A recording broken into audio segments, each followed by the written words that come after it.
Orange Sky Audio presents The Scourge Between Stars by Ness Brown.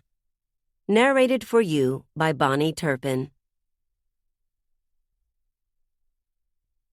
To my parents, who gave me their love for all things strange, spooky, and speculative. Thank you for sharing your passions and indulging mine. This one is for you. We hope you've enjoyed this production of The Scourge Between Stars by Ness Brown, narrated for you by Bonnie Turpin. This has been a Find Away AudioWorks production presented by Orange Sky Audio. Copyright 2023 by Ness Brown, published by arrangement with Tor Publishing Group. Production copyright 2023 by Orange Sky Audio. All rights reserved. Thank you for listening. 1. The sun was a golden stitch in the black tapestry of the void, just one needle point among thousands visible through the Calypso's observation deck window. It made an extra zag in the sawtooth constellation of Cassiopeia, even though the ship had left Proxima b a century ago.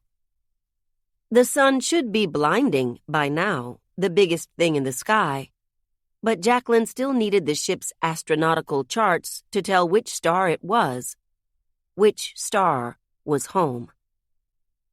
The observation deck was dark.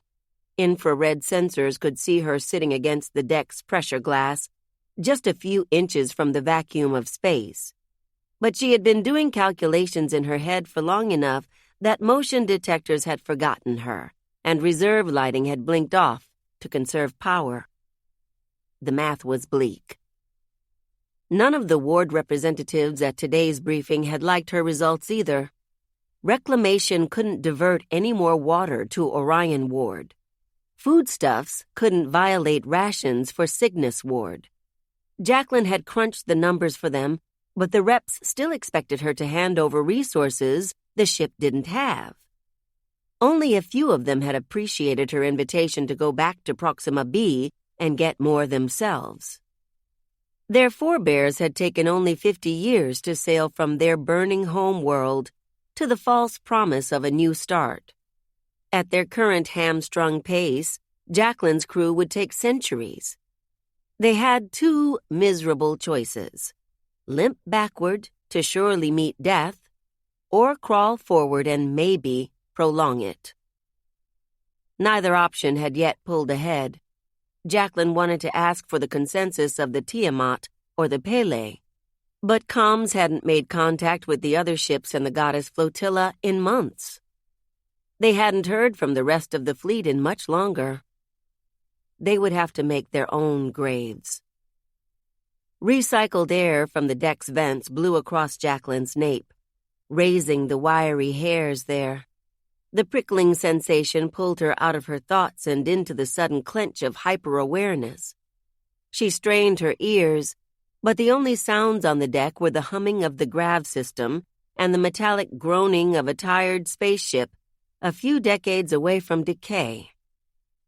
Right as she considered waving an arm to trigger the lights, a voice whispered in the darkness right next to her. "Jack." Jacklyn flinched, jerking her hands up. The motion made light flood the deck, blinding her. Artificial breath puffed against her ear. "It's only me." Jacklyn didn't relax. She blinked iridescent spots out of her eyes and gritted out, "I told you to quit sneaking up on me, damn it." "I'm sorry." Watson's voice modulated regretfully. Its glowing blue eyes stared back at her without blinking where it crouched beside her. Jacklyn suppressed a shudder and pushed her braids back with the beanie she had taken off to think.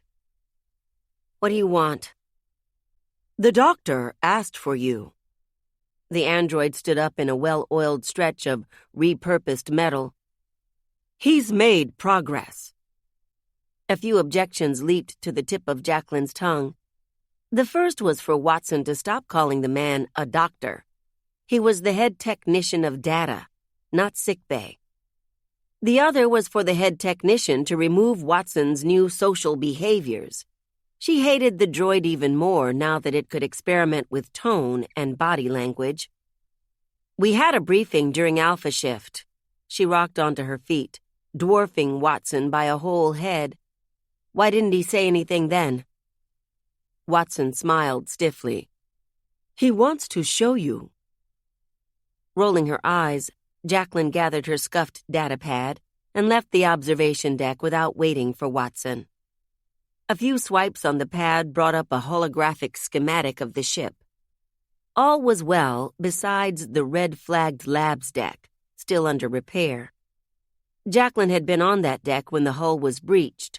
The memory of foul-smelling fire suppressant, shrieking repressurization alarms, and empty eyes staring into hers flashed through her mind. She pinched her arm for focus and stepped into the closest lift, where the droid caught up with her. The ride up to the tactics deck was short but uncomfortable.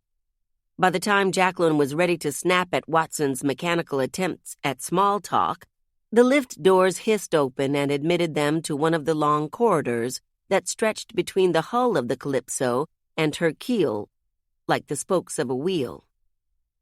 They took a gangway all the way to the deck's central atrium, a space in the ship's rib cage where her blood and guts ran along the walls and floors in miles of wiring and piping. They walked the circumference until they hit the doors to data, one of the most cramped parts of the ship. The department was a honeycomb of blinking consoles and constant readouts, each techie's hexagon crowded with terminals. Wires stretched hazardously across aisles, extra screens hung precariously from jury-rigged mounts. Despite ventilation's best efforts, even though every surface was practically oozing heat sink paste, it was oppressively hot.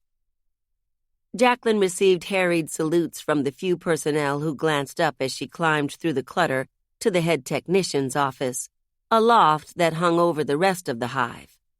She barely finished waving them at ease before they went back to their analyses. She wasn't bothered. She wasn't the Calypso's real captain anyway. Otto Watson was inside his office, engrossed in the terminals taking up the entire wall, curled up like a bug in his chair. Jacklyn got a headache just looking at the monitors flashing raw input from around the ship. But he seemed to have no trouble parsing the data with his bare eyes. "The droid said you have a progress report," Jacklyn said tersely. Otto startled, kicking away from his console. "Jack, that was quick. Usually I have to wait a blue moon for a visit." She didn't laugh. "What's so secretive that you couldn't tell everyone earlier?" They could have used some good news at the briefing, which was otherwise spent discussing how close the Calypso was to collapse. Otto's eyes got feverishly bright. "Eureka!" Jacklyn had heard that before. "Explain." Otto beckoned Watson over and pulled it close with an arm around its shoulders. The sight of Otto's space-pale hand against its artificial skin, the same color as Jacklyn's, rankled. That he had given it his own name rankled worse. 3 months ago, the third engineer sanctioned the diversion of extra power to sensors, he said, hushed. Ship receivers were tuned to maximum sensitivity for 8 hours. We don't have any extra cache space here, so Watson is holding on to the data for now. He tapped Watson's temple with a bony knuckle, right beside the crack that split its faceplate from brow to chin. Jacklyn was almost too irked by the touch to parse the implications. A second later, she sucked in a breath. "You crammed all that information into the droid. Are you trying to fry its brains out of its skull?" She turned incredulously to Watson, whose synthetic expression was as placid as ever. Otto's lips pursed at the interruption. Watson is the most advanced post-zettascale system ever constructed. He didn't have the decency, as its creator, to blush as he said so. It's about as difficult for her to ingest the data as it is for you and me to take a biscuit with our coffee. Jacklyn hated when he gave the droid pronouns. You took info that sensors usually forwards to comms and jammed it inside Watson, she summarized, enjoying Otto's scowl. Why? I'm doing much more than that, he insisted. I've developed and imported into Watson a processing library more sophisticated than anything data has ever run before. This morning I put the finishing touches on a new series of tasks that should be able to find what we've been missing. Ever since the fleet decided to forsake the failed colony on Proxima B, they'd been creeping along at 22nd century speeds, feeling their way forward blindly. The prospect of finally being able to see was astonishing. For the first time since she was a girl, since the first time she felt the Calypso shudder and groan under the godly blow of an invisible cosmic hand, Jacklyn allowed herself to wonder if they really could make it across the remaining trillions of kilometers of their journey alive. Otto saw her seedling of hope and ran a proud proprietary hand down Watson's back. The smile sprouting across Jacklyn's face withered. Have you tested the tasks? Her voice came out hard. Just once, Otto admitted. That's all I had time for after the briefing. That's why I had Watson escort you here. He pushed Watson between them and curled his long fingers over its shoulders, leaning down by its ear to order, Demonstrate. Watson obeyed. The droid's jaw dropped in a too-wide yawn, hanging open like a hinge. Gooseflesh rose along Jacklyn's arms at the unnatural gape. She expected Watson to speak, but words were not what came out.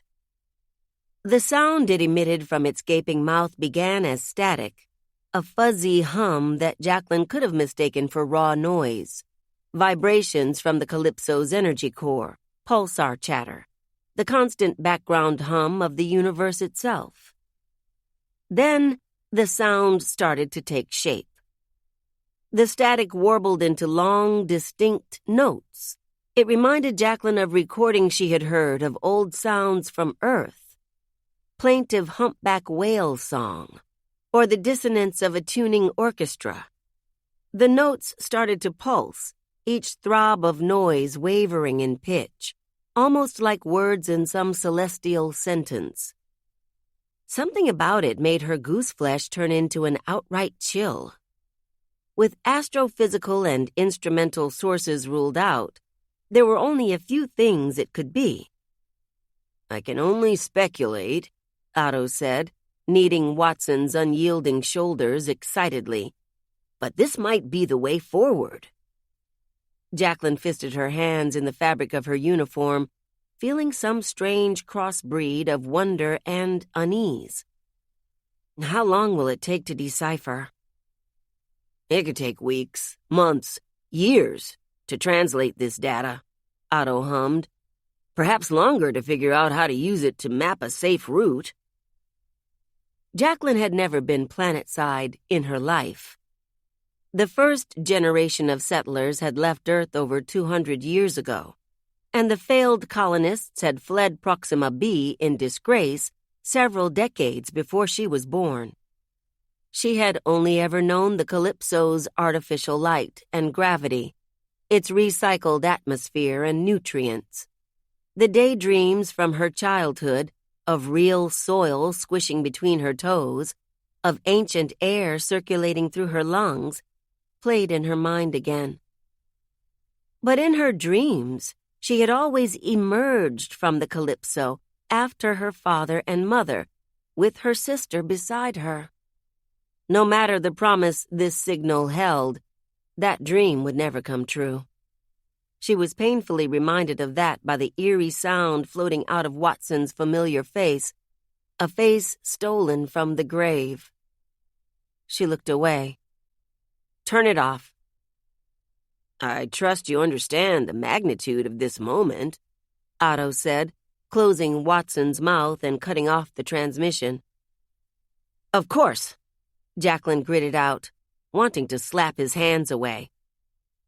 We'll still be in danger until we're back on Earth, he warned, but this signal might be our species' first lick of luck in centuries. Jacklyn stared at Watson, who bore Otto's skinny hands on its artificial skin with fish-eyed patience. Might, she scowled. Watson could be the key to saving humanity, Otto said, brushing back the droid's coily hair and cupping its cheek in his clammy palm. Anger and nausea roiled in Jacklyn's gut. For the sake of the ship, she had spent the last 3 months trying to swallow her disgust, her resentment, her grief. Now all of those threatened to rise in her gullet. Carry on, then, she snapped. Otto jumped at her tone, but she wasn't looking at him. She was looking at Watson, who tilted its head at her curiously. Unable to stomach its docility anymore, she turned on her heel and stalked out of the office. I'll message you with any developments, Otto called. Jacklyn held her breath through Data's oppressive heat until she could make it back to the cool air of the atrium, where she was in no danger of vomiting all over the processors that could take them home. Jacklyn exited the lift on the command quarters deck. She almost regretted storming out of Data, but just thinking about Otto going through the ship's salvaged metal and choosing a face for his pet droid that Jacklyn had known and loved made her stomach clench again. She pinched her arm as she stepped onto the gangway. Her bootsteps echoed down the long corridor as she marched toward the bridge crew quarters. It was empty. Everyone was already at their stations, spending their leisure time down in the wards, or sleeping off their last shift in their bunks. Nobody else visited the captain's bunk except her. She halted in front of the door marked with the name Albright. For a long time she stood there clenching and unclenching her hands, glad that no one could see her wrestle with the decision to knock. Just before the gangway lights blinked off, she banged a fist against the door. There was, unsurprisingly, no answer. Jacklyn let out a slow breath, waiting until her lungs burned before sucking in the next. "Captain!" she called. She paused for an acknowledgement that didn't come. "I'm here to report ship and mission status." She looked as stupid yelling outside the bulkhead now as she had the first 20 times. "We voted to decelerate again today. Repairs are ahead of schedule, but we can barely take another hit." She recited the items from the briefing at the wall. "I vetoed the delivery of extra resources to Orion and Cygnus wards. There will be more demonstrations, but our ration levels are already critical." After a pause, she shared what had happened in Data. "Otto may have figured out a way to avoid the engagements." That was their word for the sudden, catastrophic blows that struck the Calypso without warning. Sometimes months would pass between engagements, sometimes only days. There was no way to predict when and where the next hit would come. That was beyond the capabilities of their current systems.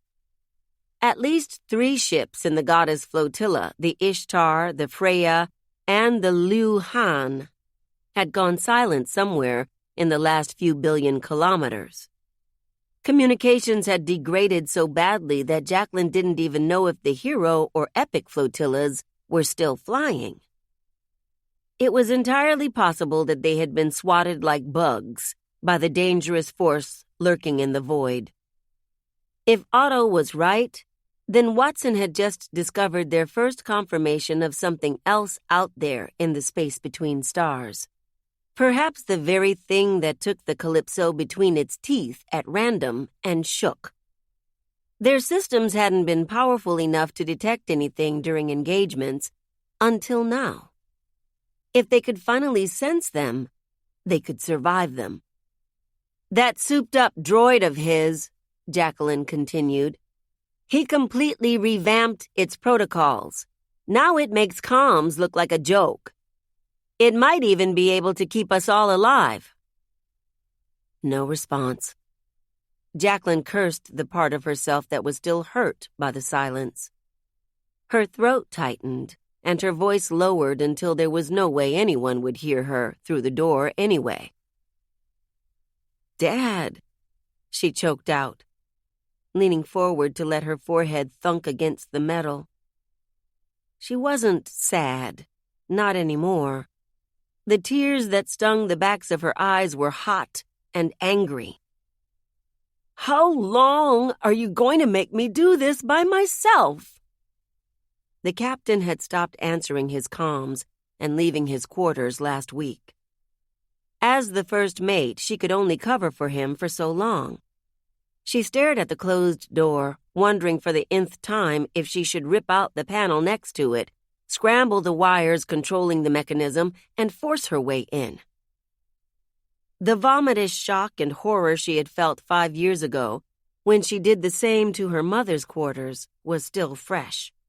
She worried that she'd find Captain Noah Albright just like she had found Tegan Albright, sprawled across the bunk floor, stiff and blood-swollen on one side, staring out way beyond the sun with wide, filmy eyes.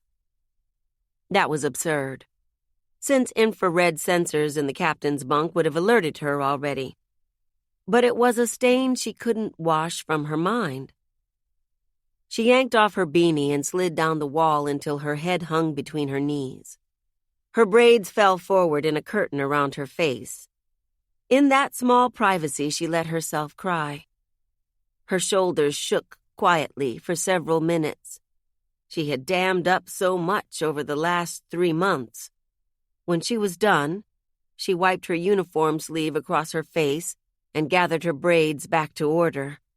She turned sharply from the captain's bunk. There was no more time to waste waiting for relief that wouldn't come, not when the next threat to their survival surely would. Jacklyn completed her rounds right before the start of the next Gamma shift.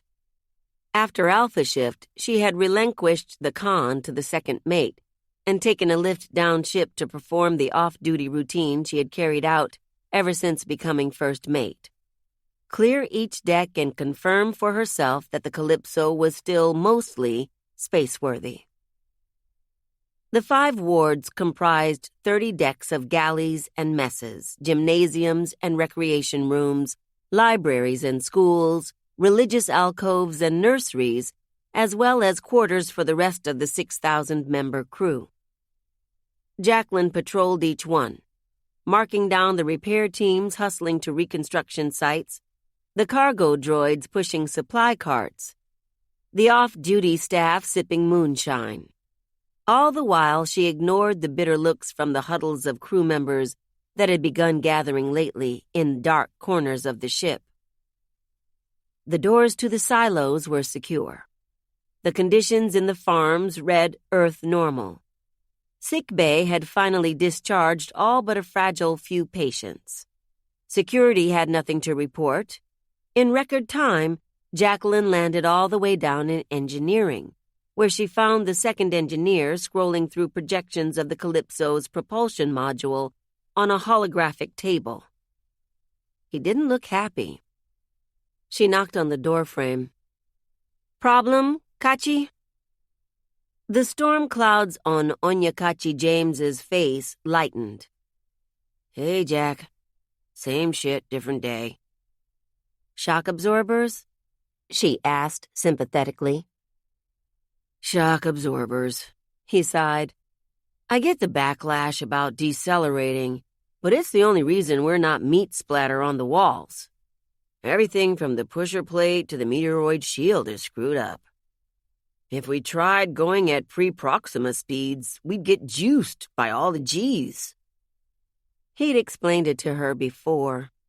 The decades that the fleet had spent on Proxima B, exposed even at the Terminator to the host star's radiation tantrums, had corroded a number of systems and machines. "The engagements don't help," he said bitterly.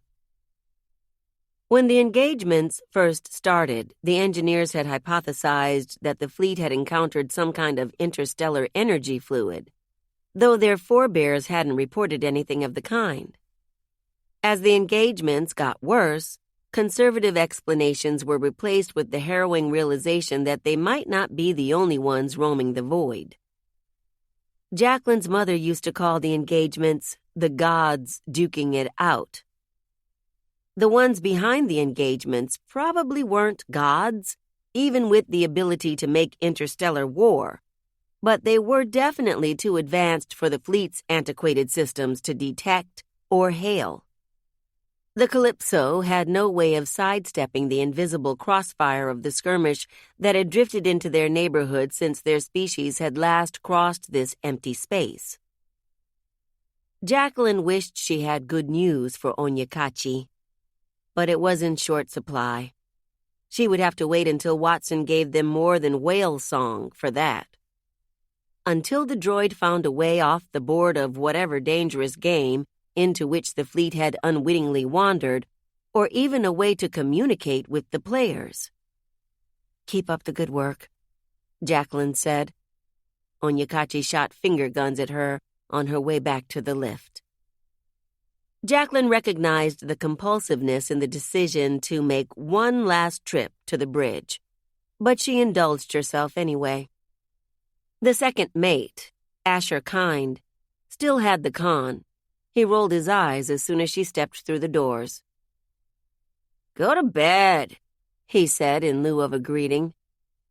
"This is my last stop," Jacklyn promised. Asher huffed. "You and Jolie deserve each other." Flustered, Jacklyn scanned the room. From the captain's vantage point, she could see every station, several holoschematics, displaying the Calypso's vitals, and the entire viewfinder looking out into the blackness of space. It was too bright to see the tapestry of constellations, but this screen wasn't for stargazing. It was overlaid with coordinates and trajectories. Jacklyn wasn't surprised to see the third mate, Jolie Singh, at the sensors console, keeping a keen eye on the deflector shield preventing the ship from getting turned into scrap by stray particles. She always reported to the bridge a few minutes ahead of her command. Feeling Jacklyn's attention on the waterfall of her glossy hair, Jolie glanced up and met her eyes with unerring accuracy. She examined the shy look on Jacklyn's face and then smirked. Cheeks hot, Jacklyn quickly looked away. "Any updates?" Asher was smug. "None. Just another few trillion kilometers of nothing ahead." "Or worse," Jacklyn murmured to herself. Right as the words left her lips, the bridge erupted with blaring, staticky noise. Every head snapped toward the communications station. The console was crackling with sound, gone unexpectedly live. The head comms techie's fingers raced across the switchboard, trying to shut off the harsh hissing. "Comms?" Asher asked sharply.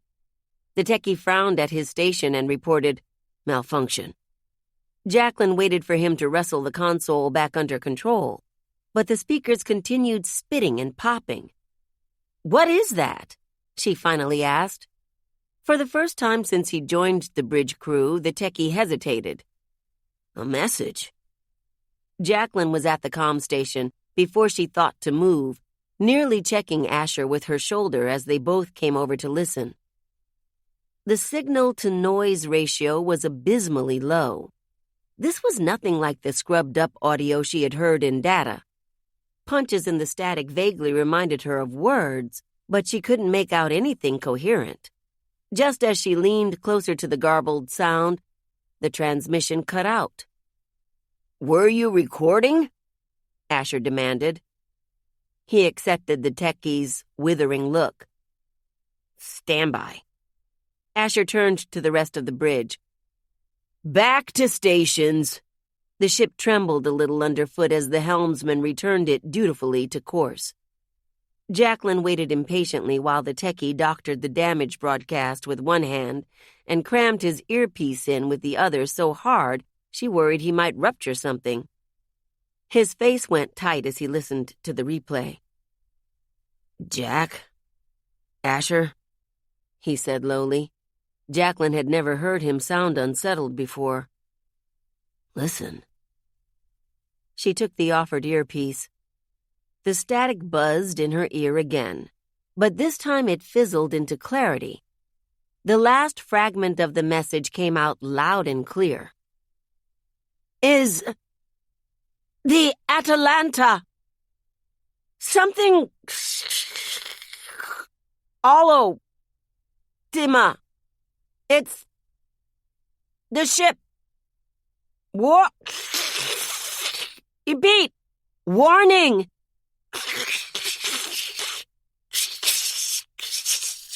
Don't. Repeat. Don't.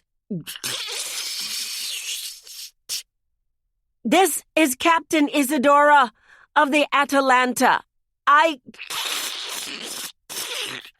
Anyone listening, please, don't open the door. 2. The lab's deck was eerily empty without the familiar swarm of researchers scuttling around. Instead of distracted techies and diligent work droids, there were warning holograms and scaffolding skeletons. The only other people on the deck were engineers completing repairs to the hole busted in the Calypso's hull. Now that they had finished going through debris and jettisoning what couldn't be recycled, rebuilding had begun in earnest. Jacklyn should have been in her bunk, but she had gasped awake from yet another nightmare earlier. Air pipes leaking precious oxygen in stinging bursts, walls turning into floors as onboard gravity malfunctioned, blood gurgling from a throat constricting around her name. There was no falling back to sleep after that. And there was the niggling mystery of the Atalanta's transmission. She had wasted an hour on her cot trying to imagine the context of the message. Neither Asher nor Jolie could suggest any useful interpretations when they had retreated to the captain's ready room to discuss. There were several obvious doors not to open on a spaceship, but which one could warrant a message like that? Jacklyn came to the lab's deck to assist where she could. At first, Victoria Novak had protested her presence. Despite being one of the few crew members bigger than Jacklyn, the first engineer was too nice to tell her to get lost. Jacklyn exploited that weakness until Victoria pointed her in the direction of a low-priority task where she wouldn't be in the way. She was fixing a pressure-dented maintenance hatch in the gangway, far from the delicate work around the hull breach. If she stood in the deck's atrium, she could probably hear the ruckus of the construction. All the way over by the astrophysics lab, however, it was silent except for the metallic sounds of the Calypso's indigestion. The droid helping her was a hypodroid, a class below the palindroids that assisted the lab techies and much less sophisticated than an android like Watson. Its face was a featureless plate, and its speech capabilities were rudimentary. Somehow that had become weird to Jacklyn. The droid held the hatch open for her while she made sure its seal was still airtight. She kicked the hatch back to something like smoothness, swinging her legs out of the way as the droid let it drop with a heavy thud. It motored over to a wall panel to tick the task off the communal repairs checklist. She expected it to move on to the next job, but it turned back to her. "Anomaly detected," it announced. Jacklyn frowned down at their handiwork. "In the hatch?" "Negative," the droid said. "In the wall." Jacklyn scanned the sides of the corridor as far as she could see. None of the bulkheads were so much as scratched. What kind of anomaly? The droid whirred in consideration. Jacklyn's foot tapped in annoyance. "Hey," she said after a minute. What kind of... A bang reverberated down the gangway. Jacklyn startled, whipping her head around. The corridor was still empty. The echo of the sound wavered and then disappeared around the passage's distant end. "What was that?" she asked the droid. It could have been a panel falling from the ceiling or one of the repair crew clanking over this way, but she couldn't see anything down the dark hall. The droid didn't respond. Jacklyn bent to check its faceplate and was surprised to find that it had stalled. Hot to the touch. She got ready to pull its plate and let the freezing corridor air equilibrate the excess heat, reaching for the too warm metal. Another bang shattered the quiet right next to her. She flinched away from the droid, spinning around. They were still alone in the corridor. She didn't see anything on the deckhead or the gangway that could have made a noise like that. The only thing in front of her was the bulkhead. "Anomaly in the wall?" she murmured. Maybe there was a busted pipe bucking against its fastenings, or a piece of debris rattling around behind the metal panels. She stepped forward to put her ear to the nearest one. For several moments, she heard nothing besides the Calypso's inner workings. The sound had comforted her as a child, something else to listen to besides her parents' furious whispered arguments. At the very edge of her hearing, she noticed something underneath the hum of the grav and reclamation systems. A scratching noise. The kind of tinny shriek she used to make by dragging her nails down the wall of her bunk as a troubled kid. The moment she wondered what it could be, another bang thundered right under her cheek, nearly tossing her back on her ass. She sucked in a breath. God damn it! The bang came again, and then again. Jacklyn's stomach knotted. What was this? A bubble in the intestines of the Calypso? In between the shuddering knocks on the bulkhead, the scratching came longer and louder. Jacklyn jumped when the droid suddenly spoke. "Anomaly detected," it droned. Its faceplate began to smoke. "Anomaly detected! Anomaly! Anomaly!" Another bang, this one hard enough to shake the metal panel in front of her. Jacklyn's heart leaped into her throat. She took an involuntary step backward. Just as she turned to go find a maintenance techie, she slammed into something big and solid and went sprawling. A shadow hunched over her, seizing her arm. Jacklyn's pulse spiked hard. She tried to thrash out of the tight grip until she realized her overreaction. Standing above her was Victoria. "A little jumpy, Jack?" she quipped, hauling Jacklyn up with one hand and dusting off her uniform. She gave her a once-over and frowned when she noticed Jacklyn's wide eyes. "What's wrong?" "Droid said there's an anomaly in the walls," she said. "Something's knocking around in there." She cocked one ear down the corridor, but all the clanging from before had ceased. Her heart rate slowed back to normal. Victoria dragged a hand down her face. "I'll have another droid look at the problem, since that one seems to have given up." She glanced over Jacklyn's shoulder at the smoking droid. Jacklyn frowned. "Do the hypo-droids often overheat like that?" She tallied up the number of them on the ship, estimating how long it would take to examine each unit for faulty cooling systems. "Not at all," Victoria said thoughtfully. "I'll take that one for inspection. Did Vidal come this way?" "Huh?" Jacklyn was still smoothing down her braids and trying to do the math. She vaguely recognized the name.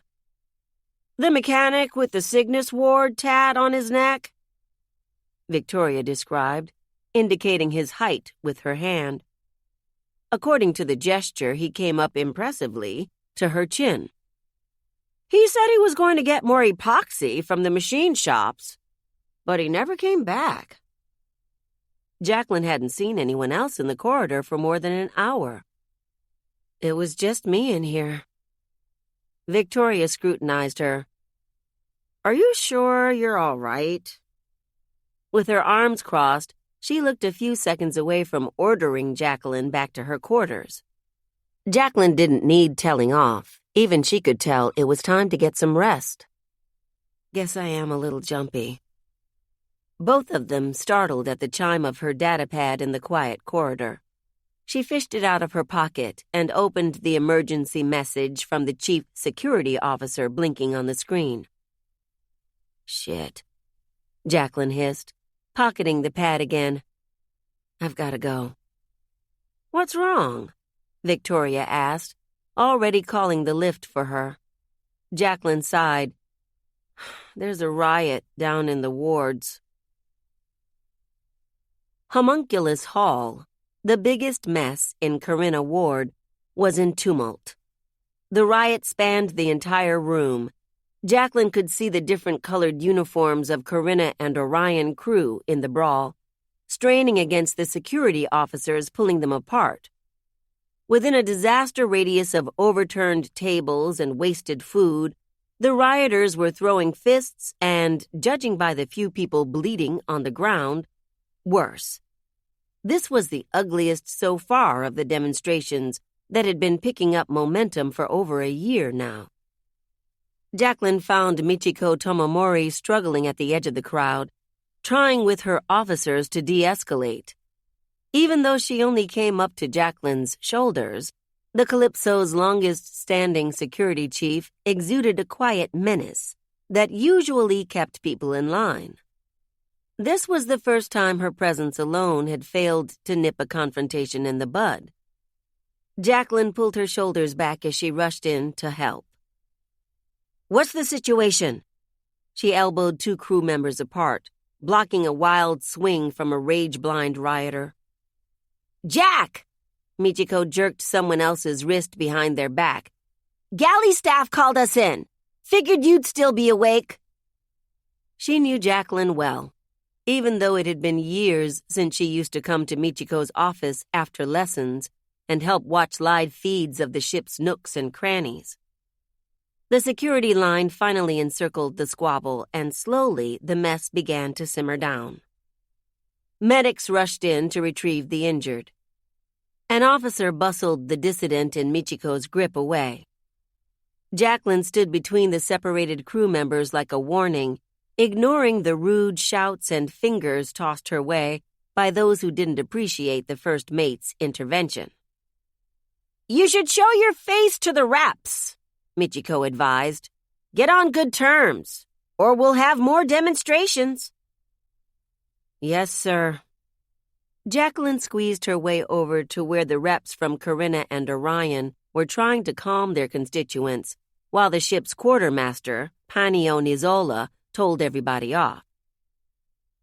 It takes a lot of balls to harass foodstuffs for doing their jobs, he shouted. We're all hungry here. Rations and reclamation are the only reasons we aren't all skeletons in our bunks. Jacklyn ducked between the reps. Everything all right here? She half shouted over the noise. Just a little disagreement, Corinna's rep yelled back, snapping his fingers warningly at the disgruntled crew behind him. He walked off without another word, but that was the first civil thing he had said to her in months. She took it as a victory. Thanks for coming down, Jack. Orion's rep gave her a thumbs up, a rare friendly gesture. But we've got this. I'll take a report of the incident, Jacklyn sighed. So much for good terms, but she supposed this was a step up from the hostile yelling at the last briefing. She turned away from the reps herding their people to the lifts and went to a fuming Panio in the middle of directing sanitation droids toward the petty destruction strewn across the mess. He saw her coming. She tilted her head discreetly, and he peeled away to follow her into the galley, where there was ironic privacy in the bustling kitchen that hadn't stopped cooking, despite the uproar. Hey, she said. Tough pallets out there? Ponyo stomped his foot. If they don't like the food on ship, they can try foraging outside. She cracked a smile before leaning in close. Your analysis? Same thing I told the captain. Ponyo shrugged, still flushed. The farm techies are seeing what the poor bastards back on Earth saw. Our soil's exhausted. Asher had mentioned this 2 weeks ago, right around the time he, Jacklyn, and Jolie started covering for her father's unusual absent-mindedness. She wondered if this was why she caught Noah looking at silo stats the day before he disappeared. How screwed are we? Right now? Middling to fair, Ponyo admitted. We'll need to open the stores. The math came quickly to Jacklyn. Barely a fifth of the way back to their ancestral home, they were already going to dip into their reserves. It was a harder pill to swallow than the gruel she had to eat with the rest of the crew. Understood, she sighed. Send me the numbers. I'll bring it up next briefing. Good luck, Ponyo said, running a hand down his face. Jacklyn went back out into the mess. Michiko met her gaze as she followed her officers down to the security deck and told her very firmly with just her eyes to go straight to her bunk.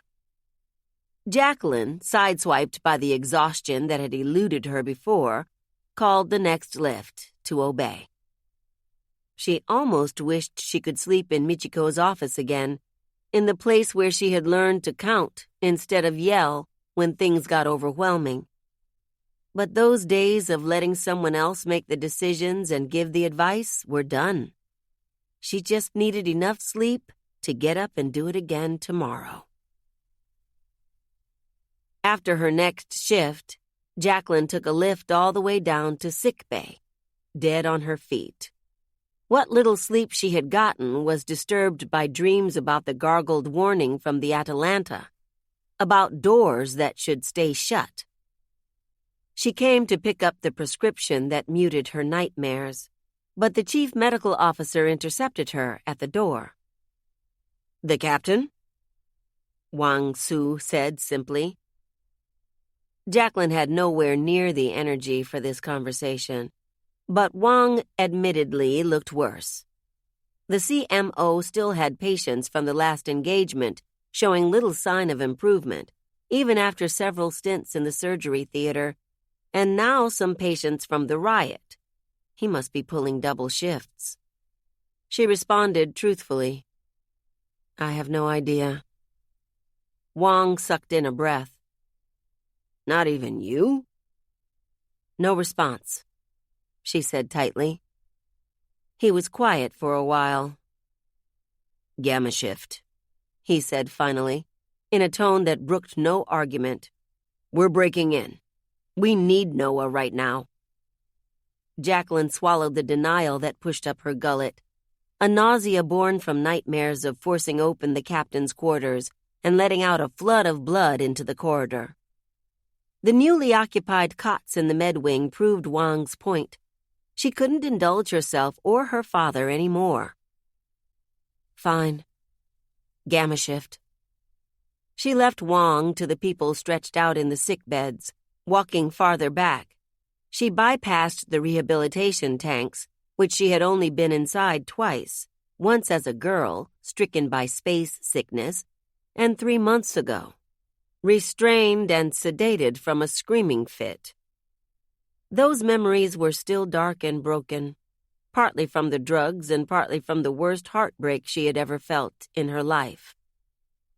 She stopped at the dispensary to pick up a refill of the medication she had taken ever since. It managed the mood swings, loss of appetite, and periodic listlessness. The captain was prescribed something similar, though she had no idea if he was taking them. She would find out during gamma shift, she supposed. The prospect of seeing him face to face and demanding answers should have made her feel energized or even anxious. She mostly wanted to sleep. She tossed her meds back with a drink offered by one of the nurse droids. Then she steeled herself and made her way down to engineering, where she knew Otto and Watson would be for the droid's maintenance appointment. She found them at a droid station, as well as a few assistants. Watson was being crowded where it lay on a work table by Otto, the third engineer, and the head droid techie. The way they loomed over the petite droid, poking and prodding at its gaping compartments, was disconcerting. For once, the expression on Watson's faceplate wasn't neutral pleasantness. Instead, its brows were pulled down over its glowing eyes. It was Jacklyn's first time seeing the droid phased. Her steps faltered on the way over. They had opened its chassis to reapply pastes and check superconductor components in its processing equipment, which had probably processed more data in the last day than the Calypso had in the last 6 months.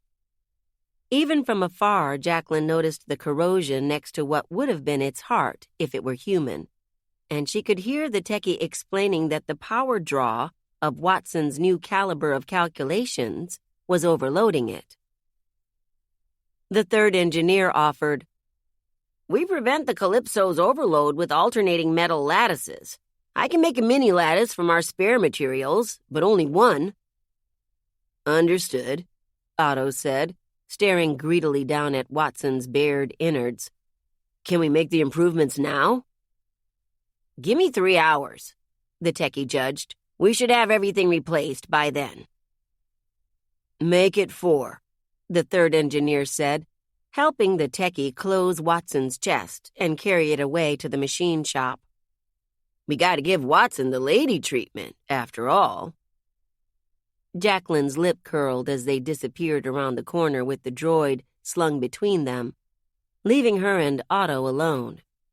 She watched them until they were out of sight, eyes on Watson's despondent face. "Jack," Otto greeted her.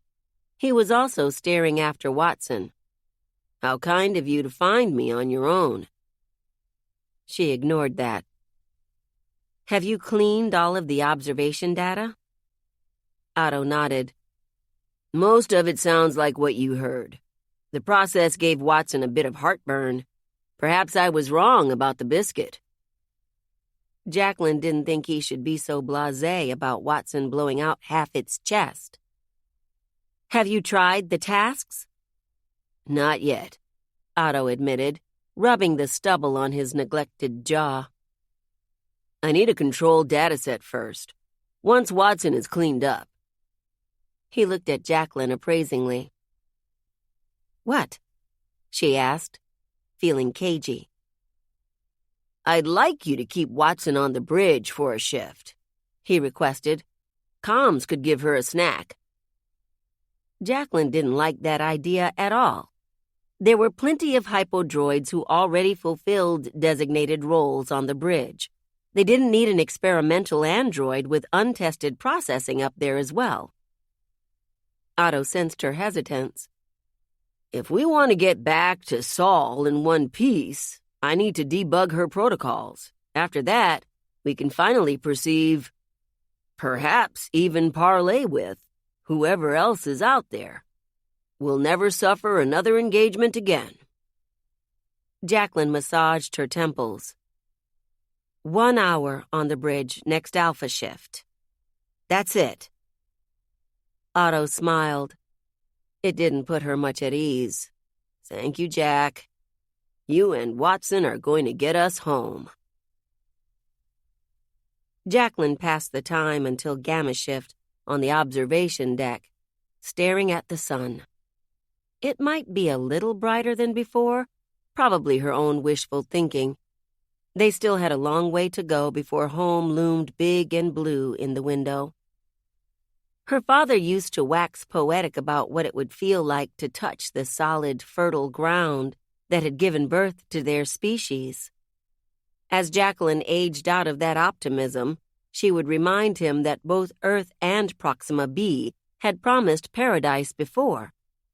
He had been deep in thought recently, before he shut himself in. She wondered if his hope, too, had finally petered out. She could ask him after the shift change, right after she eviscerated him for neglecting his crew.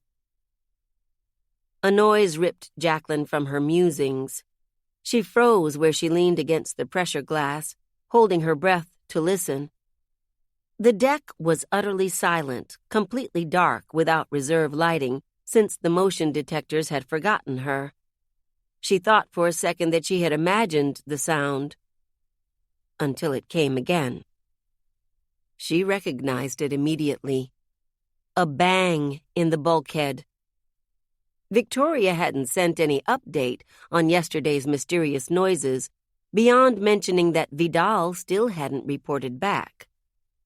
Jacklyn tried to remember if the pipes from the labs ran this way, if whatever had been rattling around below had been forced upward by ventilation currents or the ship's heat transfer system. She stepped forward to investigate. Right away, the hairs on her arms stood up. Even though she had moved from the window, the reserve lighting didn't turn on. She sat here in the dark often, but moving through the shadowy deck was a different matter. She felt her way around the stargazing benches and came to a stop before the closest bulkhead. The silent, unlit deck was eerie enough that Jacklyn felt a little nervous and foolish for it. She reached a hand out to the wall, shaking off the goose flesh trying to rise under her uniform. As soon as her fingers touched the metal panel, a bang like a gunshot cracked under her touch, making her spring back. It came again, even louder. This time it was accompanied by a harsh, metallic scraping. She stared at the horrible noise, like nails scoring the wall from the inside. Pressure-burst metal grinding shrilly against the interior structure? Jettisoned debris accidentally piped through the wrong system? Jacklyn cycled through possible explanations even as she shuddered, more and more unnerved with each deafening bang. Something seized her arm. A burst of adrenaline had Jacklyn lashing out instinctually. Her fist glanced off of metal. She hissed, snatching it back to cradle her knuckles. "Jack!" Watson released its tight grip on her. Jacklyn's unease curdled into anger at the sight of the droid. She stuck a smarting finger in the droid's face. "I told you!" She forgot the rest when she noticed its eyes were shining the wrong color. "Watson?" she asked lowly. The sickly yellow glow in Watson's face cast a jaundiced light between them, making the droid look wan and sick. It had the same uncomfortable expression from before. The distress pulling at that familiar face made Jacklyn's heart skip a painful beat. "They're opening the door," Watson whispered. Jacklyn's stomach fell all the way to her boots. Before she could ask what the hell Watson meant, a boom shook the entire ship. 3. The Calypso rocked, tossing from side to side like a real ship on a sea. Jacklyn hit the deck window hard, cracking her head against the glass. Dazed and winded, she managed to flip at the last moment to avoid being crushed by Watson's immense weight as it fell after her. She worried about the sound the window made under the droid's dense limbs. The grav system took several seconds to reset and drop them back down to the floor. Jacklyn's breathing and heart rate spiked as she flashed back to the last engagement when she had watched her sister's body slam into the lab's deck walls. She didn't even have the opportunity to pinch the memories away. The ship shuddered again, threatening to send her back on her ass. She slapped her boots, turning on the magnetic soles. They suctioned her to the metal floor so she could finally get her feet under her. The moment she could stand upright, she ran for the lift, Watson keeping pace at her heels. "What did you say?" she panted, skidding into the cab and jamming the lift buttons. It sped them upward to the topmost deck. "They're opening the door," Watson repeated, still blinking at her with that sallow stare. It looked even more disturbing in the lift's emergency lights. Jacklyn had questions. Who are they? Which door? But there was no time to ask. When the lift opened, she burst into the controlled chaos of the bridge. Jolie was sitting rigid in the captain's chair, giving terse orders to sensors and navigation. The viewfinder was epileptic with red warnings and blinking advisories. The ship's schematic in the corner flashed a dozen new damage alerts. "Divert power to sensors," Jolie commanded. "Reduce velocity and cut the impulse engine. Proceed immediately on thrusters." She stood up when she saw Jacklyn, filling her in before she could say status report. "We've been hit. Preliminary scans show that some of Perseus Ward has been sheared off." Jacklyn missed her footing as she reeled. Necessity made her grit her teeth and pull herself together in the next step. "Navigation." The nav techie's hands flew across her console, flagging the coordinates where they had suffered the engagement's first blow. "Computer's extrapolating a map now." On the viewfinder, several trajectories popped up. In between the lanes were starbursts representing where the next blows would likely come. Nav and Data had been working on these plots for decades, using past engagements to guess in real time the way through the minefields. Jacklyn looked back and forth between the possibilities, trying to make a split-second decision. "Jolie," she murmured, "stats for option ETA?" These trajectories were only suggestions. There was no guarantee that any of the options would deliver them to safety. Jolie checked the nav display, tapping her datapad so hard it turned her brown knuckles white. 65%. "ETA course, now," Jacklyn barked. Her father had taught her to take anything better than 50, since those odds didn't come along often. The ship lurched onto that trajectory. On the other side of the bridge, the sensors officer warned, "Jack, we're hemorrhaging! Ward decks!" On screen, the ship's gas levels started to drop. Percentages of nitrogen, oxygen, even the methane traces circulated by the farms all dwindled. If they didn't act fast, the numbers would plummet below what could be replaced by emergency reserves. Everyone on board who couldn't reach their spacesuit in time would asphyxiate, and those who did would only have a few hours of air before they followed. Jacklyn closed her eyes, weighing the consequences of what she had to do. She yearned for her father to walk through the lift doors right now. He was used to making these calls. He would know the right choice. He didn't show up, of course, even though the ship's klaxons were blaring at ear-splitting volume. The decision was on her. "Seal the breach!"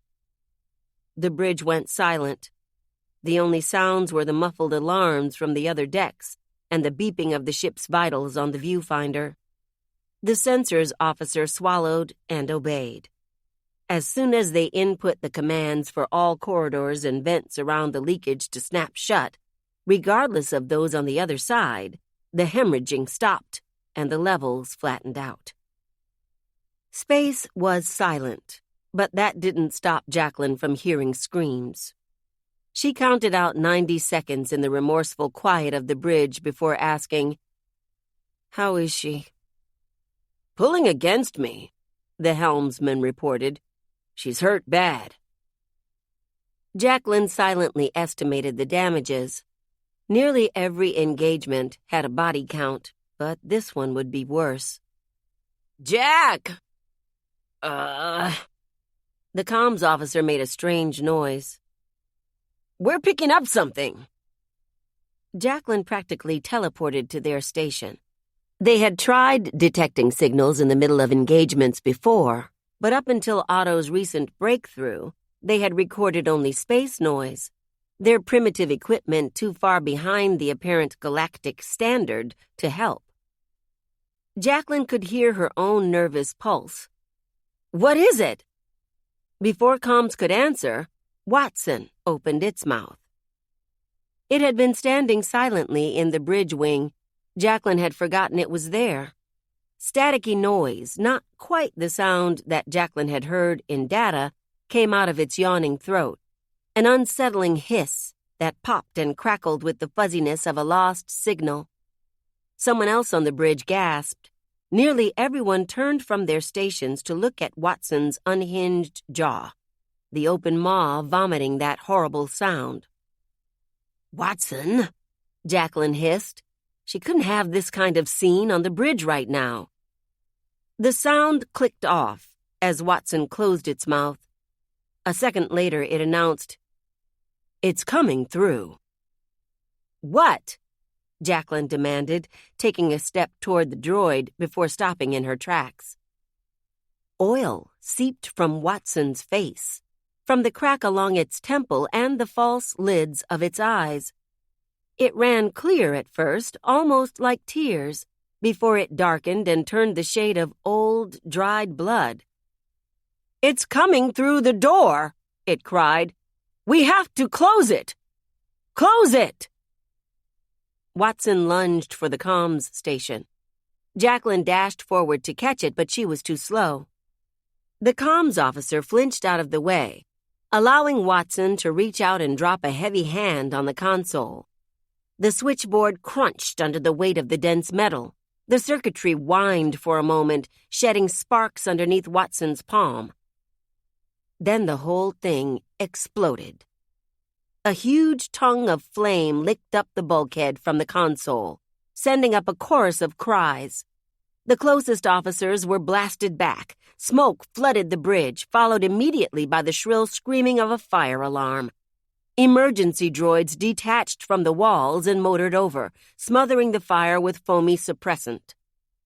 It took only seconds to contain the blaze, but the damage had been done. The console was ruined, and its officer was rolling on the ground, clutching their face and shouting. Jacklyn caught a glimpse of blistered and raw skin all down their front before a palindroid shoved the hypodroids aside and picked the officer up. It rushed them to the lift, activating the button to drop straight down to sick bay. Jacklyn slid across the floor to the nav station where Jolie and the nav techie were sprawled as well, knocked over by the blast. She stamped on the smolder eating away at the techie's uniform and jerked her up. "Can you stand?" She shook the daze out of her eyes. "Yes, Jack." "Get a diagnostic on nav." Jacklyn needed to know how badly they had just been screwed. "Aye, aye." The techie stumbled back to duty. Jacklyn knelt beside Jolie, who was in much worse shape.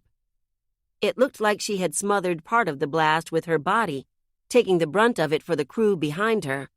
The burns along her arms, face, and neck started to bubble. Jacklyn snatched an emergency medkit from the wall and upended its Medigel on the seared pink skin, pulling Jolie's long hair back. "Hey, look at me. Are you okay?" she asked loudly. "Jolie?" Jolie squinted as if trying to read her lips, and eventually just shook her head. Her pupils were different sizes, and her attention flitted from side to side like she was chasing images. Jacklyn pointed at another palindroid. "Take her to sickbay, now." The droid carried Jolie to the next lift.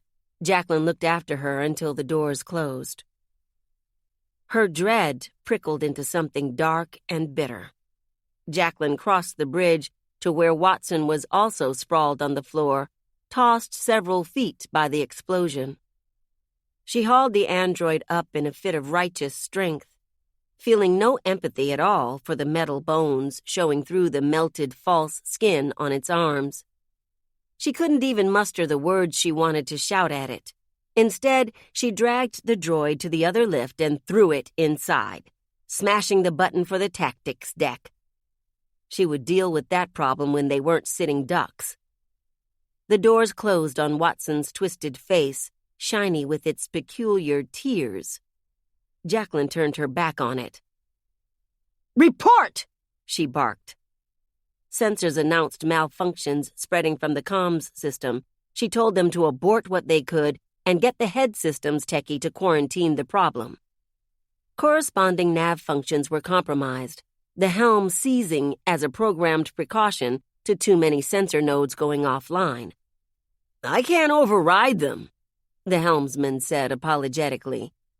Jacklyn slammed a hand down on the captain's chair in frustration.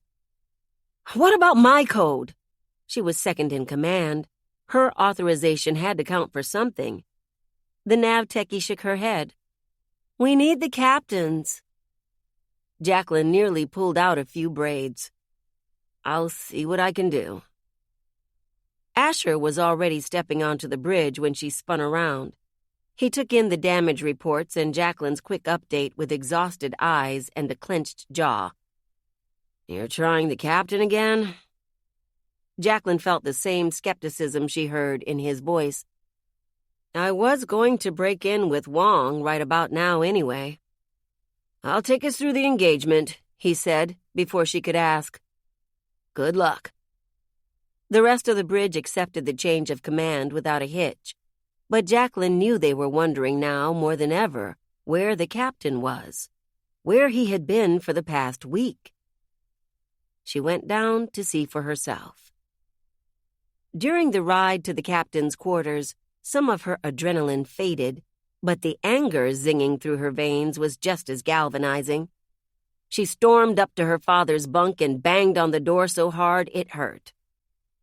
"Where the hell are you?" she yelled.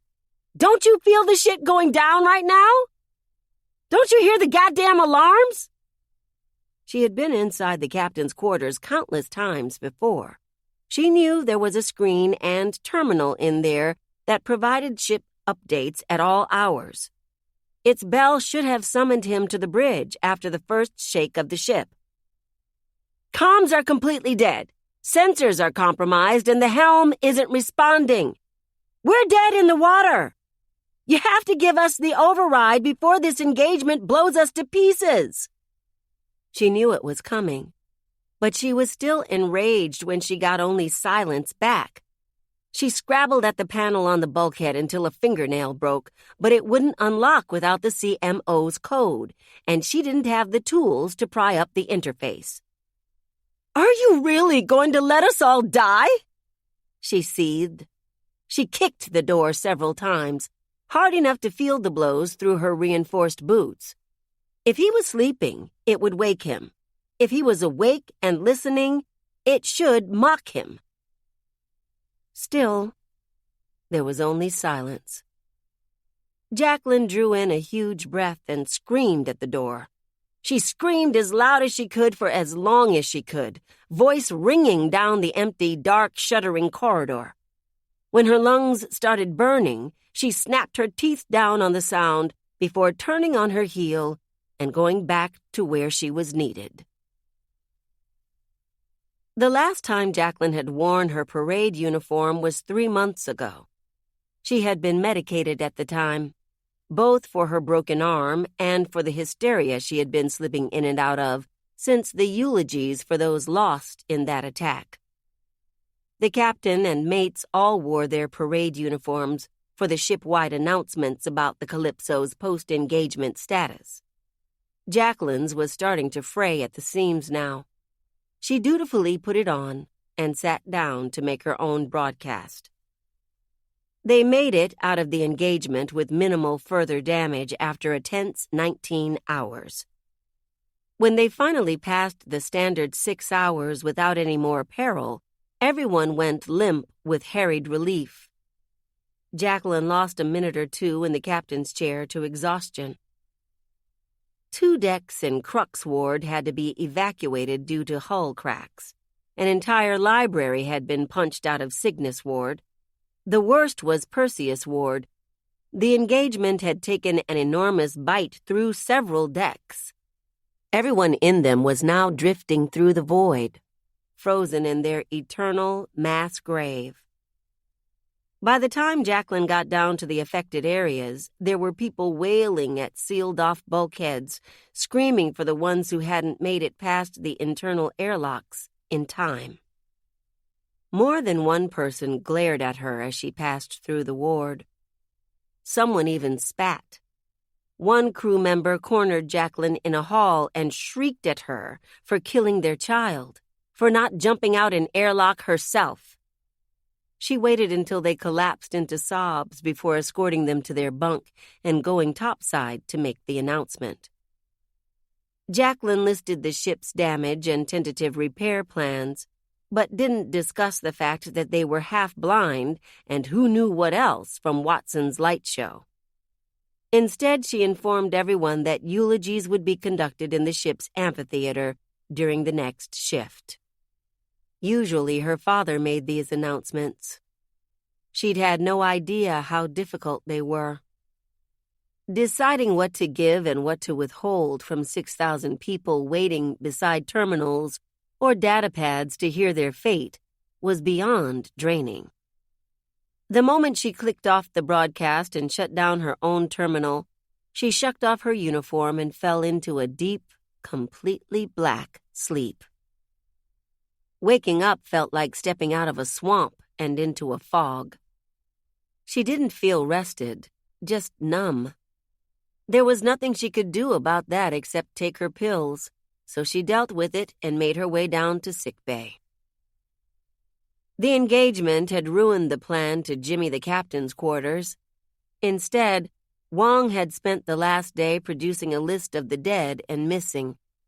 He wasn't in his office when she arrived, so she kept walking until she hit the rehabilitation tanks, where Jolie was bobbing in translucent green healing fluid. Jacklyn wasn't surprised to see that she was challenging Wong's command to stay in the tank. "The nerves will grow back regardless," Jolie argued, pulling herself up the side of the tank. She was wearing a medical tank top and shorts, which made the burns all along her jaw, throat, and arms stand out in bright, inflamed relief. "I need to get back to work." "There's nothing for you to do right now," Jacklyn interjected. Even though she had lain down in Jolie's narrow bunk and traded rushed, tired kisses before, she still got flustered when Jolie fixed her dark eyes on her in the doorway. "Why don't you take a few more hours in there?" A huge sigh whooshed out of Wong. "Thank you, Jack." He threw his hands up and stalked out, giving them some privacy. "Jack," Jolie greeted her, floating to the near side of the tank. "How's the ship?" "Not great," Jacklyn said, mouth twisting in a bitter smile. "But repair teams are in place and vigils are already underway. The only thing left to do is recover." She considered telling Jolie about the scene in Perseus, about the plummeting morale in every ward, but reached out to wipe gel from Jolie's mouth instead. Deflating, Jolie let go of the tank and sank back into the Medigel, finally submerging her burns as prescribed. "I suppose I can soak for another hour." Jacklyn cracked a smile. Jolie was still elegant, with half the skin from her cheeks to her collarbone shriveled and puckered with soon-to-be scars. "I heard the CMO recommend another 5. Jolie sidestepped that entirely. "You look like you should be in here instead," she observed, taking in the bags under Jacklyn's eyes, the abnormal pallor of her dark skin, the way her braids were loose down her back instead of done up, or in her beanie. Jacklyn managed a weak laugh. They stood in silence for a while, the only sounds the drone of the rehab tank recycling its gel and the beeping of Jolie's vitals from the nearby terminal. Then Jolie pressed her hand to the glass. "It's not your fault," she said softly. Jacklyn clenched her jaw. She wished she had the luxury of believing that. But mistakes like these weren't going to get them back home alive. "I'll do better," she promised, lifting a hand to press to the glass as well. Jolie nodded, and Jacklyn felt better. They stood on either side of the tank with their hands mirrored for a few more minutes. "I have to go." Jacklyn pulled back eventually. "There's still something I need to do." Jacklyn tore through data, radiating a fury that made all the techies shrink away as she stormed straight to Otto's office. Inside, he had Watson spread across a table like a cadaver. The droid was in pieces with its limbs disconnected and its chassis open again, powered down with its eyes dark and vacant. The stains from the oil streaks down its faceplate made the scene look more sinister than a droid operation. "I know what you're going to say," Otto began, but Jacklyn slammed both hands on the table so hard that the shriek of metal scraping the floor cut him off. "Do you have any idea what you've done?" She only kept her voice down out of respect for the fact that the crew didn't need to hear an argument between officers right now. "We're blind, deaf, and mute. We lost 157 people in under 24 hours. No less than 3 separate onboard systems have crashed or been corrupted." Otto pressed his lips together, drawing in a breath to respond. "I told you I didn't want your pet on the bridge," she interrupted, "and for good goddamn reasons. We were screwed before. We've been screwed for the last 100 years, but now we might as well be dead." She glanced down at the vacant slouch of Watson's mouth and looked away just as quickly. "I'm terminating this project." Otto cupped Watson's neck, hunching over it defensively. "You can't. We need Watson more than ever. She's the only way forward now." "That thing interfered with bridge procedure during an engagement," Jacklyn hissed. Otto set his jaw stubbornly. "She was trying to gather data. Her systems were simply too powerful and overloaded the comms." "What happens when it fries reclamation and all we have left is shit water to drink?" Jacklyn challenged. "What happens when it shorts the terrarium controls and the silos and the farms start to rot?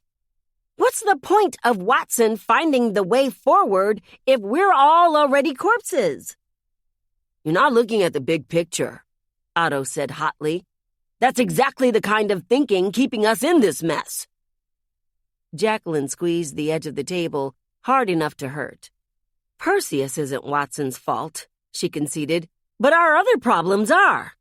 I don't care what you use the droid for, your extra data pad, your creepy little maid, but it won't be interfacing with the Calypso anymore." Color finally flooded Otto's face, a deep red just as angry as she felt. "Your father would understand the importance of this," he sniffed. Jacklyn was about to invite him to knock on the captain's door himself when he added, "Kimberly, too." Jacklyn's lungs seized so tight she couldn't take another breath. The corners of her vision went bright white, and her hands clenched until the skin of her palms split under her nails. "That droid doesn't leave data," she whispered. "Not if you still want your position." She took a step toward the door. Then she spun around and clocked Otto on the jaw, sending him sprawling. "And don't ever say my sister's name again!" With the bones in her hand creaking in protest, Jacklyn stomped back out of the office.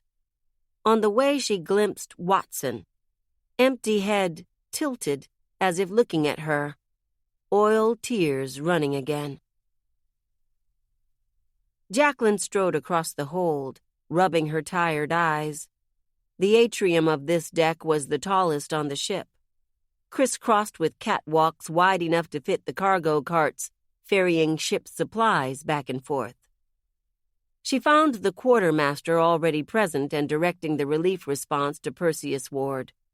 He and the other officers and techies swarming the deck looked as run down and ragged as Jacklyn felt.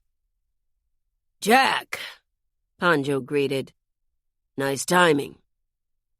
"Hey," she said hoarsely, "talk to me about the store's anomaly." She had just come from engineering, where she'd found the engineers with their heads together over a holographic table, projecting so many different blueprints and plans that the lines blurred together incoherently, their eyes standing out like bruises. Onyekachi had walked her through the destruction uncovered so far. Most of the damage to sensors had been external, but some life support adjacent systems were acting oddly. "We've had strange readings in the hold," he had said, rubbing his temples where his dark skin met his bleached blonde curls. "Foodstuffs has complained as well, since the anomalous readings are generated from the silos." Of all the problems the ship had had over the last 100 years, Jacklyn had never heard of the food systems fluctuating. It might as well happen under her command, she thought bitterly, while the mission was all around taking a turn toward utter failure. Panjo sighed. "There's a wonky terminal by the silos. The numbers are all off. Take a look for yourself." He slapped his cheeks to force himself awake. "I need to make sure the droids are distributing aid in Perseus correctly." "I'll let you know if I catch anything you guys didn't," Jacklyn said. As Panjo turned toward the lifts, she followed his directions toward the silos terminal, a set of glowing screens that displayed the real-time stats on their current food, air, water, and materials stores. Right away she saw the glitch. The numbers were fluctuating before her eyes, dipping catastrophically low before shooting to pre-Proxima highs, sometimes shorting out altogether. This was a problem for systems, but their best and brightest were working themselves to the bone on the bridge. The rest of the department was patching the jagged edges around the gaping wound of Perseus's systems. Maybe she could commandeer a data techie to take a look and offer an opinion, not that she wanted to go anywhere near Otto right now. She tapped around on the terminal's pull-out keyboard. She was no techie, but she had gone through training, just like every other shipborne child.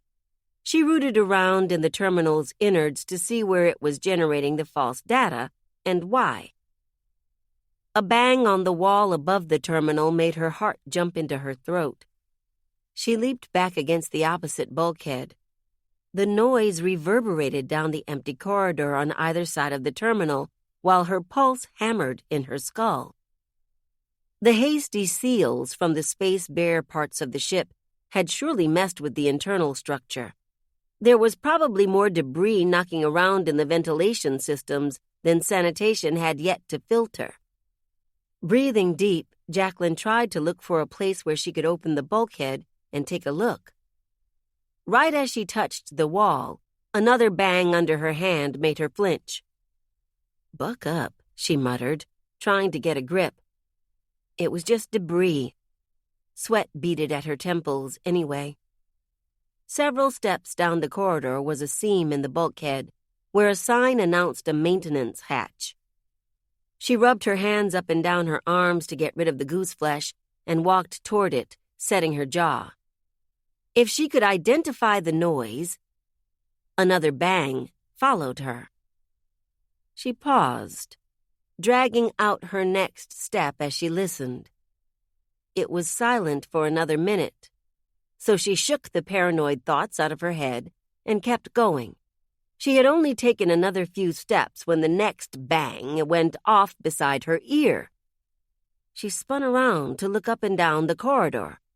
It was still empty. There were several feet between her and the terminal, between the places where the first bang on the wall and the second had struck. Debris, she reminded herself weakly. It was natural to get spooked by the Calypso's long, dim corridors, especially now that the ship was running on auxiliary power and perpetually dark. But there was no need to fear things lurking around corners or under panels. That was the trap her mother had fallen into, the one that had ultimately driven her and the crew members that followed her ravings over the edge. Jacklyn told herself that, but there was nothing made up about the way another bang came through the bulkhead where she had just been standing, or the way the next one shook the wall right as she passed by. They were following her. Improper ventilation. Faulty sanitation, she listed to herself, but it was too late to keep the shiver from running down her spine. She didn't know of any malfunction that could keep pace like that. She halted in her tracks, unable to make herself go on. Scuttling around the hold alone in the dark was too unsettling.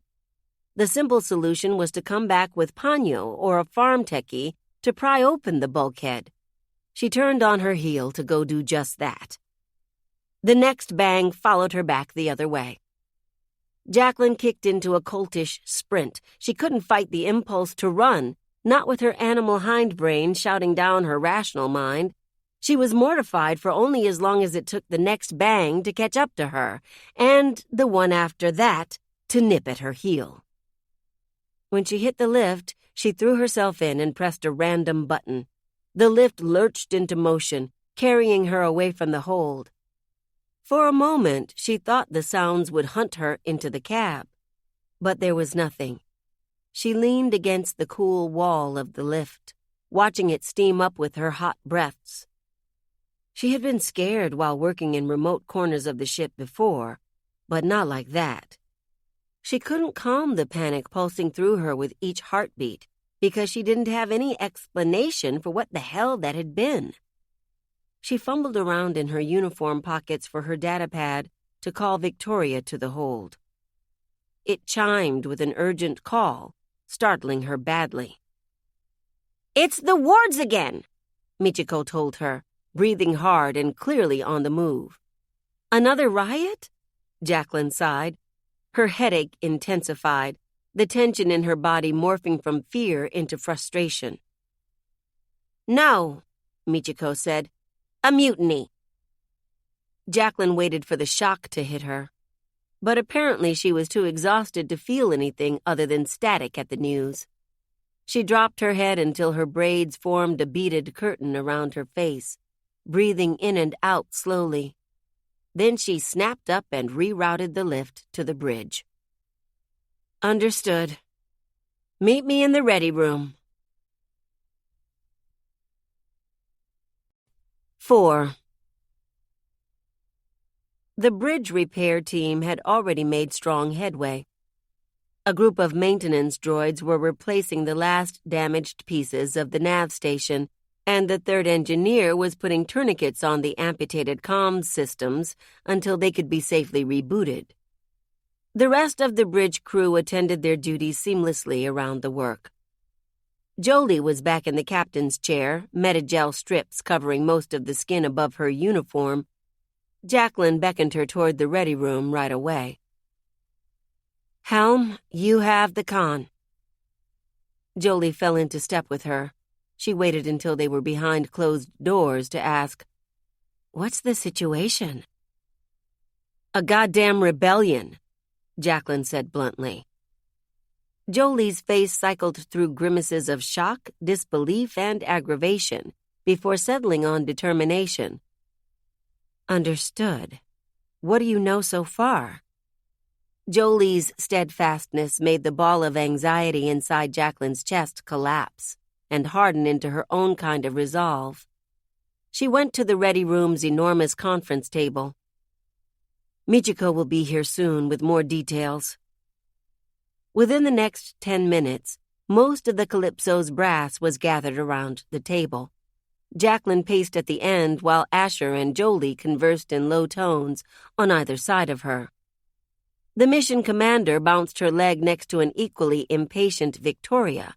The head techies of sensors, systems, and life support were also present. Otto slunk in after them, his swollen cheek earning a few stares. He glanced once in Jacklyn's direction and turned away stiffly. Panyo stumbled in a few minutes later, tailed by the ship's purser and director. Once everyone was seated, Jacklyn stepped up to the head of the table. "Thanks for coming." The faces staring back at her were varied, some curious, some haggard, some annoyed. "I'll get straight to the point.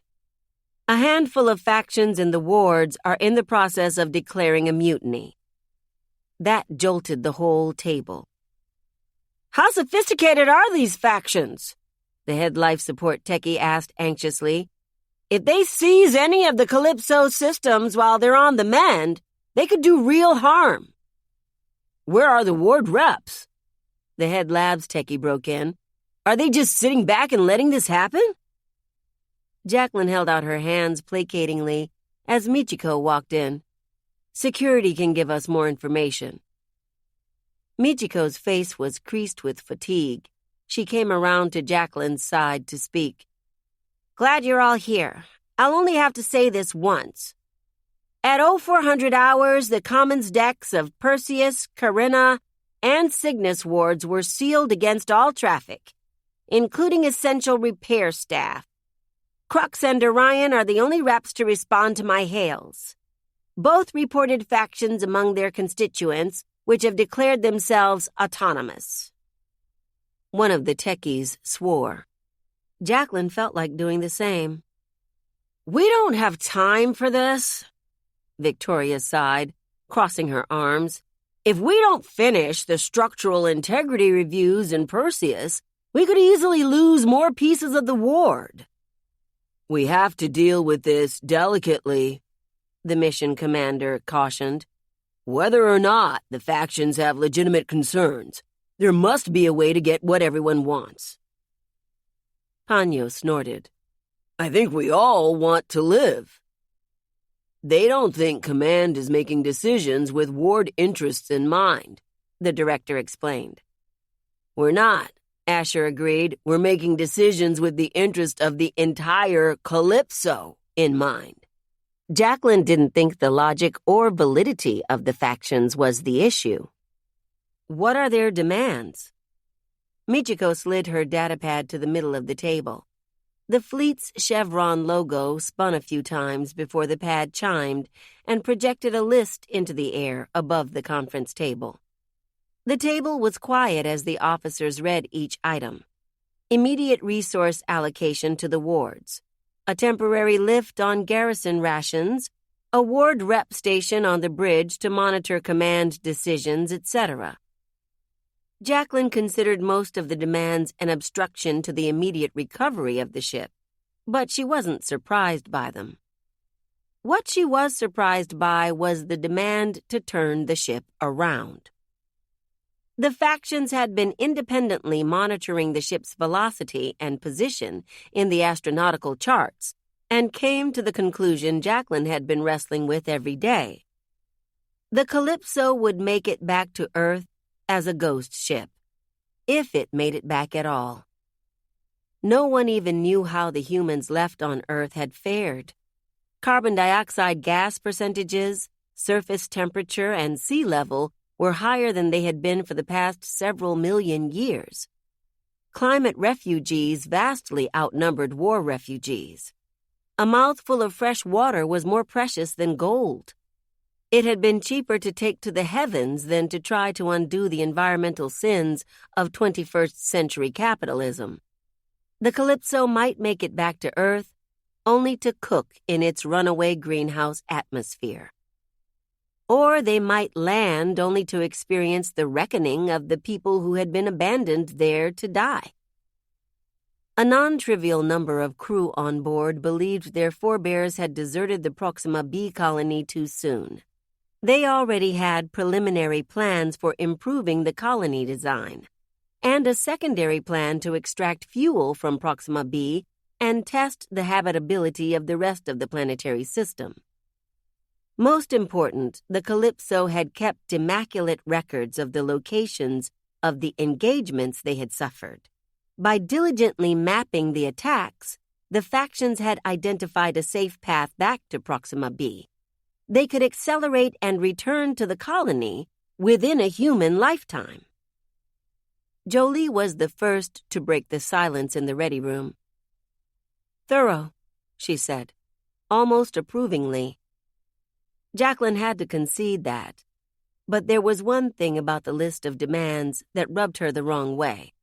It was completely, utterly defeatist. She was surprised to hear her thoughts spoken aloud by Otto. "I'm not convinced," he said. "Would our forebears have made the decision to cross interstellar space again, frivolously? No one jumps planets twice unless the chances of survival are truly dismal." The purser spoke up. "It's less about the risk of returning and more about the uncertainty of advancing. Their plan for going back, risky as it is a plan. That's more than we can say about our heading so far." Jacklyn was sorely tempted to debate the choice between continuing or terminating the mission, but now was not the time. They could discuss that when the factions were no longer holding the most vulnerable parts of the ship hostage. For now, they needed to take action. "We don't have time to waste," she said loudly, cutting off the chatter. "We have a threat to ship safety to neutralize." Jolie straightened in her chair. "What do you recommend?" "I'm opening up the floor to ideas." Jacklyn swept a hand across the table. "First things first, we need to return to repairs or else risk the damage from the last engagement spreading. That means we need to enter negotiations with the factions and post a response to this list. Let's brainstorm." She was interrupted by all the lights shutting off. The ready room went completely black. Even with the ship on half power, the reserve lights should have come on underfoot. The darkness was so sudden and all-consuming that Jacklyn lost her breath. The rest of the table gasped in surprise. Beside her, Jolie reached out blindly and gripped her arm hard. "Did they just cut power?" Jacklyn asked sharply. Michiko snatched up her datapad and activated it, providing a little illumination to the room. The blue glow tossed amorphous, elongated shadows on the walls. Jacklyn looked away from the monstrous shapes. "No, that was a systems failure," Michiko reported, scrolling quickly. "We should be back up in 5, 4, 3. When the lights returned, only the emergency ones flashed on. The spare lighting turned everyone's faces into skulls. "Status report?" Jacklyn asked. Victoria was already scrolling through her own datapad. She pulled up a ship schematic and slid it to the center of the table so they could all see. Jacklyn bit her cheek bloody. Asher cursed colorfully, not quite under his breath. One of the techies jumped to their feet. Everything was wrong. Gas levels were overall low, and the percentages of CO2 and argon were wildly out of proportion. Pressure levels were dangerously light on multiple decks, the local air thin enough to jumpstart dehydration and tamper with metabolism. Water volumes were pitiful, even taking their hidden cisterns into account. Food stores were a fraction of what they should be, even with the losses from the Perseus evacuation. Jacklyn felt lightheaded. Those levels wouldn't last them through the next decade, let alone the next few centuries. Unless they got the propulsion systems back to the fleet's original performance, they wouldn't even make it back to Proxima B with those resources. "No," Jacklyn breathed. The glitch that she had seen on the terminal in the hold must be affecting Victoria's pad. Otherwise, all the talk about dying out here in the void was suddenly a reality. There were no more calculations to do. Only one result remained. All eyes in the ready room blinked toward her. "Jack?" Jolie asked quietly. "Any orders?" Panic shot through Jacklyn like electricity, short-circuiting her nerves. She didn't have any answers. She hadn't done the math for this. "Dad," she prayed instinctively. "Please, come." There were so many times when Jacklyn was facing a tough call that her father appeared suddenly with a solution. His ability to inspire confidence in others, to make the room take a collective breath and recover their courage and inspiration. She didn't have that. She didn't know how to foster a sense of community like her mother, nor how to make anyone and everyone smile like her sister. She was the odd Albright out. The helplessness she felt right now, her shortcomings standing out in stark relief, was overwhelming. In the next moment, however, it was overridden by contempt. She was an Albright. But she wasn't Noah Albright, who had disappeared and damned the rest of them. She wasn't Tegan Albright, who had let her fear bring death to her long before it would have come on its own. She wasn't Kimberly Albright, since she was still alive. Jacklyn was the last Albright left. While that was still the case, she had to do what she could. She looked around the conference table. Her nerves peaked briefly before she settled into her decision. "We need 3 teams," she said. "First one is on negotiations. Asher, take point, and whoever you need. Priority is restoring ward access to emergency repair staff." She was gratified when Asher nodded and grabbed his datapad, the mission commander and the director getting to their feet with him. "The other teams will investigate our stores," she continued, stronger. "We need to know if these stats are correct. Department heads, keep your people focused on debugging." She received nods from all the techies. "Panyo, you'll have to open the stores directly. I want to confirm all the silos are secure." He gave a thumbs up and rose with the purser. "I'll go with Michiko down to security to monitor the mutiny." Jacklyn took a deep breath. This next order would be the most contentious and most likely to be questioned. "Victoria, tell Kachi to prepare the propulsion system. If those numbers are right, we're going to have to jump." Once again, the whole table jolted. Every face turned to look at her incredulously, but this time, Jacklyn didn't feel self-conscious. Victoria closed her dropped jaw. "You want to space jump? Jack?" Jacklyn certainly did not. Not after all the times Onyekachi had complained about the sorry state of their shock absorbers, but they didn't have a choice. "Whether we go forward or backward, we have to jump," she reasoned. "There's no way we'll make it to Earth or Proxima B otherwise." When none of the others tried to make a counter-argument, she gestured toward the door.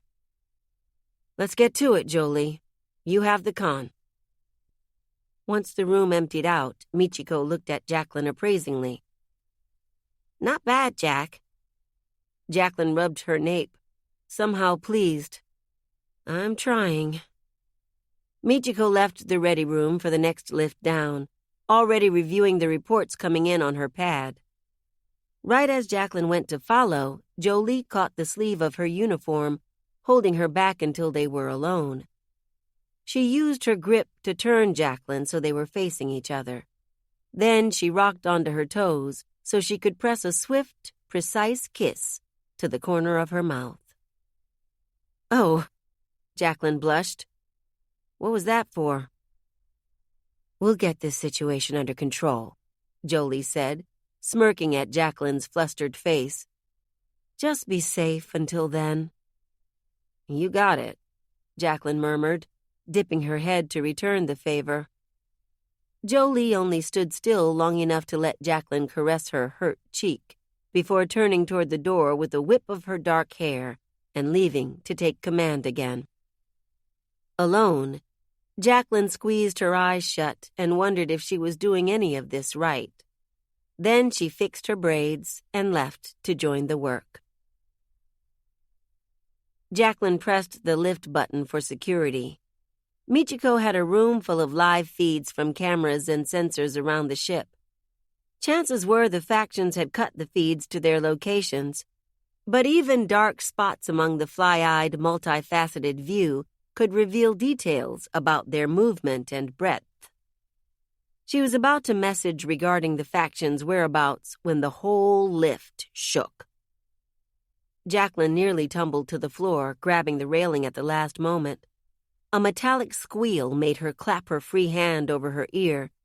It was the lift grinding along the side of the shaft, somehow tilted and knocked off of its track. It only made it down a few more feet before the emergency brake kicked in and halted its descent. "Of course," Jacklyn sighed, rubbing her shoulder where she had been jostled against the wall. She waited a few moments, but for some reason, the balancing mechanism on the lift didn't tilt it back to its proper position.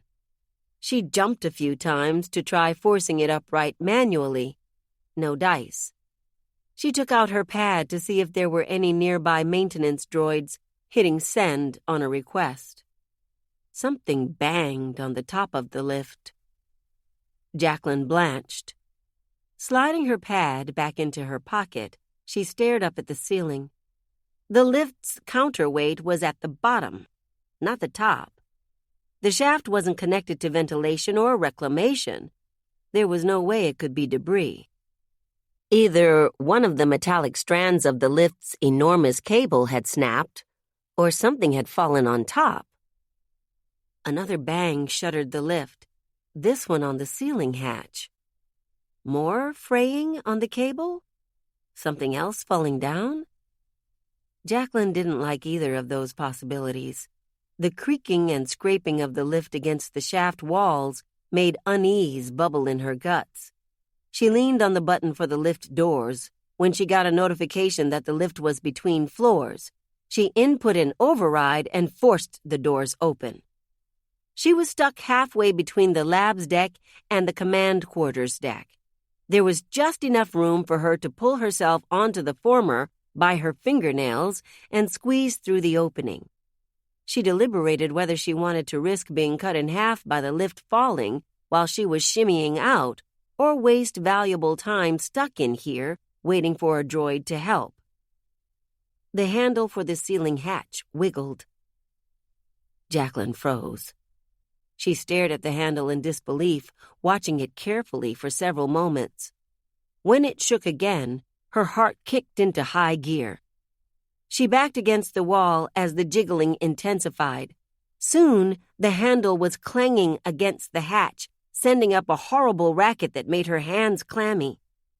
Jacklyn told herself not to leap to fantastical doomsday explanations like her mother. But what else was there? That was no cable or fallen part. A techie doing work on the cab? They would have shut down the whole shaft. Something was jerking the handle from the outside. That made her decision for her. She started to pry herself frantically out of the lift. The whole thing groaned as she crawled through the gap, turning her fear into outright panic. She managed to claw her way onto the lab's deck without incident, so spooked that she stumbled upright and put several feet between her and the lift opening. She started to breathe a sigh of relief until the lift shook with another bang. Despite the emergency brake, the vibrations made the lift cab inch downward. The next bang slid the lift down again, and the one after that. Jacklyn watched, petrified, as the knocks on the top of the lift slowly jimmied it farther and farther down its cable. The top of the lift was almost level with the lab's deck. Jacklyn lunged for the lift panel, stabbing the screen until the doors whooshed closed and blocked the lift from sight. With a barrier between her and the banging, Jacklyn regained her composure. She exhaled shakily and turned to find another way down ship, promising herself she would think about what the hell had just happened later. Paranoid, she was still looking back when she started walking, unwilling to take her eyes off the seam of the door. Facing the wrong way, she walked straight into Watson. The collision sent her sprawling. Watson, on the other hand, barely budged from its stance in the middle of the corridor. "You!" Jacklyn seethed, rubbing her chest where Watson's faceplate had struck her hard. "What the hell are you doing outside Data?" Watson's false hair had been re-glued, and the melted skin of its forearms replaced with temporary silicone sleeves. The oil tracks had been wiped from its faceplate, leaving no trace. The droid gave an exaggerated blink, something that Jacklyn had never seen before. "The doctor let me out." For a long moment, Jacklyn scrutinized it. It stared back at her with an expression so bland that it made her suspicious. After a few seconds, she asked incredulously, "Did you just lie?" Watson looked like it was going to argue, Instead, it gave up and shrugged stiffly. I tried. Jacklyn had never heard a droid lie before. She should have expected that it was possible, especially for an android. Why are you here? She demanded. If Watson thought it could roam the ship freely after its stunt, it had another think coming. I heard your message for help, the droid replied, so I came. Jacklyn's eyebrows flew up. She glanced down at her datapad where she had sent a notification about the lift malfunction. You were listening to my pad? I've been listening to all the ship's pads, Watson corrected. Jacklyn spasmed at that, though it shouldn't be surprising after the droid had demonstrated the capacity to handle a shift's worth of the Calypso's entire data input. I detected several locations on board where I could be useful. I'm sorry for what happened on the bridge, Jack. I was just trying to help. Jacklyn had a million questions for the droid. What nonsense had it been spouting during its yellow-eyed fit? Why had it touched the comms console? Why did it lie about being let out? Unfortunately, they didn't even have time for one. We'll discuss this later. Follow me. She couldn't make another stop to put the droid somewhere out of the way. It would have to stay close to her for now. She jogged across the dark deck, Watson keeping up obediently. Jack, it said apologetically when they arrived at the other lift, I don't think you can use this one. Why not? Jacklyn pressed the lift button a few times, but it didn't respond. Its panel wasn't even flashing a current status or location. What the hell? She thought about forcing the doors, but the memory of the inexplicable jiggling hatch in the other lift made her reconsider. I used this one to come here, Watson admitted. I believe I accidentally overloaded it. Jacklyn was ready to tear her braids out one by one. New rule, don't touch anything else. Not until Otto dumps those stupid upgrades. I don't want the doctor to take them out, Watson said immediately. Tough luck, Jacklyn retorted. Right now you're a danger to ship safety. You can remove them, the droid clarified, but not him. Jacklyn stalled. She hadn't expected that. Watson had always been so docile with Otto. Then again, she remembered the looks on its face the last few times she had seen it splayed open on his table. We'll discuss that later, too, she said quietly. Right now, we need to find another way off this deck. Besides the lifts, the only way to move between decks was the maintenance hatches. Jacklyn had worked on one just a few days ago, the one where she had first heard the sounds in the walls. They would have to try that. Come on, she said, leading them back in that direction. The closer they got to the hatch, however, the slower Watson approached. Jacklyn glanced behind her to find Watson still a ways down the corridor. What's the problem? She called, annoyed. There's an anomaly, Watson reported. The droid's face was drawn with concern. It was getting better at emoting. Somehow that made Jacklyn more uncomfortable than the overheating hypodroid from last time. So I've heard. In the wall, right? Watson shook its head. In the hatch. Jacklyn frowned. She looked down at the floor, almost waiting to hear the banging sounds from before. When the silence continued, she steeled herself and grabbed the handle. There was only one way to go. She opened the hatch and immediately recoiled. Jack? There was a body in there. Right away, she knew it was dead. The stench was surprisingly subtle, probably because the corridors were so cold. But the position was wrong. And the color was wrong. And the blood and guts were on the wrong side of the skin. Jacklyn put her hand over her mouth, worried she was going to be sick. She had seen corpses before. That was the reality of war, even if they were just the ones caught in a cosmic crossfire beyond their perception, but never with their viscera hanging out like the wires of an opened console. Tegan's body had just been stiff and pale. Not even Kimberly, who died from being juiced, had looked like this afterward. The face was vaguely familiar, but she didn't recognize the person until she saw the Cygnus Ward tattoo on his neck. It was Vidal. "Shit," Jacklyn whispered behind her hand. Why was he here? How was he here? When she had left the hatch a few days ago, it had been empty. Victoria had said Vidal went to the machine shops for more epoxy. What the hell could have gone wrong on that kind of errand? Jacklyn closed the hatch, trying not to disturb his body. She yanked out her datapad and tapped on it with shaking fingers. "You told the CMO?" Watson said, closer now. The look on its face was far away as it listened to her communications again. "Something's wrong here," Jacklyn replied, clearing her throat when she heard how high and tight her voice came out. "I need a medical officer to look at this."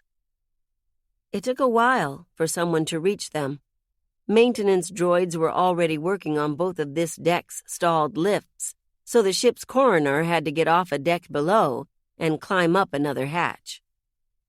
They greeted Jacklyn solemnly. "What are we dealing with, Jack?" Jacklyn opened the hatch for them, turning her head so she wouldn't have to see again. She was impressed at the way the coroner merely grimaced before kneeling down for a closer look. They recorded the pallor of Vidal's skin, the size of his pupils, the color and texture of his blood where it had congealed down the sides of the hatch. "I'd like a second opinion," they said, after a long, silent examination. "But I can tell you mine right now. He died from evisceration and exsanguination, and he's missing a few organs. I'll need Wong to corroborate, but this can't have been an accident or self-inflicted. This was an act of murder." 5. By the time a body bag and extra medical officers showed up, Jacklyn had called Michiko. The timing was too suspect. Vidal's death, the Calypso's first murder in half a century, coming right as the factions announced themselves, made her assume the worst. Anyone could be at risk if the factions were willing to kill to get what they wanted. Michiko's waning patience was audible through the pad speakers. What would they gain by killing an engineer from one of their own wards? I'm not sure, Jacklyn admitted. All I know is this problem just became much more complicated. She contacted the negotiations team after that. Asher answered her call. Jack, we're in the middle of talks with the Perseus faction. Can we... Someone's been murdered.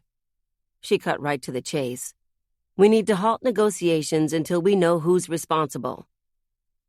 Good God. The director's voice echoed tinnily down the line. An engineer from Cygnus, Jacklyn continued. I found him in a maintenance hatch on the lab's deck. The coroner said it's foul play.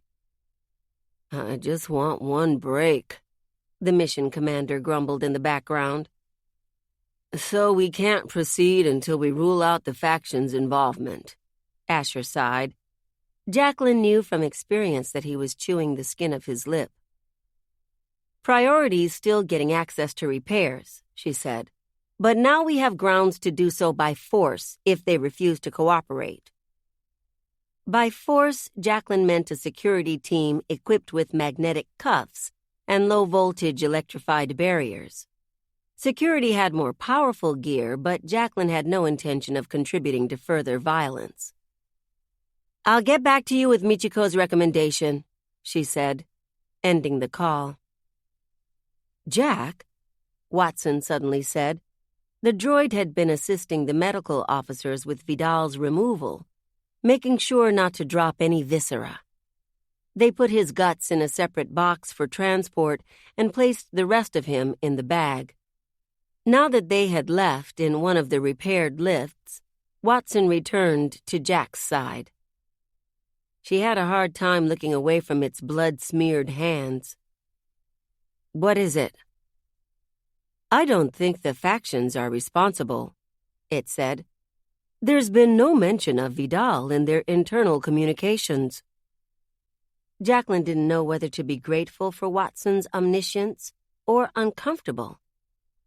"That could be deliberate," she countered. "Or maybe the deed was done by a subset of the factions to leverage their cause." "It was something else," Watson insisted. "The thing behind the door." Jacklyn was surprised enough that she finally looked up at the droid's face. She grimaced when she saw its eyes were glowing that wrong, jaundiced color again. "Jack, the factions are getting impatient since we went radio silent," Asher said through the pad. "What is Michiko's recommendation?" Jacklyn checked, but security had offered no response yet. "Sorry. Stand by." She ended the call on his annoyed noise and looked hard at Watson. "What's wrong with your eyes?" she asked. "What door are you talking about? What thing behind it?" "It's inside the fleet," Watson answered. "In every flotilla. In all of the ships. I heard it." "Heard what?" The haunting noise that Watson had spouted in data popped up in Jacklyn's mind. "You mean the signal?" Watson shook its head. "I can't understand them yet. I heard the thing behind the door myself. The other ships made the mistake of opening theirs." "Make some goddamn sense," Jacklyn blurted. "Who is them? What's in the ships?" Asher interjected. "Jack, we need something quick or else they're going to cut us off." Jacklyn closed the connection without responding and tried to call Michiko directly. It didn't go through. A frisson of worry curled through her. She was on edge with all this vague talk of doors and hidden things. "Jack!" The chime of a new call snapped her out of her thoughts. She swiped at her pad, surprised to see Wong on the line. "Yeah, go." "The coroner just dropped off Vidal's body," he announced. "I can already confirm their conclusion." "You found something else?" Jacklyn guessed. He sounded too strange for this to be a simple second opinion.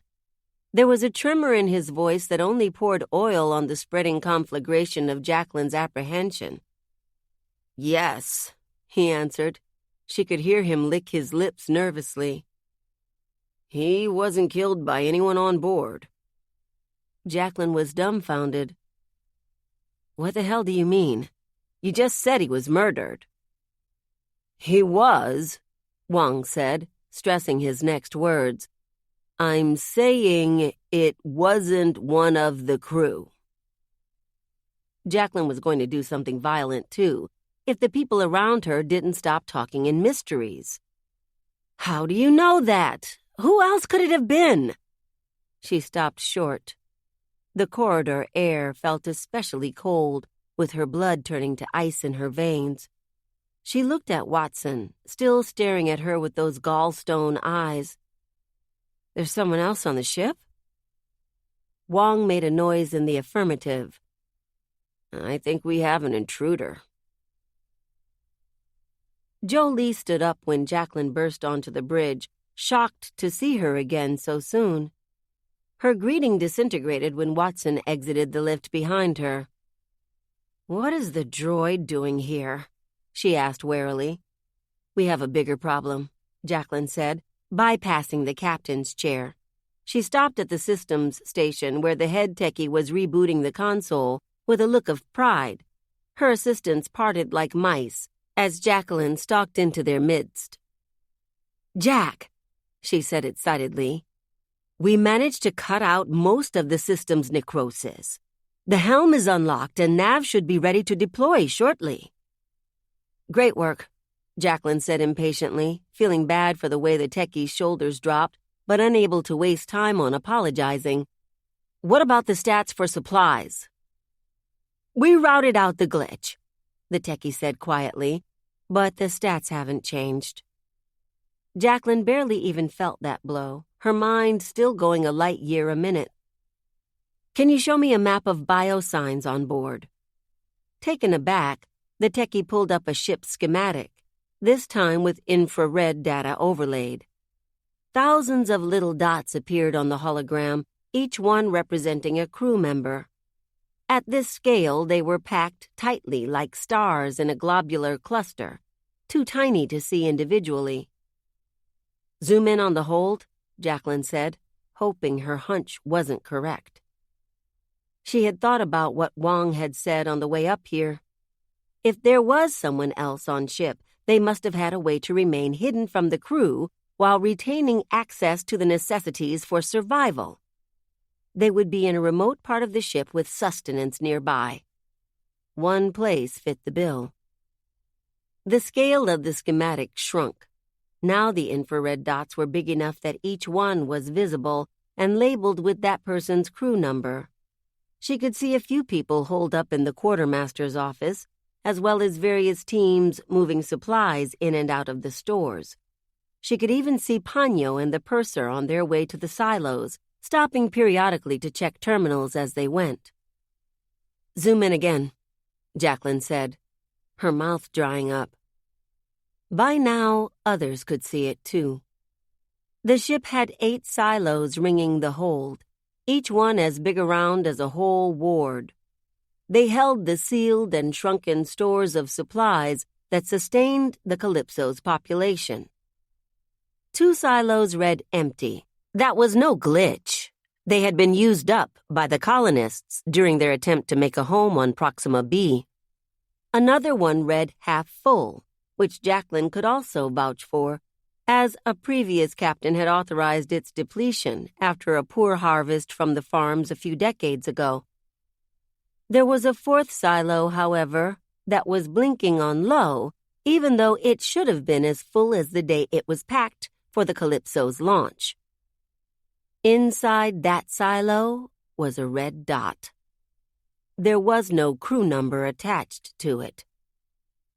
There's our intruder, Jacklyn declared. The bridge crew who had been eavesdropping recoiled at the word.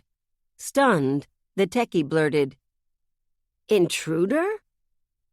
The crew staring over at the systems station were too professional to erupt with questions, but the air on the deck became taut enough to snap. Jolie seized Jacklyn's shoulder and spun her around, hissing, "What the hell is going on, Jack?" The chime of Jacklyn's datapad broke the aghast silence. She gave the con to the helm and dragged Jolie into the ready room. Watson tagged along like a leashed dog. "Sorry for the delay," Michiko said breathlessly.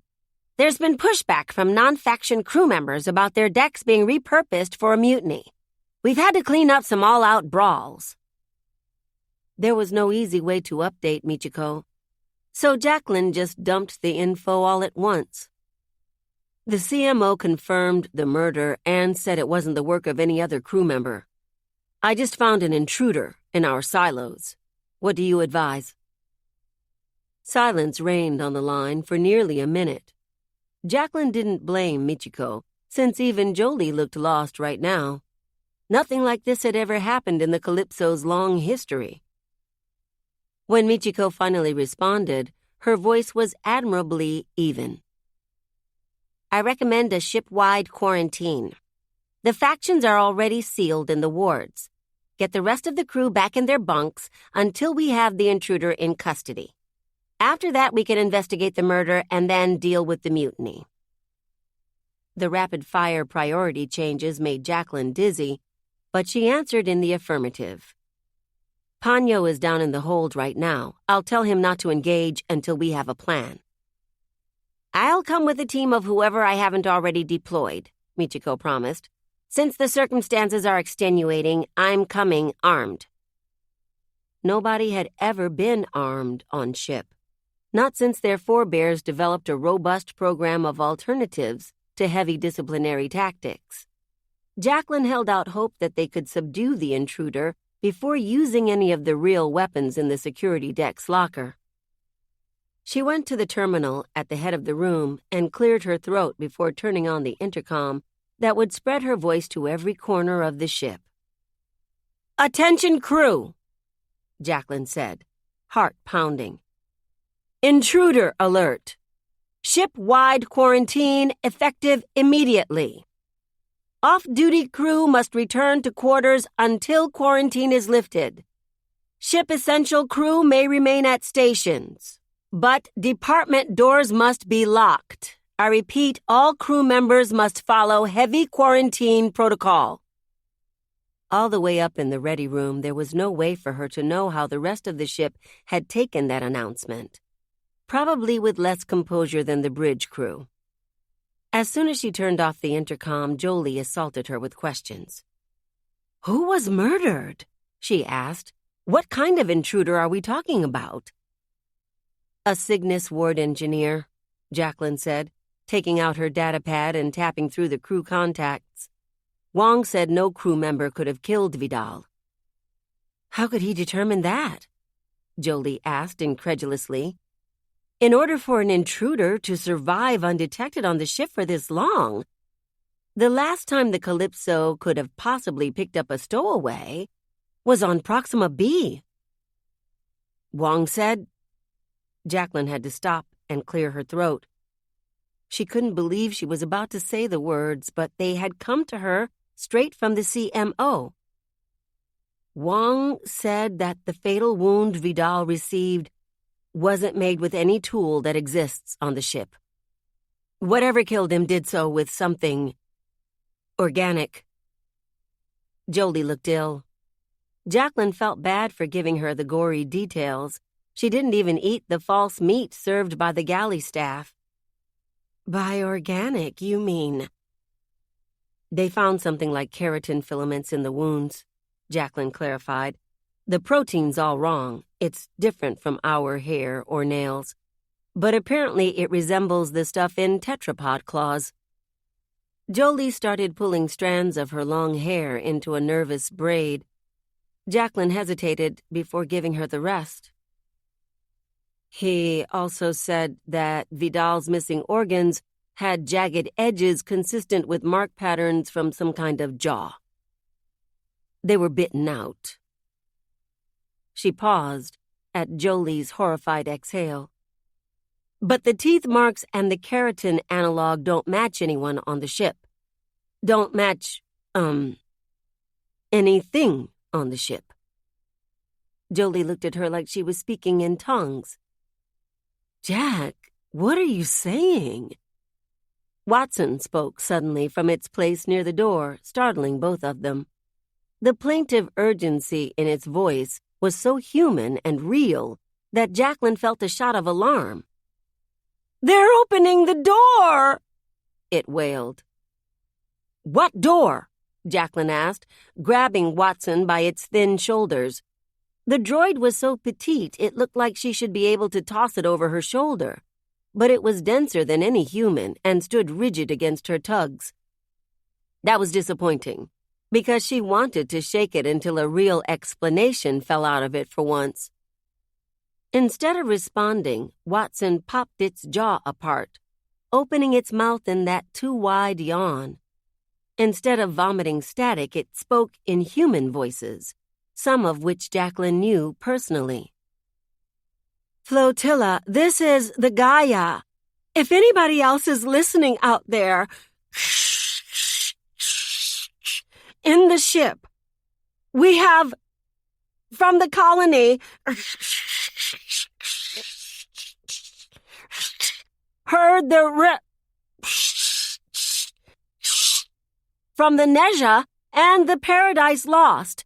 Do not open the Pitisanwin. Who's left? If you have, it's Something in here. Come in. We're the Mamiwata. The captain of the Ishtar said, the whole crew gone. Please, anybody. The Bass and the Itzpapalotl are and help! It's on the inside! How did you? Jacklyn whispered. Those were transmissions from other ships in the goddess flotilla. They hadn't received a clear message in months. Yet, Watson was playing them loud and crisp. You got these from the comms console?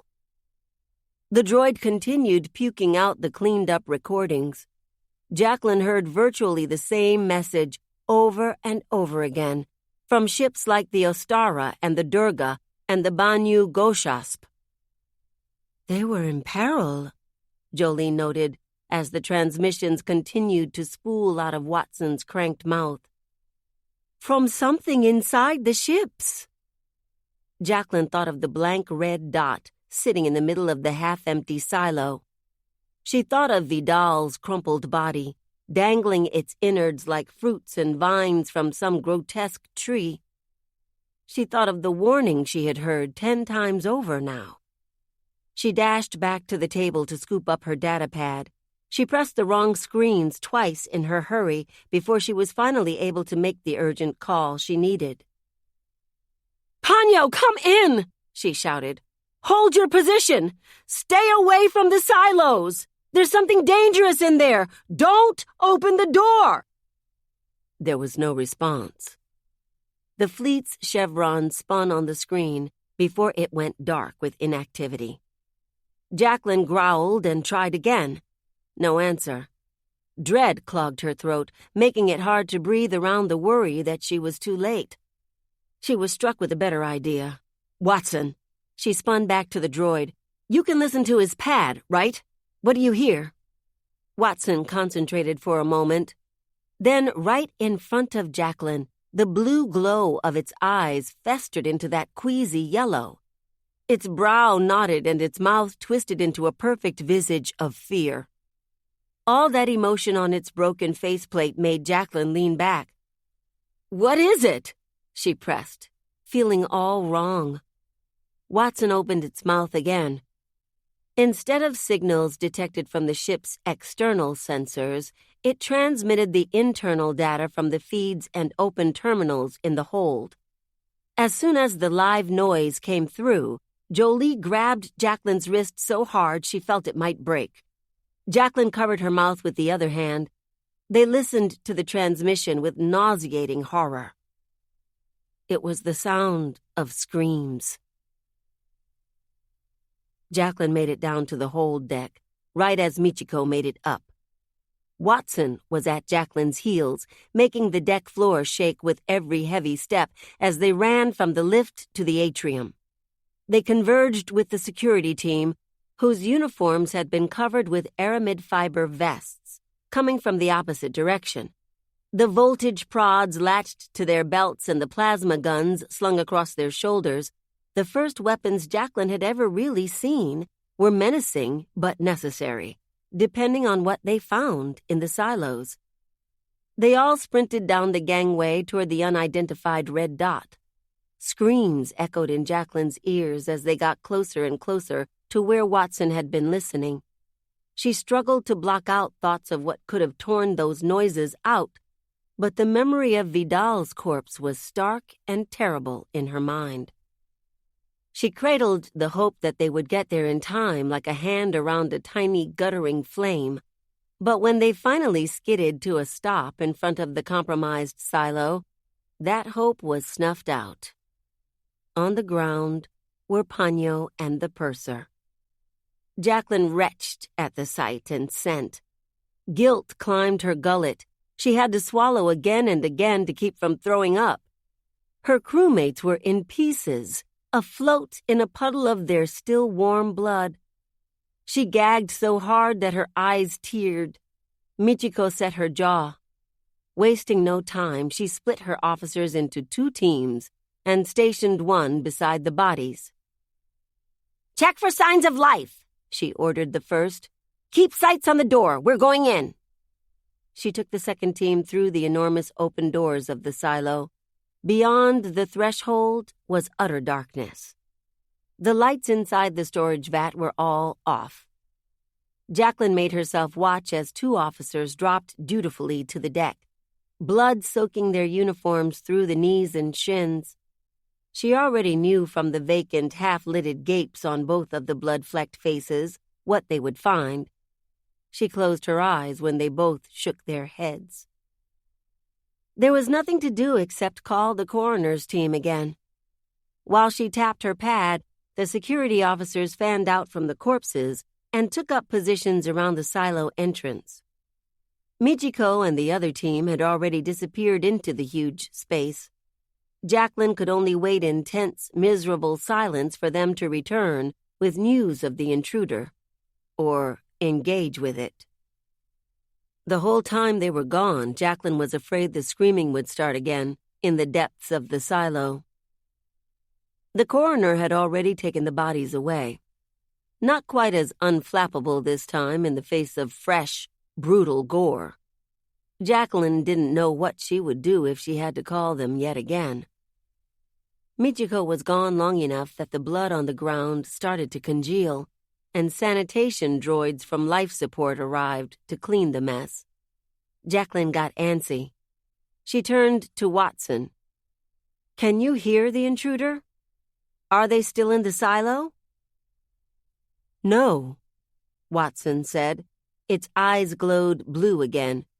"They're currently not in any place on the ship with a live feed or sensors." Jacklyn frowned. How many places on the ship could an intruder hide from all internal sensors?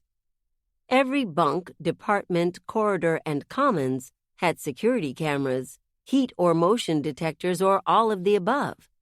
The only locations where the fleet's architect hadn't deigned to put sensors were inside the walls. Jacklyn sucked in a shaky breath. The anomaly. Michiko and her team finally returned. "There's no sign of the intruder," she declared, exiting the silo. "Just loads of missing stores and traces of their squatting." "Traces?" Jacklyn echoed. Another material sample from the intruder could tell them something important. The biology lab had been destroyed in the engagement before last, but its researchers were working out of sickbay. "Did you get a—" "Right here," Michiko said, already ahead of her.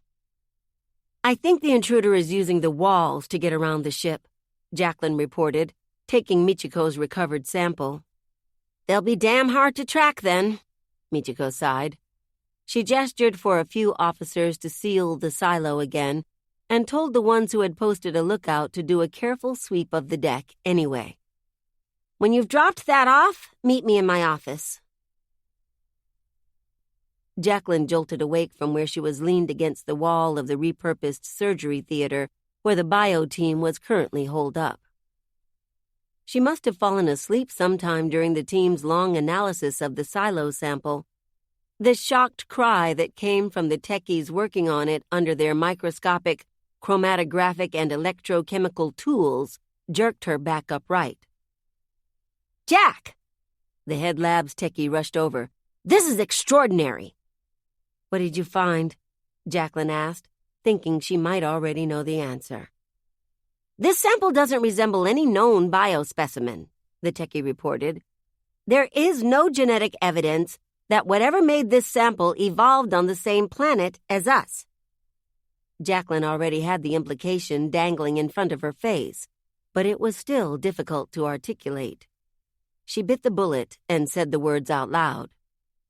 "You're saying this sample came from something not from Earth?" The researchers tittered in the background. The techie nodded wildly. "This is the first direct evidence of extraterrestrial life." Jacklyn wished she had time to marvel at the discovery. She wished she could sit down, at the very least, but they couldn't just sit on this. They needed to act. "From the colony?" "The fleet has only ever been to one other world," they pointed out, Until her death, Jacklyn's mother had never stopped talking about fairy tales. The kind of juvenile stories that had cropped up in nurseries on Proxima B.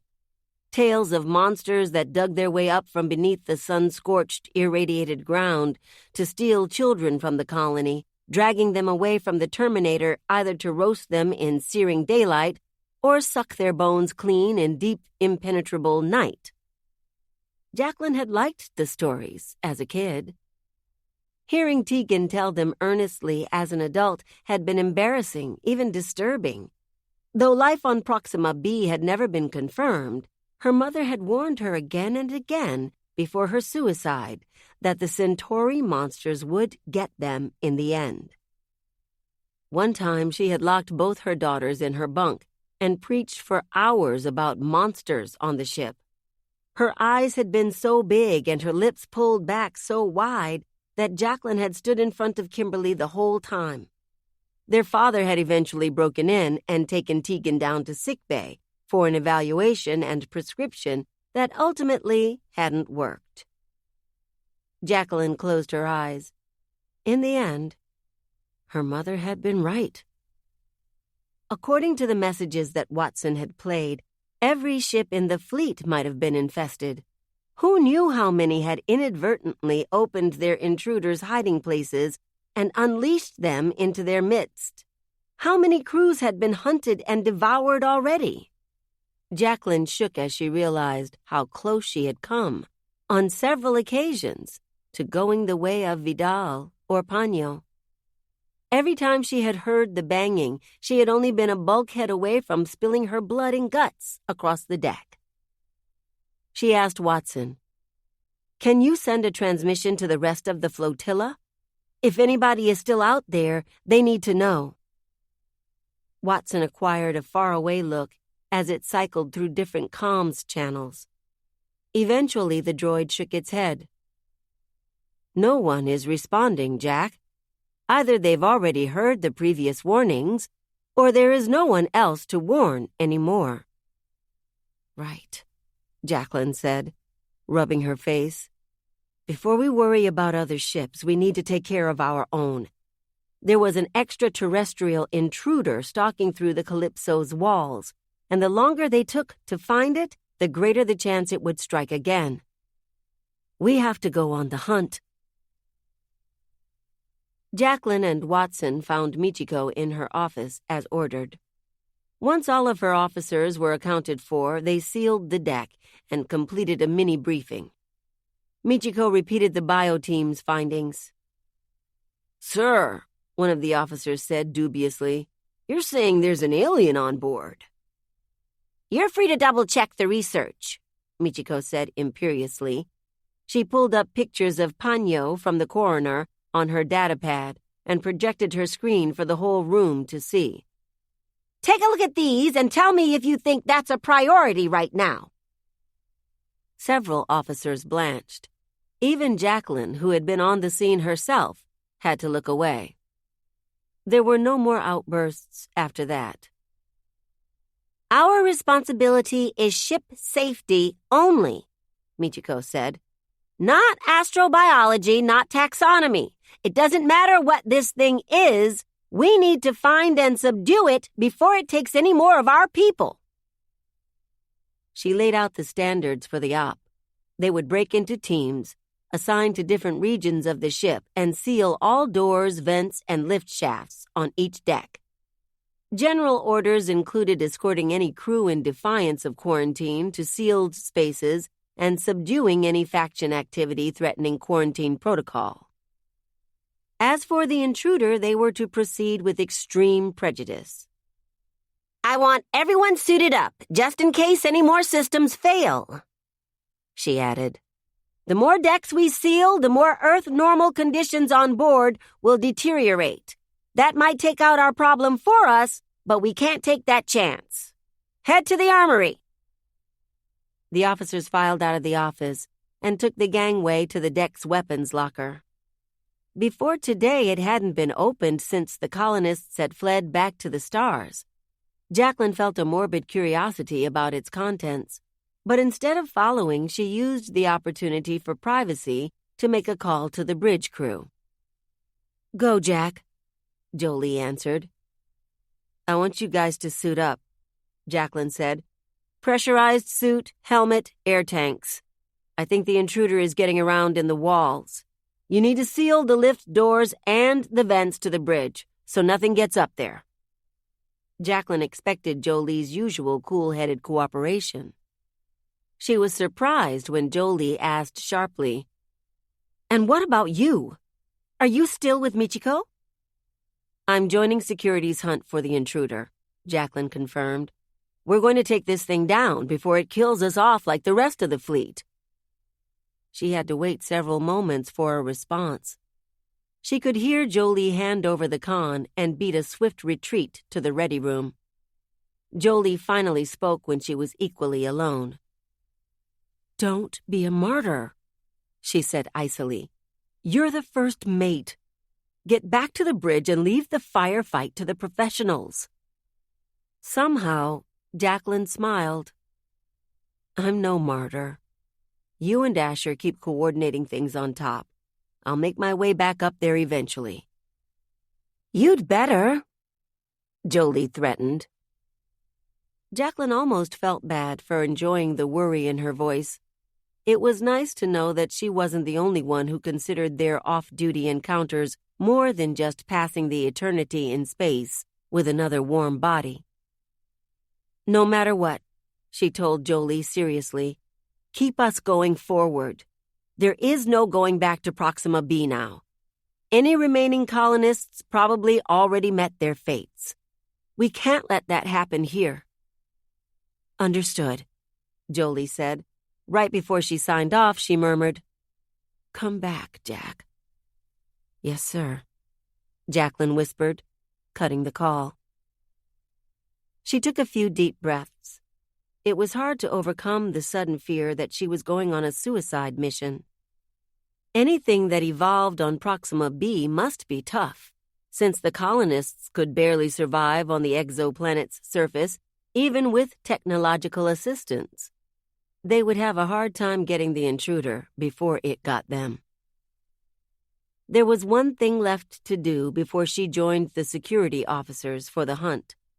She went to the terminal in the live feed room to make another ship-wide announcement. "Attention all crew members. Quarantine has now been elevated to lockdown.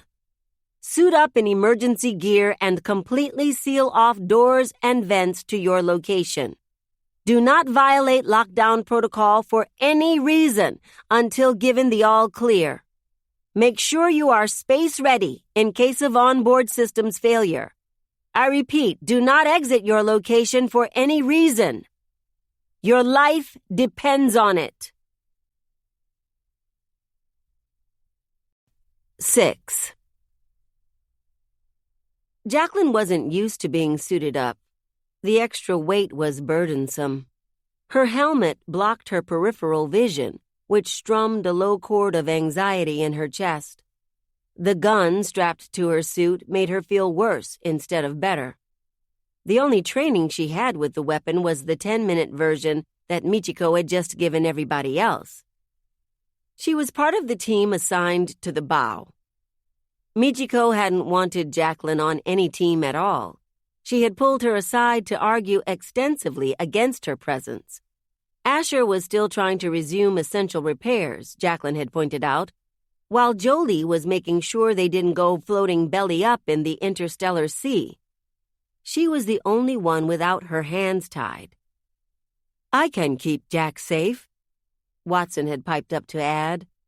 Jacklyn was blindsided by the support. Michiko wasn't impressed. "Aren't you a data droid?"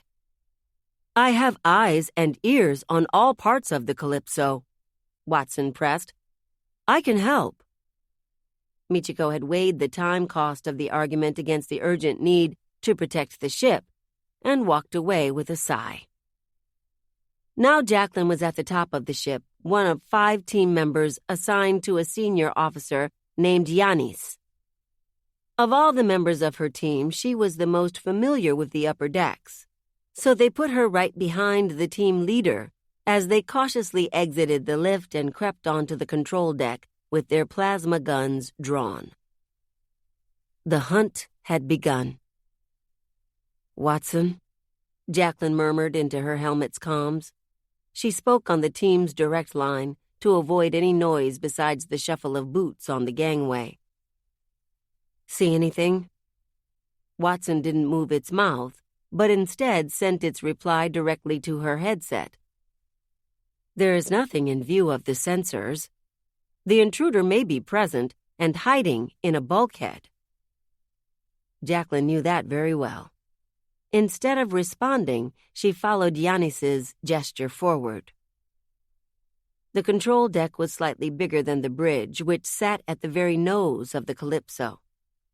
The latter only comprised the helm and ready room.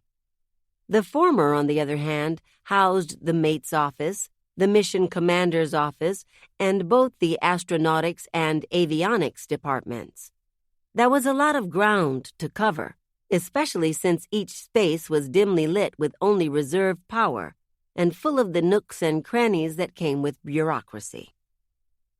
They began with the mate's office, filing in weapons first. Yannis waved a hand in front of the lights panel, but the office, which was divided into 3 sections, remained grimly dark.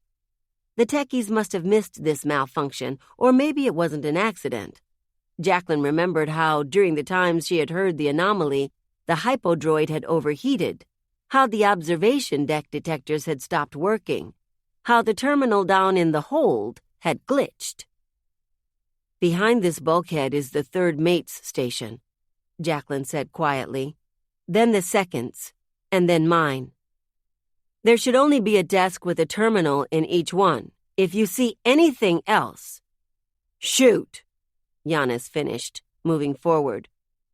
There was nothing in Jolie's office. She kept her workspace painfully spick and span, with the exception of some threads and baubles for the embroidery service that she offered to crew members who wanted to customize their uniforms. Asher's office was also clear. He spent most of his off-duty time volunteering in the nurseries. When they approached the bulkhead leading to Jacklyn's space, Watson shot an arm across her chest, nearly clotheslining her. "Jack," Watson warned, "there's an anomaly in your office." Jacklyn's bruised heart started to beat overtime. "Yannis, understood." He cut her off, gesturing for 2 members to flank him as he got in position against the wall.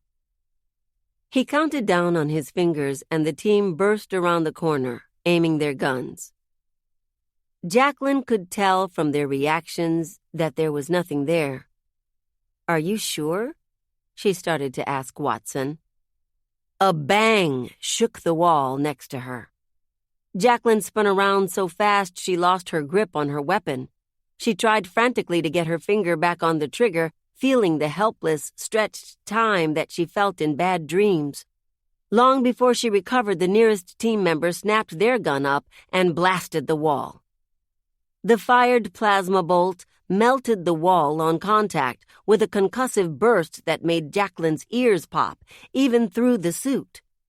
The edges of the wound in the metal panel curled back like rotting rind, glowing orange at the tips and releasing faint smoke. The team flanked the new hole and risked a glance inside.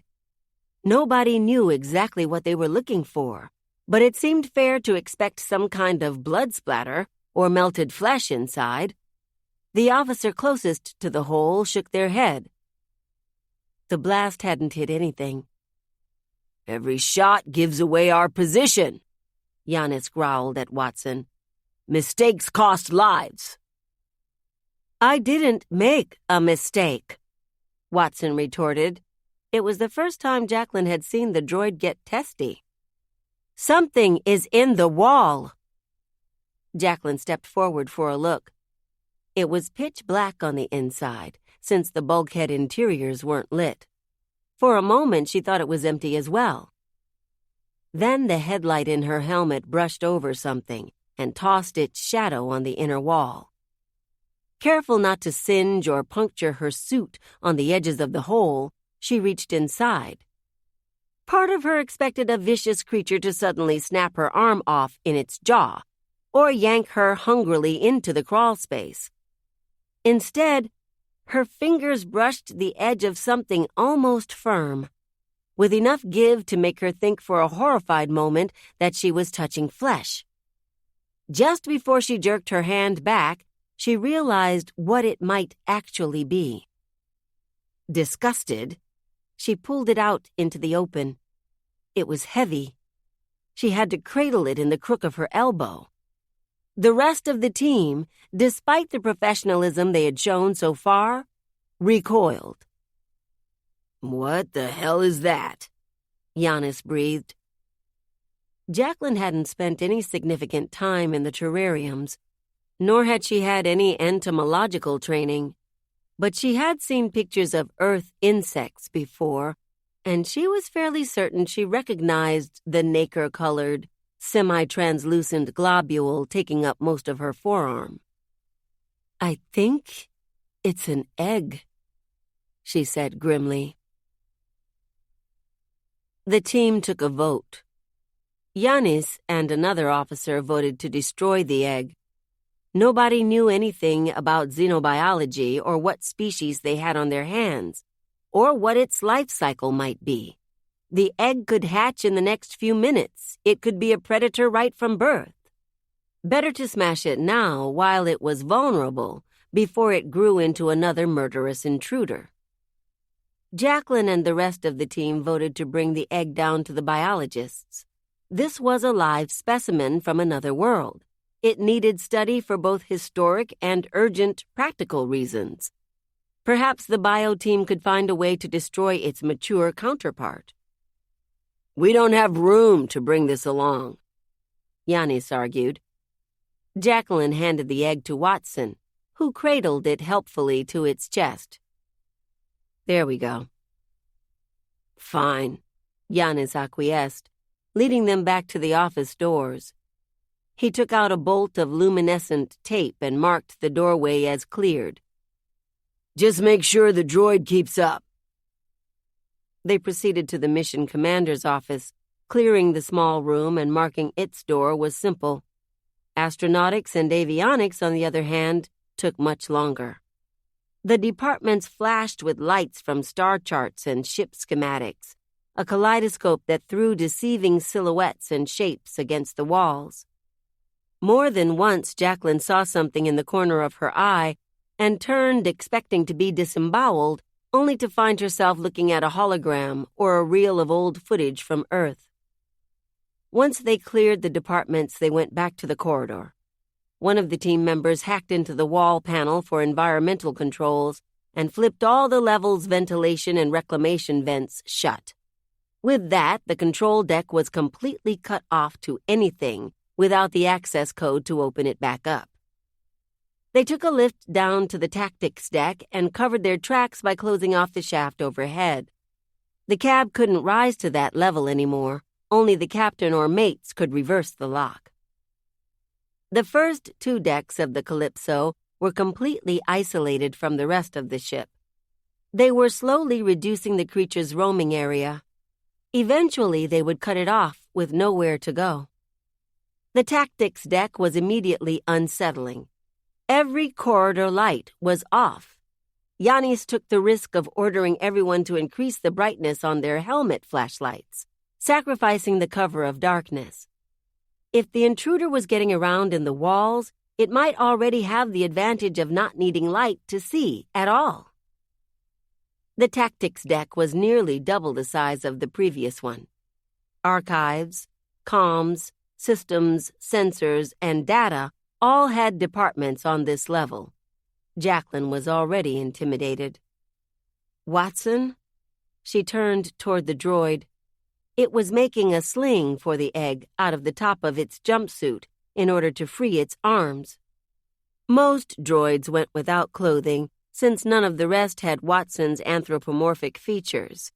It was unique in that it wore a uniform like the rest of the crew.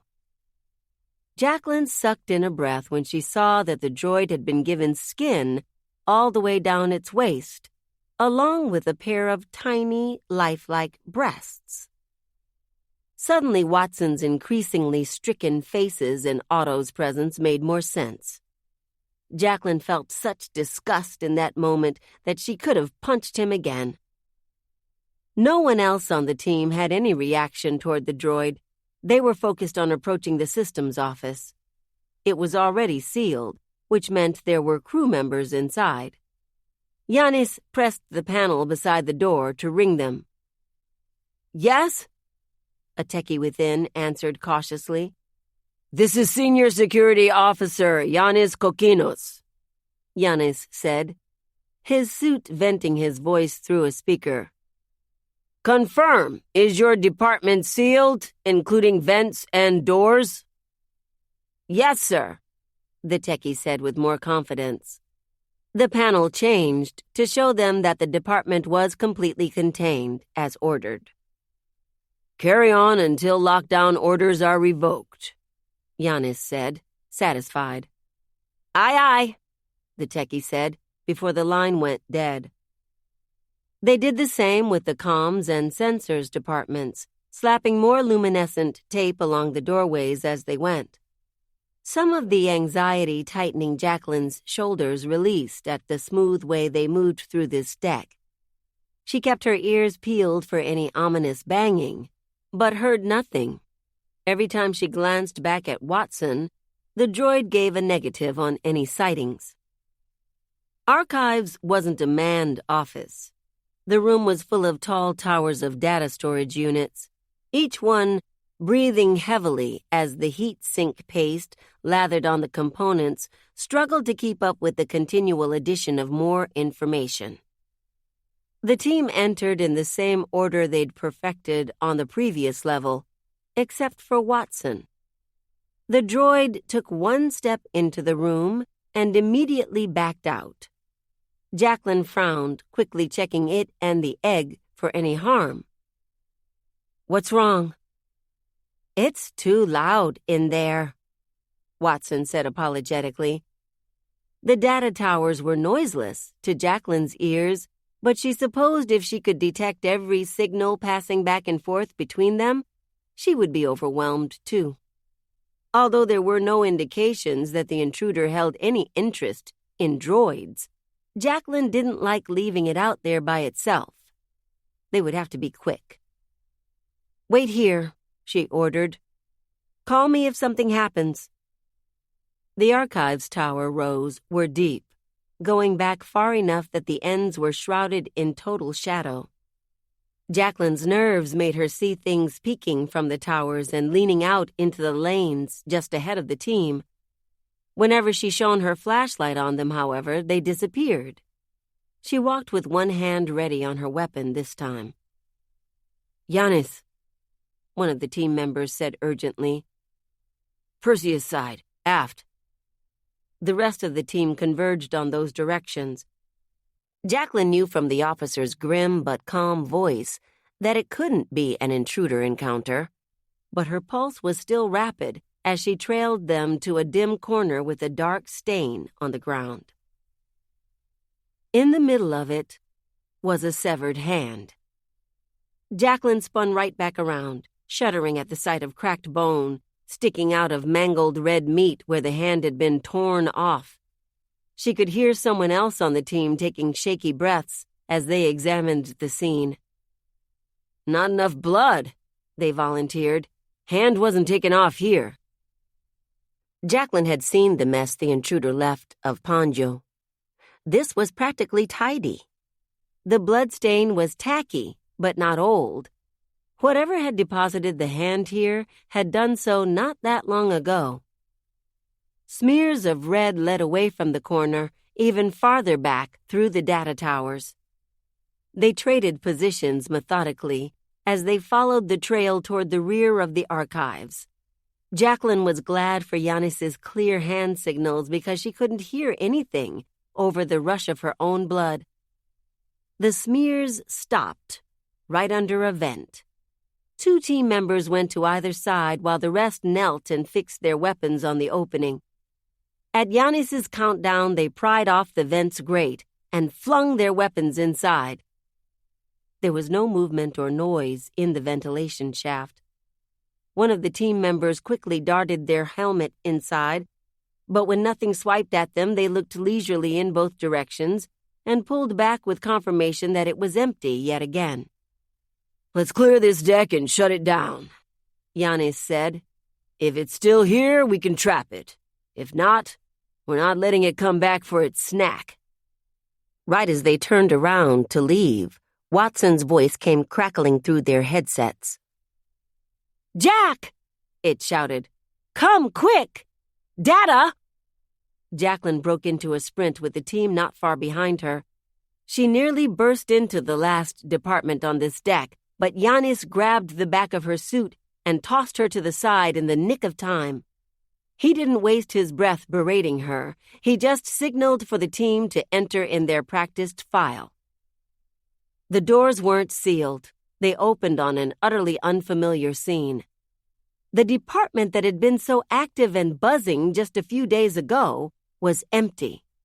The oppressive heat that usually lay over the hive was missing. It felt ominously cold without it. The workstations were undisturbed. There was no carnage here, no corpses, no missing limbs, no broken bodies. For a moment, Jacklyn wondered what the fuss was about, until she saw Watson standing in front of the head data technician's office. When she came to the droid's side, she saw why. Otto Watson was slumped in his seat with his half-eaten guts spilling out of his lap. The spread of his blood had shorted some of the wires dangling from his terminals. His glasses were askew, eyes staring straight ahead like he was still reading the data flashing on his monitors. Jacklyn closed her eyes. "He must have come down to do more work against protocol," she muttered. She barely had any nausea left to react with. God damn it. Giannis and the team closed in to investigate the body. "Fits the CMO's description of the last body," one of them mentioned. "The creature got to him, too." Another officer pointed at Otto's desk. "Here's the rest of that arm." One of Otto's long, thin arms was stretched out across the desk. Where his hand should have been, there was only a stump of bloody and ruined meat. The team scanned the office, but there was no evidence that the intruder was still around. From the looks of it, it had snacked on Otto and then left the tactics deck entirely. "Let's move," Giannis called. "We need to stay ahead of this thing before it catches any more stupid bastards." Jacklyn was about to follow them out when she noticed something beside the end of Otto's arm. It stood out from the rest of the circuitry and equipment scattered across his desk by virtue of its stark blue cover, the same color as the glow of Watson's eyes. It was a small input chip, the kind that was made to fit inside both terminals and droids. She picked it up and saw that it came with a note. "Give this to Watson. She can still get us home." Of course, the last thing he had been working on was that damn project. If he had just listened to her, if he hadn't been so grossly obsessed with his pet droid, maybe he would still be alive. She pocketed the chip. She could think about what to do with it, whether she would fulfill his last request when they weren't in danger. She left the office to follow the team to the lift, but noticed that Watson hadn't budged. It was still in the doorway, staring at Otto's corpse, its expression so complicated that Jacklyn didn't recognize the emotion there, whatever its programming was trying to convey. "I left him here," Watson confided. Data was done reconfiguring their systems, so the technicians left for their bunks when you gave the quarantine order. Everyone except for the doctor. He was so engrossed in his work that he didn't notice when I sprang the restraints and snuck out. "The restraints?" Jacklyn echoed sharply. "He didn't like getting reprimanded," Watson explained. He wanted an apology for getting him in trouble. Once again, Jacklyn felt sick to her stomach. She had been tempted to feel a little grief at the sight of Otto ripped up and bled out, by virtue of the fact that they shared a home ward, that he had voiced his support when the backlash of her promotion to first mate hit. But none of that mattered as she watched Watson stare at his inglorious grave.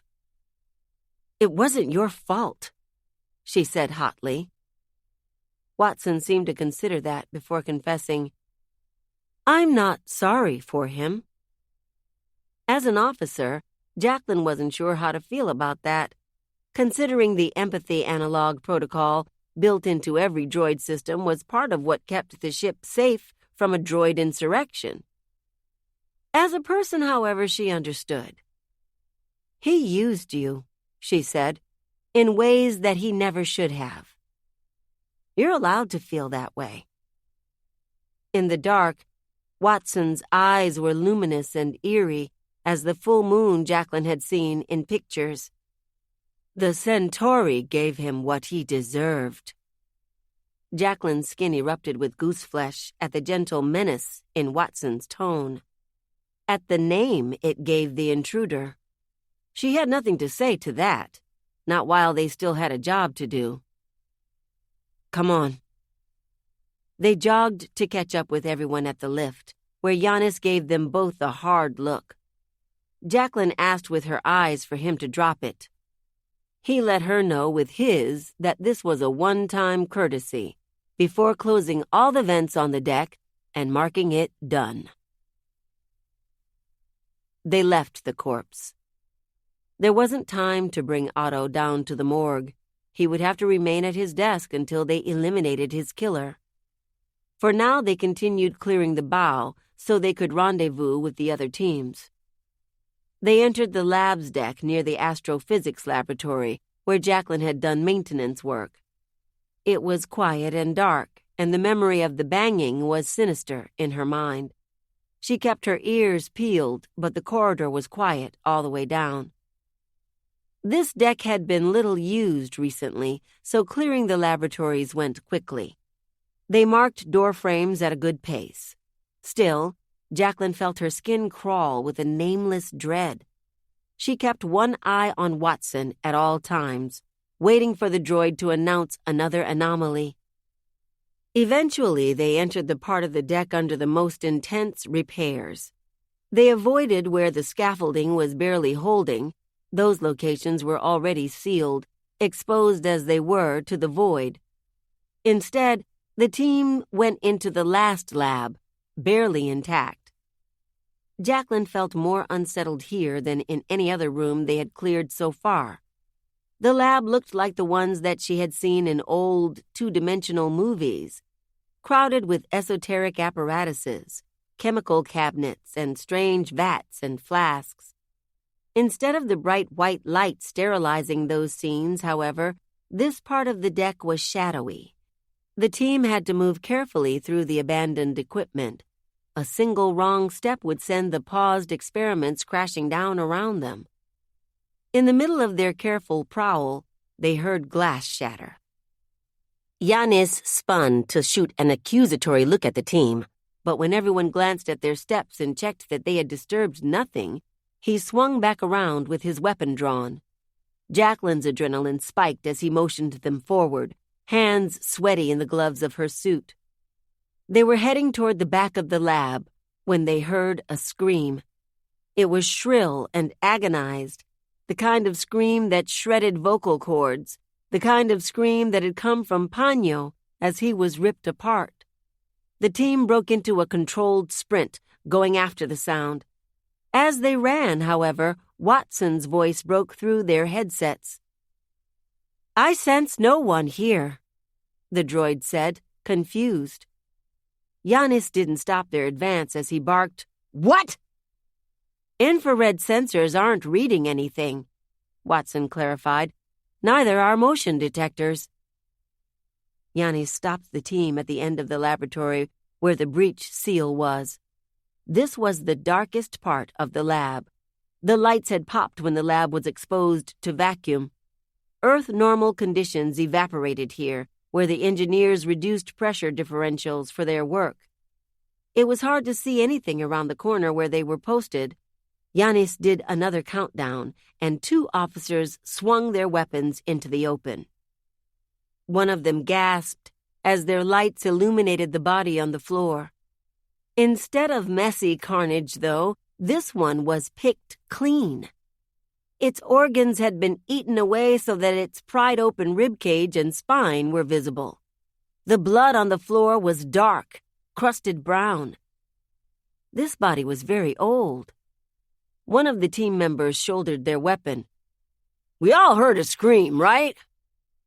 "Didn't come from this lady," another member answered, bending for a closer look at the missing viscera.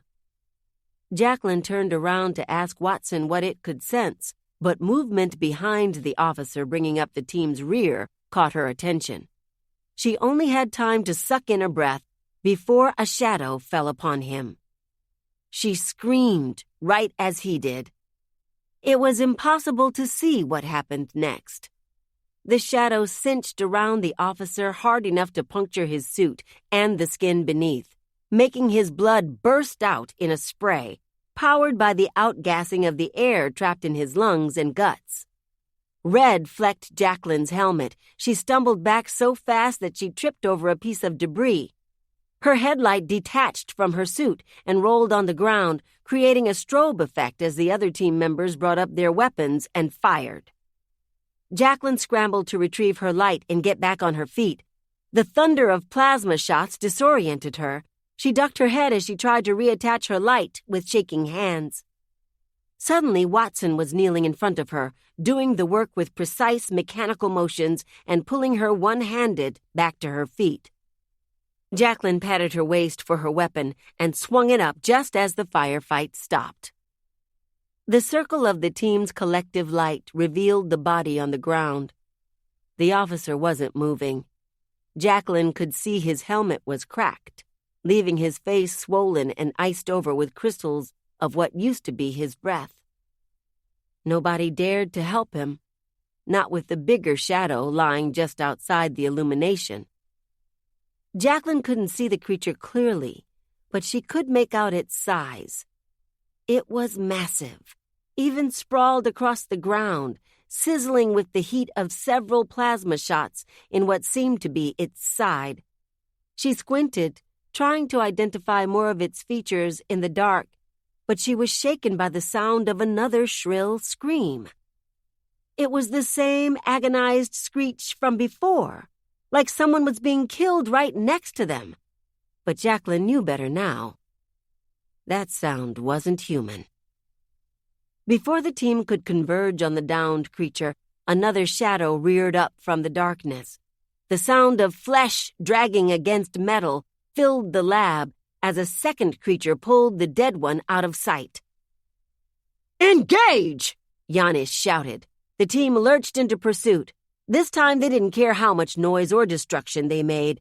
They bulldozed through the lab, dashing equipment to the floor. Jacklyn scrubbed at the blood on her helmet as she ran, her pulse thundering in her veins. She was relieved to hear the heavy thunk of Watson running right behind her. Their pursuit took them all the way out of the lab. In the lights of the corridor, they could see smears of strange, bright blue blood. The tracks led all the way to a vent with its grate pried off. The creatures had escaped. "Damn it!" Giannis shouted, banging his hand on the bulkhead. The other officers dropped their weapons, shell-shocked. Jacklyn felt the same. Her eyes were fixed on the splotches of alien blood, almost the same shade as the Terran oceans that every child was shown in their nursery. The color was oddly, impossibly beautiful.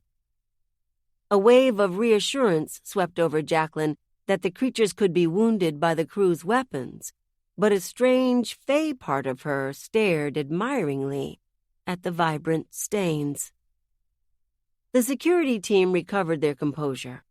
Jacklyn woke from her trance to Giannis waving permission to a few officers, his face dark and tight like a fist. Those team members broke off and re-entered the lab. "Jack," Watson said, drawing her attention. The droid knelt beside her and tore a piece of fabric from its uniform top, swiping it through some of the creature's blood. It wasn't thin like human blood, but viscous, almost a slime. Watson folded the sample thoughtfully into the cloth before tucking it in with the egg. "We have one more deck to go." Jacklyn shook off her fog. They had made contact with the creature, a real, undeniable life form, unlike anything she had been taught about from Earth. They had seen for themselves its carnage and how dangerous it could be in an instant. It was her responsibility to make sure the rest of the ship didn't suffer the same fate. "All teams, this is Jack from Delta Team," she announced through her headset, broadcasting to everyone on the hunt. "Contact confirmed. Beware, there are multiple intruders on board." 7. They had to leave the fallen officer behind. Just as there had been no time to move Otto's body from its pool of blood and gore, they had no time to move the officer from the laboratory. Jacklyn could hear the team members who went back closing his suit as best as they could and straightening his horribly sprawled limbs. She might have heard stifled crying as well, but it didn't last long. The officers returned without further dallying, sidestepping the blue blood on the ground, and the whole team fell back to the lift. Yanis quickly shut the vents and sealed the level as they descended to the final deck in the bow. Clearing the observation deck was simple. The whole level was open to the stars, with little blocking the panorama of interstellar space. The only fixtures were the viewing benches and the information consoles in the center of its atrium. The team split into 2 groups, walking the room's giant circumference in opposite directions. They met up without incident on the other side. Jacklyn only stopped once to look out the window by habit. She was too frazzled to find the sun among the constellations. The stars looked like random stitches, a nonsensical embroidery she had no time to untangle.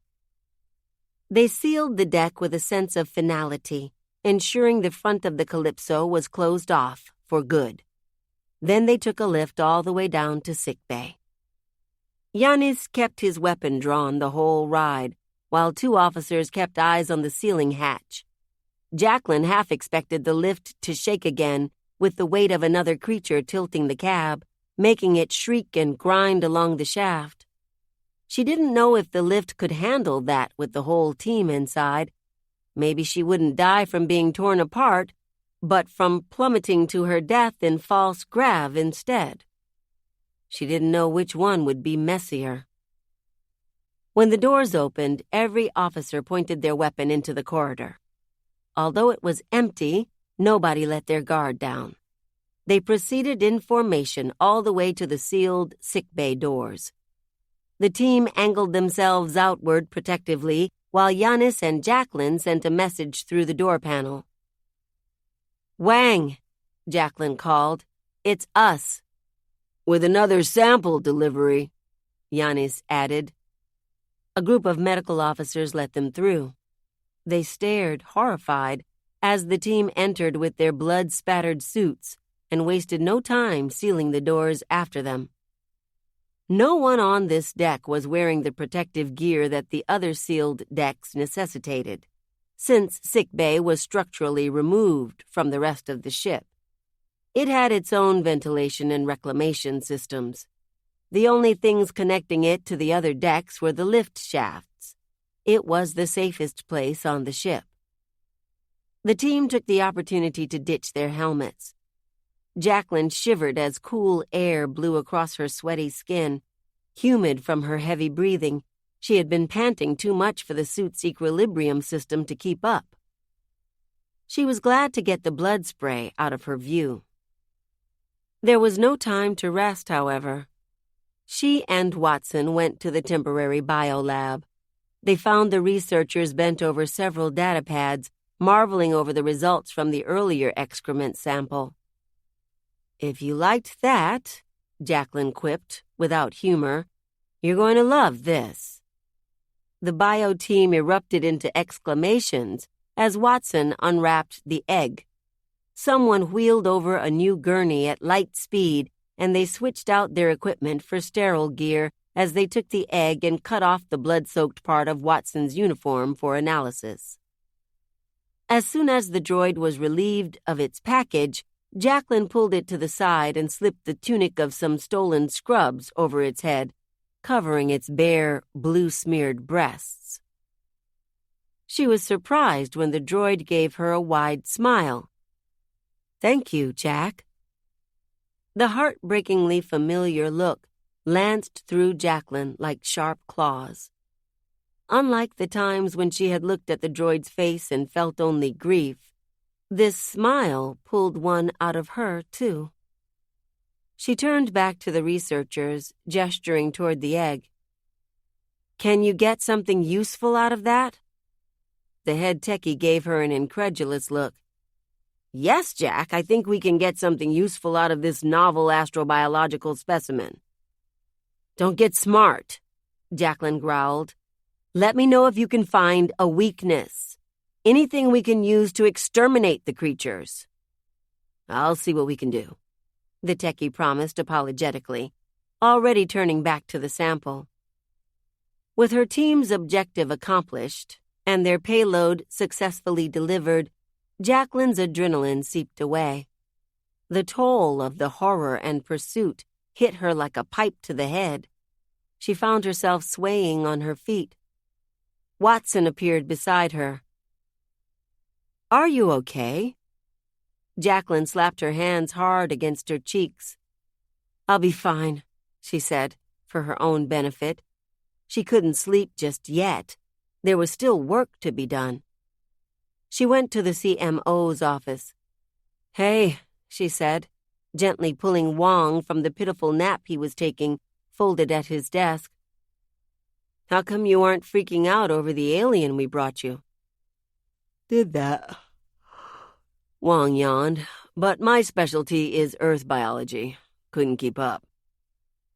"What do you need?" Jacklyn was going to keel over in a second.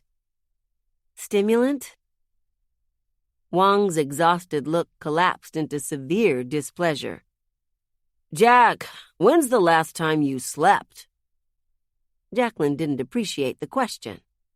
"The ship's still not safe. There are creatures out there murdering our crew. We lost one of our own just now. I can sleep after this is over." Wong grumbled as he retrieved the shot, sticking her none too gently with the depressor. The effect was nearly immediate. Jacklyn's wooziness cleared like gas blown back by a star. With a boost of energy, she went to check in with the other teams. She walked up to Yanis, who was downing a packet of Nutri-Gel. "Roll call?"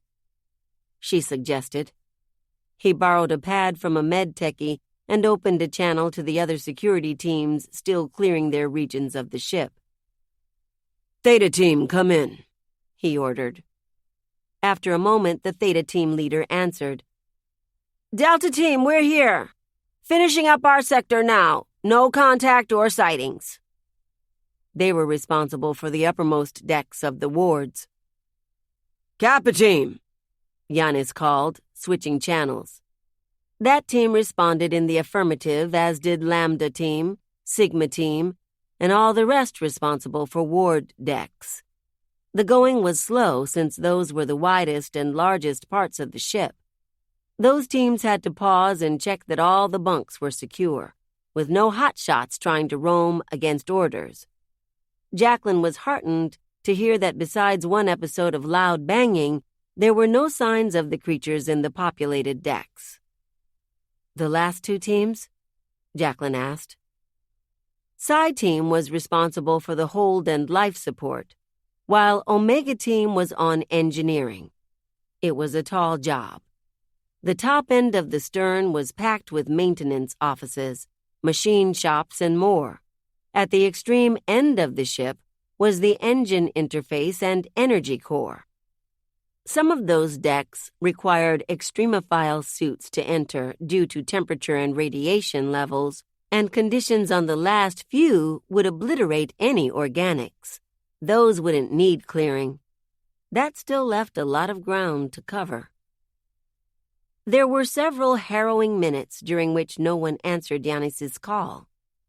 Psi Team finally reported in with the worst news. Delta Team. Their leader was barely audible. There was major interference on their line. We've engaged the intruder. Lost 3 team members. Creature got away. No contact with Omega. Jacklyn felt ill. Michiko had gone with Omega Team. Since their assignment was so demanding, she would never miss a check-in during an emergency like this. Jacklyn knew what the radio silence meant. Yanis jerked, surprised, when Jacklyn grabbed her discarded weapon and fastened her helmet again. You're going back out there? You heard them. Something's wrong. Her ears popped as her suit sealed again. She yanked a cloth from a nearby medical cabinet and swiped the blood from the glass in front of her face. We cleared the bow, and it sounds like the wards are good too. That means the creatures are in the stern. Watson came to stand beside her. I can't find Omega Team. Something is interfering with feeds and comms. Jacklyn's resolve hardened. I'm leaving now. Yanis snorted. Who do you think you're going to save by yourself? You're a terrible shot. Jacklyn accepted the chastisement, half because it was true, and half because he was already fastening his suit as well. I still have to try. Damn it, Jack. One of the team members sighed, grabbing their helmet. You're making us look bad. I'm not getting shown up by bridge crew, another declared hotly. Within a minute, the entire team was ready to go. They were all blood-stained and pale with exhaustion. The creases on their faces belied their cheekiness. They understood what they were volunteering for. It was obvious in their reduced number. Jacklyn felt like she should make a speech, but she couldn't find any words, and her stimulant would only last for so much longer. This was the last time she would feel safe. Quite possibly, ever. Let's go. The lift doors opened.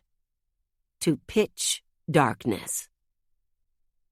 None of the reserve lights in engineering were on. The icy anxiety that had melted off of Jacklyn during their stop in sickbay prickled her skin once again as the team stepped onto the deck, their lights swinging back and forth. The illumination only reached a few feet before the darkness snuffed it out. That was more than close enough for one of the creatures to jump out at them before they could get their weapons up. Yanis took a breath that shuddered down their line before gesturing them forward.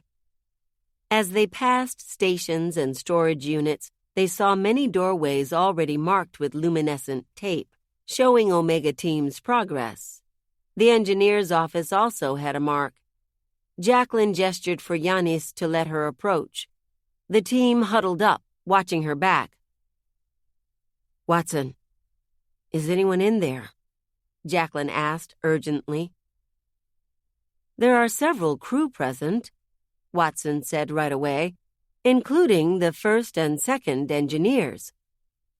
Jacklyn tapped the door panel. Victoria, Kachi, it's Jack. Report? Several moments passed in which Jacklyn wondered if Watson had gotten it wrong, but Victoria eventually answered.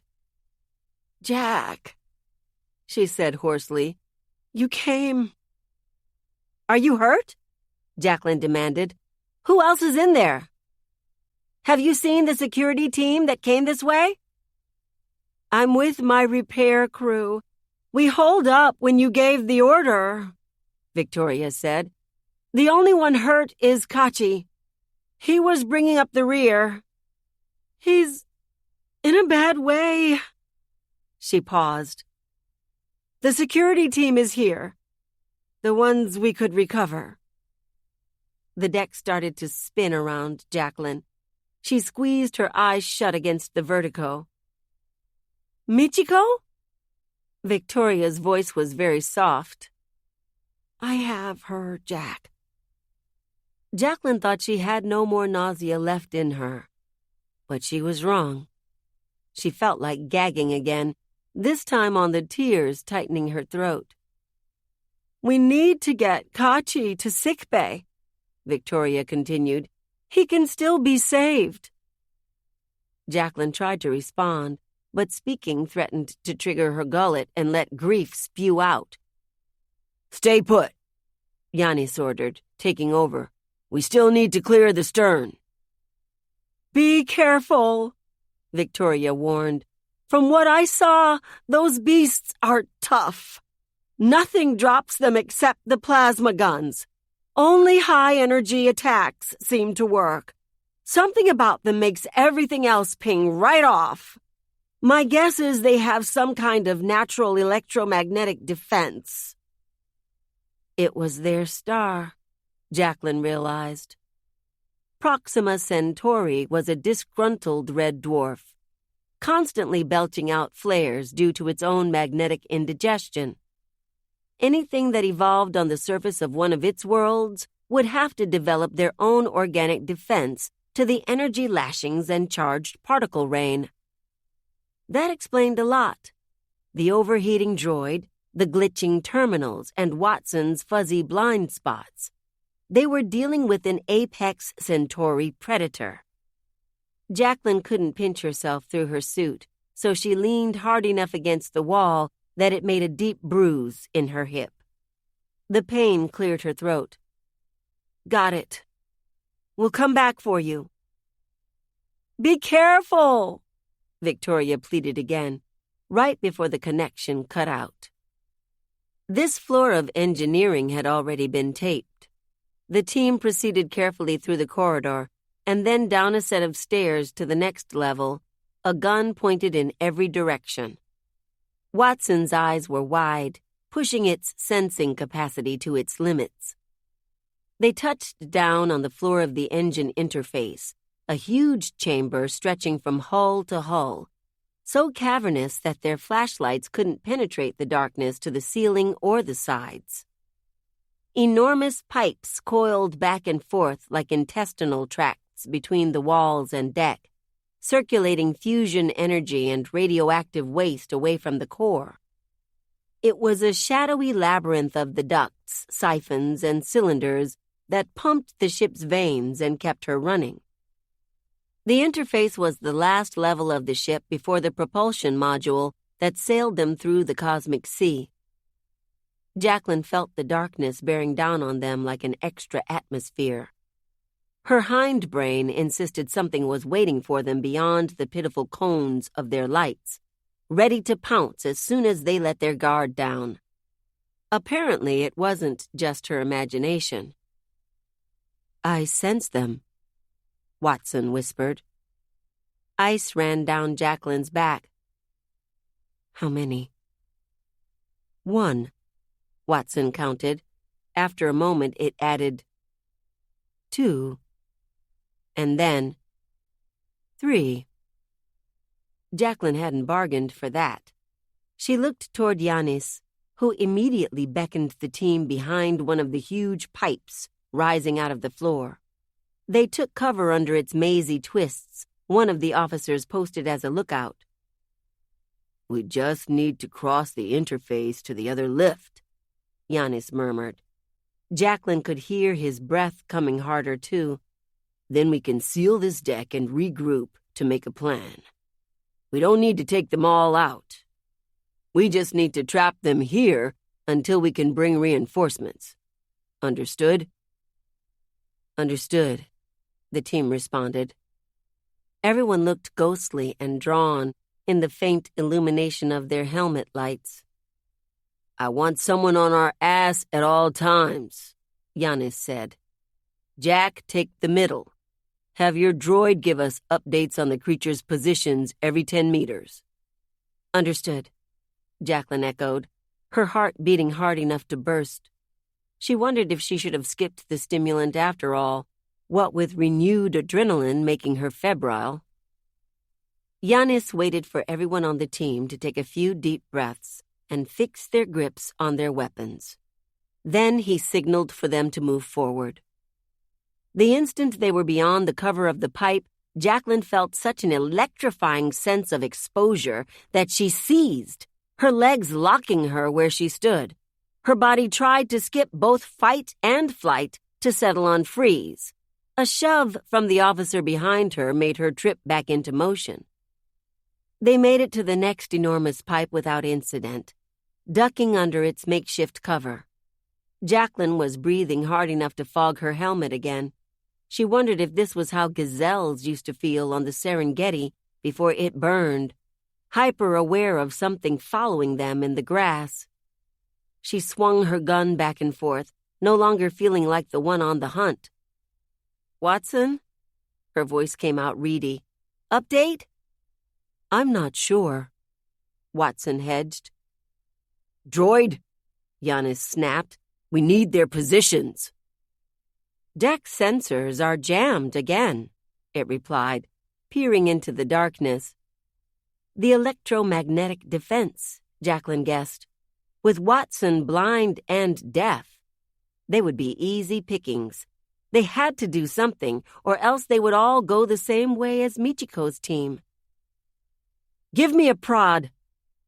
Jacklyn snatched her own off of her belt and took one from the nearest officer. She switched them on and slid both all the way to their maximum settings.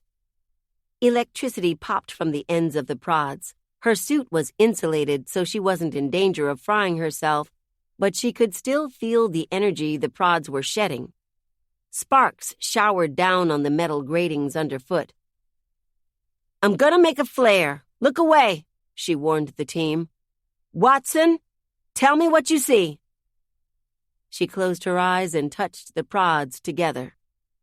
The arc that lanced between them glowed so bright Jacklyn could see it through her eyelids. It wasn't nearly enough to light the whole room, but it gave Watson's ultra-sensitive pupils enough illumination to detect a hulking shadow prowling toward them. 3 o'clock! The droid cried shrilly. Giannis and the other officers swiveled. A round of shots tore blazing holes through the interface's darkness, plasma flashing brilliant white as it blitzed through the air. Jacklyn could hear the sizzle of the shots hitting their mark. An agonized scream ripped apart the quiet. "The Centauri is down," Watson reported. "Advance!" Giannis bellowed. Watson grabbed Jacklyn, still blinking away dancing spots, and pulled her forward. The team jogged out of cover, passing through a grid of cargo elevators meant to bring replacement parts to and from the pipes. The wide platforms provided a buffer between them and the open. They paused before making a break for the next set of pipes, looking to Watson for information on their quarry. "Straight ahead," Watson declared, and then immediately backtracked. "No, 10 o'clock. "You'll get us killed, droid!" Giannis roared, swinging his weapon back and forth. "Which is it?" "Their movements are erratic," Watson said defensively. Jacklyn knew the droid was trying its best, which was the only reason she wasn't shouting at it, too. She fingered the control of her prod again, but it was shot. Her makeshift flare had broken it. Watson frowned. "I believe the Centauri know they're being tracked." Jacklyn had thought their situation couldn't get any worse, but clearly she hadn't been thinking hard enough. Watson continued scanning the darkness, glowing eyes swinging this way and that. Suddenly, the droid's neck snapped back. "Above!" Jacklyn flung herself to the side just before a huge dark shape hurtled into their midst, dropping meteorite fast and crushing one of the team members under its heavy weight. The officer didn't have time to scream. The only sound they made was the crunch of bone and squish of flesh. quick as Jacklyn could blink, the creature tore into the officer's soft parts, and the radius of their blood splatter flung outward. The team scattered. Jacklyn couldn't see where they went. She just tripped into a hard run away from the horrific smacking of meat, Watson at her heels. The droid wasn't the only thing chasing her. She could hear the metallic shriek of huge, sharp claws galloping across the grated floors. "To the core!" Giannis yelled. Though Jacklyn was well acquainted with this level, terror made her disoriented. She didn't know which way to go. All the pipes looked the same. Meanwhile, the sounds of the Centauri in hot pursuit got closer and closer. "This way, Jack!" Watson grabbed her arm and pulled her down a narrow aisle in the conduits. It was so tight that Jacklyn's helmet banged on the metal to either side as she stumbled through. Eventually, the aisle opened into a cavity under the lattice of drains that sent onboard waste to be incinerated in the core. Jacklyn slid into a cleft in the machinery and was jostled by the arrival of the rest of the team. All of them were panting heavily. Jacklyn was ruining her helmet's visibility again with how hard her panicked breaths were coming. The closest officer grabbed her hand and squeezed it painfully until she stopped hyperventilating. Jacklyn counted the people in the cavity. There were 2 team members left. She bit her lip bloody with worry until she glimpsed Giannis sidling down the aisle toward them. Everyone shuffled around in the tight space to let him in. "We need to make a break for it," he advised. "They're too fast, sir," one officer protested. "In an all-out sprint, they're going to smoke us." "That's why I'm going to make a distraction," Giannis said gravely. "Get to the other lift and seal the deck while I hold them off." The other officers immediately launched into objections. But Jacklyn looked closer at Giannis, pale and clammy inside his helmet. He had one hand on his gun and the other pressed to his side. Underneath his hand, a stain was growing on his suit. "You're bleeding," Jacklyn said hollowly. Giannis nodded, lifting his arm so they could see where his suit was punctured. "It got me when it dropped. I won't make it." The officers looked shaken. "Sir," Giannis cut them off. "take the lanes near the core door. Those bastards are too big to follow there.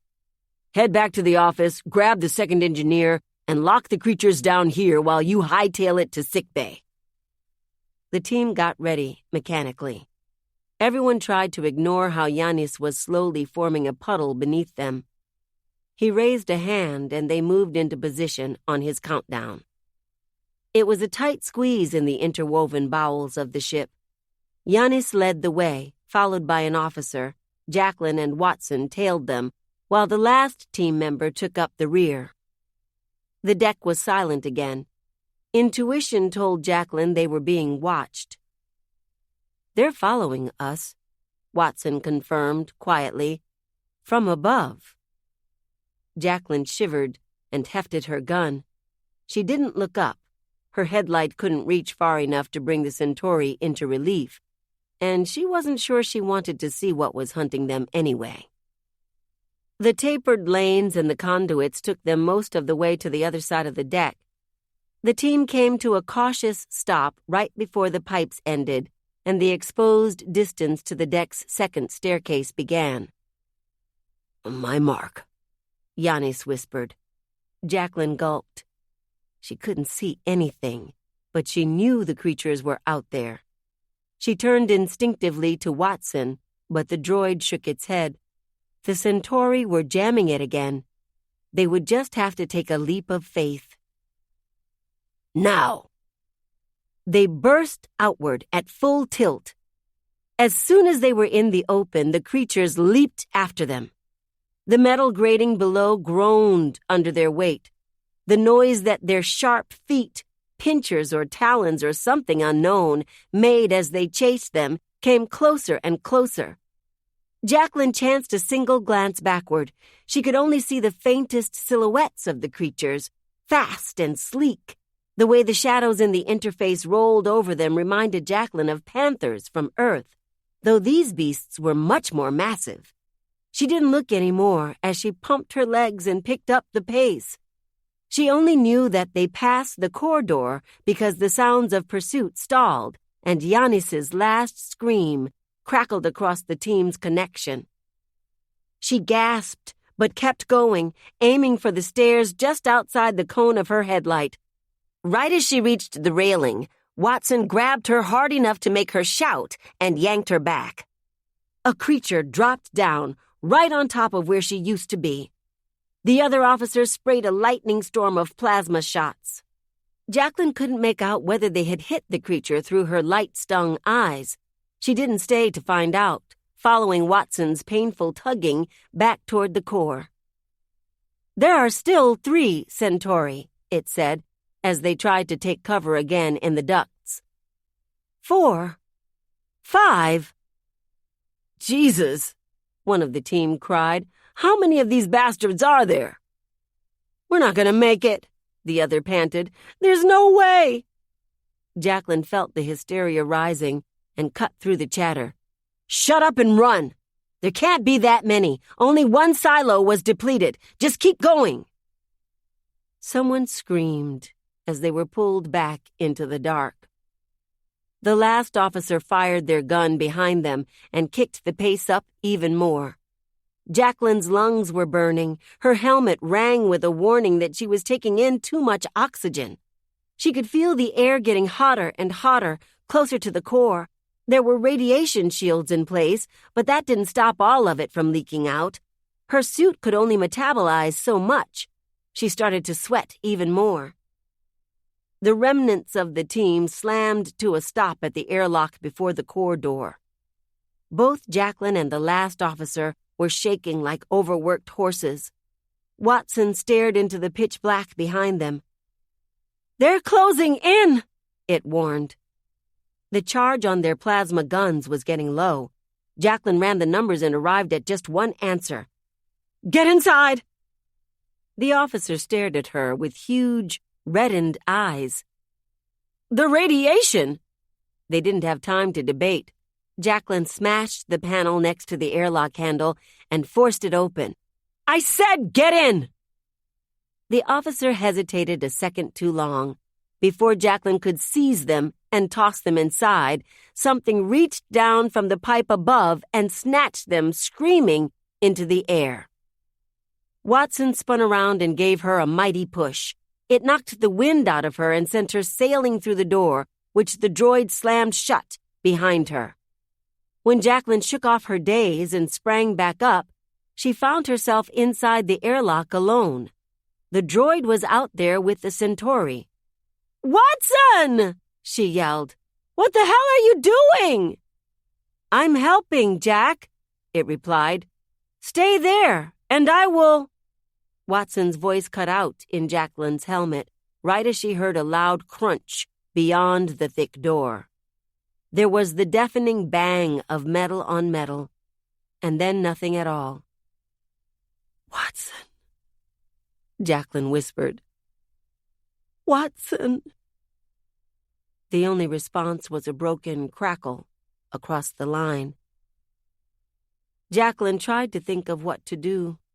She couldn't stay in the airlock indefinitely. Temperatures were quickly becoming uncomfortable, and the radiation poisoning the officer had feared would become a reality if she didn't find a safe way out. Her plan had been to stall in here while Watson sent a message to the other teams. She tried to think of another plan, but she was close to boiling in her suit, and her mind couldn't focus on anything other than the horrible sound she'd heard before Watson went silent. If the Centauri had harmed the droid— The handle to the airlock moved. Her breathing ratcheted again. Something was opening the door from the other side. The short, jerky progress of the handle told her that it wasn't Watson. She groped for her gun. At this distance, she could surely make a direct hit. She realized with dawning horror, however, that her weapon wasn't on her. It must have fallen when Watson shoved her inside. Terrified, she looked around the airlock for something she could use. Anything. It was just her and the final door to the core. Jacklyn stared at it. It was the thickest door on the ship, assembled during the Calypso's construction, with even more care than the glass windows that separated the crew from the void. Right behind the door was an energy lattice keeping most of the core's immense power from spilling out into the engineering deck. Still, opening it would release a flood of radiation so intense it could make her skin slough off and her guts fall out in mere minutes. Behind her, the airlock swung open. Jacklyn lunged for the core, typing her input at light speed and waiting for the authorization to take effect. She heard the whoosh of something like claws hook into the air where she had just stood and slammed herself against the farthest wall while the core slowly unlocked. Tucked into the corner, she got her first glimpse of the thing that had taken so many of her people. Most of the creature was hidden behind the airlock door. It was too big to fit across the threshold. Instead, it swiped at her through the opening with a limb that ended in the razor heels that had cut open Vidal, Paño, and so many more. Jacklyn was shaking so badly, her headlight couldn't illuminate more than that. The only other thing she could make out was the hardened sheen of the creature's flesh, a jet black that shimmered iridescent like the carapace of a beetle. She had the feverish thought that it suited the Centauri, a fitting shell for a home world with a sun that destroyed rather than nurtured. The core chimed and swung open. Jacklyn only left it ajar for a split second. She was behind the heavy-duty door, shielded from the arc of energy that burst out of the opening with the violence of a solar flare. That split second was enough. Instead of a flash from a ruddy dwarf like Proxima Centauri, it was a burst from a blazing yellow star like the sun. The creature screeched, shrill and agonized, as the energy from the core burned it alive. Its carapace started to bubble and crack. Steam rose from the seams in its limbs as it cooked inside its shell. Jacklyn watched for a horrified moment. Then she cut off the radiation by shoving the door shut. Everything went dark again. Jacklyn's eyesight was ruined from the blaze of light, but she could feel the tremble in the floor as the creature hit the deck, dead in its skin. Half blind, she stumbled outside the airlock, sidestepping the smoking lump on the ground. By squinting, she could see Watson's tiny, crumpled body slumped against the wall. The false skin of its arms was ruined again, melted to a puddle by its sides. Its chassis was completely crushed. Jacklyn's knees gave out. She crawled over as quickly as she could. For a moment, she wondered if she had killed it too. Watson? The blue glow returned to Watson's eyes as the droid revived. Jack, it said. But instead of the smooth tones that Otto had designed, the word was staticky, like a 20th century radio. Jacklyn didn't care. She threw her arms around the droid, small enough that it disappeared into her hug. You saved me. My pleasure, Watson insisted, glitchy. Jacklyn pulled back. I killed one of the creatures. Where are the others? Watson's expression grew distant as it checked. With all the damage to its body, Jacklyn could hear it whirring as it worked like a regular old terminal. They're gone, it announced. The Centauri are no longer in the interface. I believe they've retreated to the walls. Jacklyn couldn't afford to relax at the news. I have to seal the deck while they're gone. Can you walk? Watson struggled to its feet. Its chest was caved in from a great blow, like the creature from before had knocked it harshly aside. Jacklyn could see through the ruined scrubs that its breasts had been destroyed. She felt a grim satisfaction on its behalf. The rest of the droid seemed to be in working order, so they went as quickly as they could across the deck and up the other stairs. The people holed up in the engineer's office opened the door at Jacklyn's call. Their suits were covered in blood like hers, but they seemed unharmed with the exception of Onyekachi, who had a nasty wound stretching down his back from his shoulder to his hip. Victoria carried him and led the engineers to the unsealed lift. Jacklyn stood by with her hands on her recovered weapon while they filed out. She glanced into the dimly lit office when it finally emptied out. Arranged in neat, respectful rows on the floor were the bodies of Omega Team. She had to blink away the sting in her eyes when they fell on Michiko, looking just as authoritative as she had in life, even with some of her limbs missing below the joints. "Jack?" Victoria called down the corridor. The repair team was cramped around her in the lift. "Are you coming?" "Go ahead," Jacklyn said, gesturing at the tight fit. "I'll be right there." Victoria looked like she wanted to argue. Since Onyekachi didn't have much time, she simply nodded and pressed the button for sickbay. The lift doors closed and left Jacklyn and Watson alone on the deck. Jacklyn leaned against the wall, using it to stay upright. Whatever boost she'd had from Wang's stimulant was gone. She fought off sleep and asked, "Creatures?" Still none, Watson reassured her. She went to the environmental controls and dutifully sealed the vents, marking off the level with the last of Delta Team's luminescent tape. The security teams had fulfilled their priorities. They had gotten the Centauri away from the crew and narrowed down the places they could be on the ship. Once the teams regrouped, they could isolate their location and get rid of the rest once and for all. "We did it," Watson said, grinning. Its faceplate was shattered on one side and scorched on the other, but that didn't matter. Its smile was no less bright than the one Kimberly used to shine at Jacklyn, the kind that made her think of solid ground and water that stretched across the horizon. "We did it," she agreed. She held out a fist the way she always used to and felt something bittersweet as Watson reverently tapped her knuckles with its own.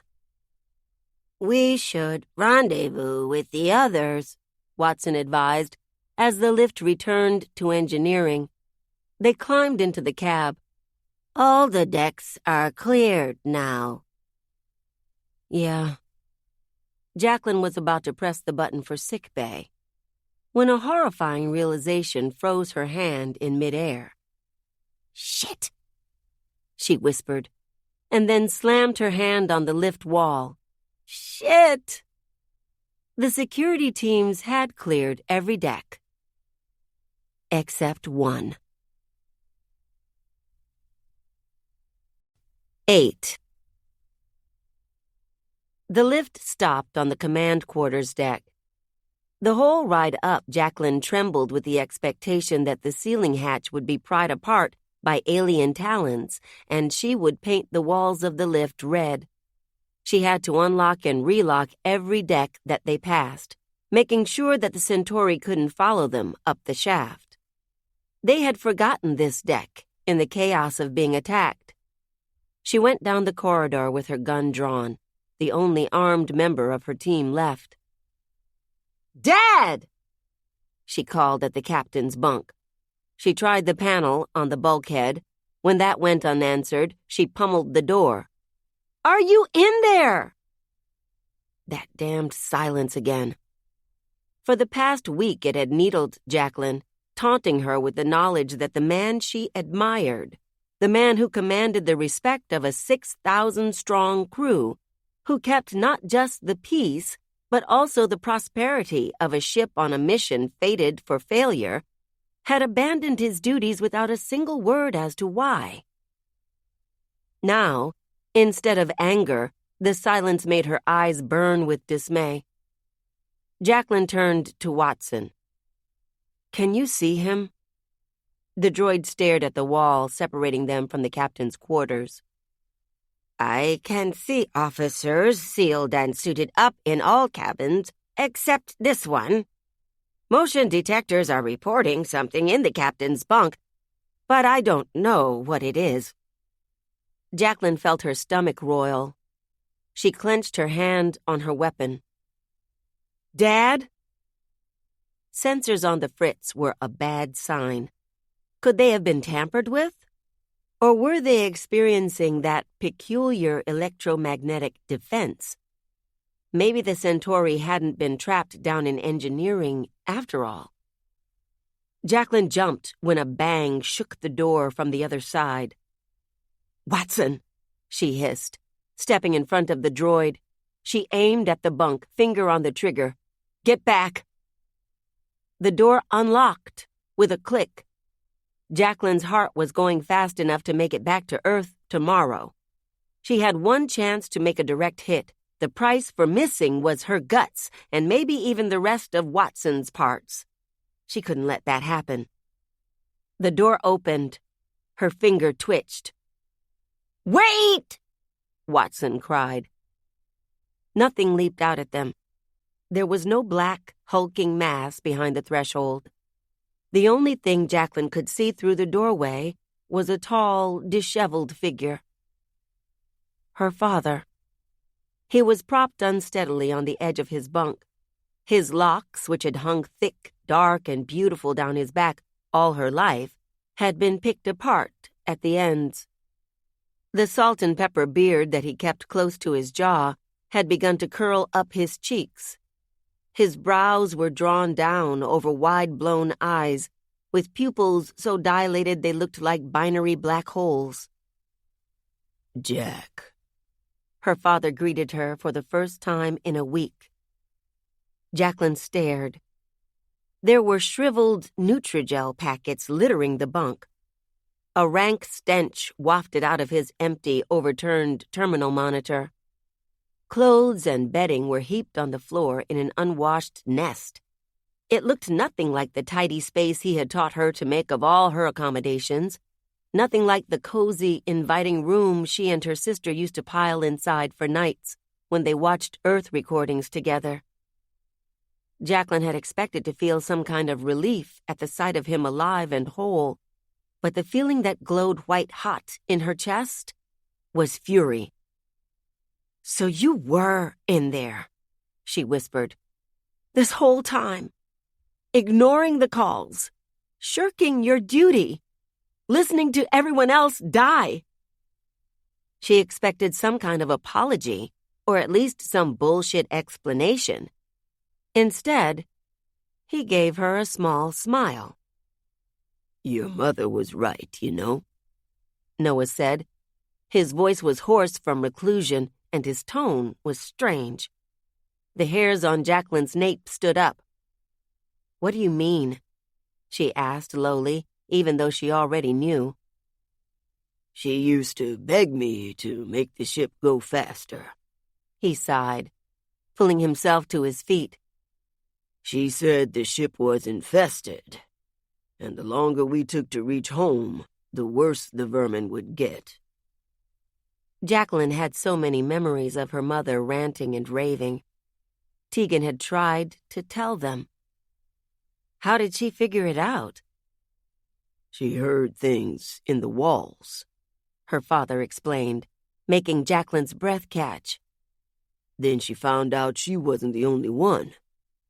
She gathered other crew members who heard them too." Jacklyn had never known how Tegan managed to assemble the people in her cult.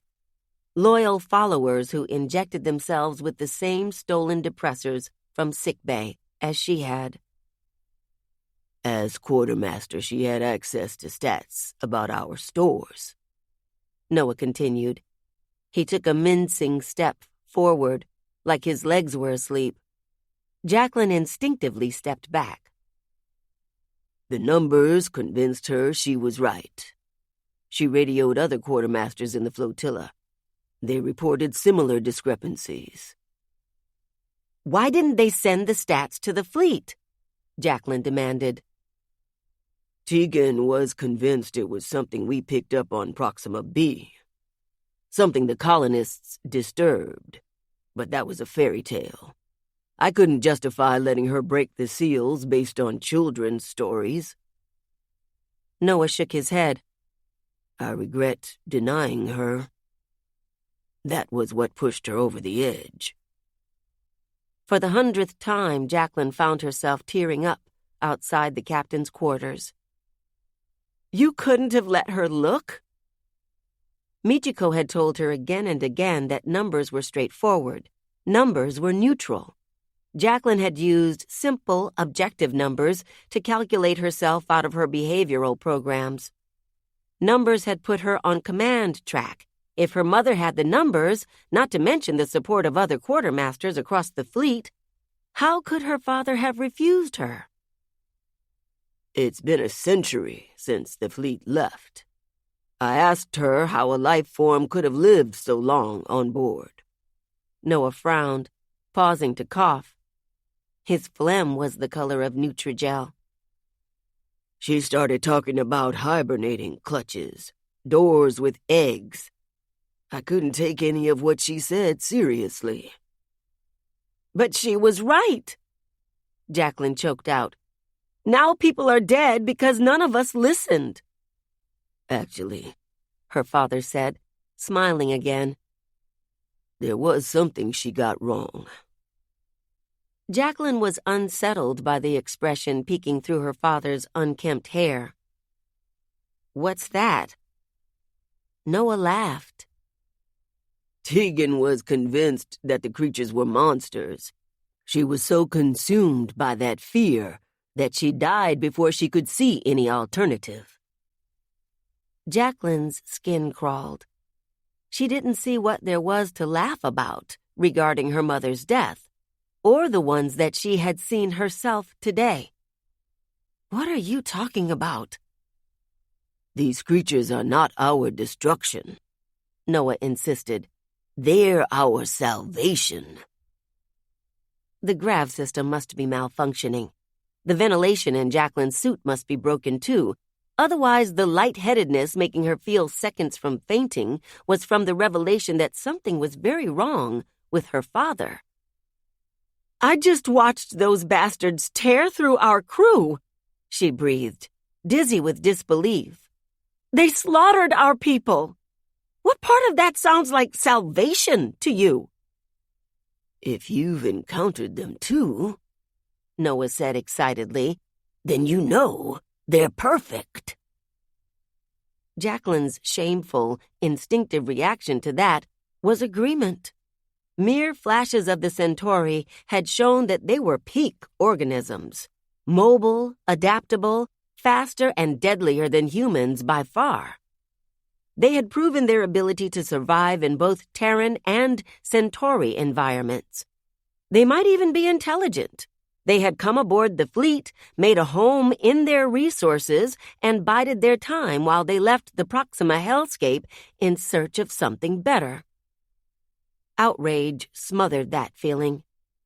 She was going to ask how her father could possibly say that when the implications of his statement finally hit her. You saw them before? She asked, dazed. Almost half a year ago, Noah confirmed. We've known for a while that the farm's output was worsening. That's why I ordered garrison rations. I went down to the silos to check our supplies and figured it out then. Jacklyn's head ached, squeezed by the pressure of the realizations quickly crowding her mind. She put the pieces together. You messed with the hold terminal, she said slowly. Her father nodded. It would have caused a panic if anyone else found out. It was bad luck that the last engagement threw all the systems out of whack and undid my hard work. What about comms? She demanded. Are you the reason we've been struggling to contact the rest of the flotilla? I scrambled our receivers a bit, he admitted. The other ships were taking their quartermasters a little more seriously. I was avoiding a panic. You endangered the whole ship, Jacklyn gasped. You let these parasites live and grow in her belly. She thought of the unnatural crunch of Vidal's body in the maintenance hatch, of the diced meat of Panyo's remains, of the missing pieces of Michiko's cold corpse. She screamed. People are dead because you lied. That was the plan. Her father shrugged. Her mouth fished open and shut for several seconds. You've seen the numbers, Jack. That was always your gift, he said gently. He retrieved his data pad, its surface cracked nearly to illegibility. We're not getting 6,000 people back to Earth. Not at this pace. Not with what we have. The air ripped out of Jacklyn's lungs like she had been dumped suitless into space. No, she groaned. No. The Centauri aren't monsters, Noah said entreatingly. They're an opportunity. One that we can't waste, not if we want to survive. I can't believe this. Jacklyn shook her head again and again, praying that she was in a nightmare, that she would wake up for her next shift and find her father in the ready room with a list of duties for her. She would even rather be dropped in the middle of an engagement. I didn't know what the precise timing would be, Noah went on, and I didn't know how many there were. But nearly 2 weeks ago I saw our stats dip, and I prepared my bunk as a precaution. The Centauri are awake now, and just as hungry as I hoped. Jacklyn felt more revulsion for her father than she had for the horrible carcasses that the creatures had made out of her crewmates and friends. You wanted the Centauri to get rid of a few hungry mouths? You manufactured the scarcity. Those bastards ate through a silo. That food could have gotten us home. Not without the kind of jump that would have destroyed the ship, Noah corrected her. We can make it if we purge about half the population. 1 silo is a reasonable payment for that kind of service. You're sick, she muttered, dazed. How the hell would you have stopped the Centauri at just half? With this. Noah hefted his data pad. I have master access to all parts of the ship. Once the Centauri are done, I can seal them away with a few clicks. Jacklyn spat at his feet, too disgusted for words. Jack, we have 2 choices, he coaxed. We can sacrifice the few for the many, or we can sacrifice them all. I chose the lesser of 2 evils. Maybe it's better that Mom and Kimmy are dead. She glared at him. They died before they could see you like this. The tranquil smile dropped off of her father's face. He had the nerve to look pained. You're a survivor, Jack. I thought you of all people would understand. There are unknown enemies outside this ship with power and technology beyond our intellect. Why shouldn't we use the known enemy inside this ship to help us get home? Jacklyn peered as deep as she could through her father's ruined hair, trying to find some small reflection of the man who had raised her. But she saw nothing in the singularities of his eyes, just an impenetrable darkness. Go to hell, she said. Fine. Noah sighed like she had broken his heart, not the other way around. He brought his data pad up with shaky hands. In that case, I recommend that you and your droid get in your bunk, he said, tapping at the device. Why? Jacklyn asked. She realized that she hadn't yet lowered her weapon. Because the work isn't done, Noah declared, showing her his screen. A ship schematic, glowing a grim orange to indicate all the ship's closed doors and sealed systems. We need to cull the herd to save it. Jacklyn's blood went cold. Her hand twitched on her gun. I'm going to open the door, Noah said. He swiped a finger down the pad.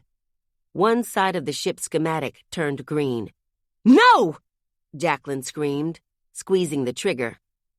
The plasma bolt flashed quick as lightning, arcing across the corridor and slamming into her father's chest.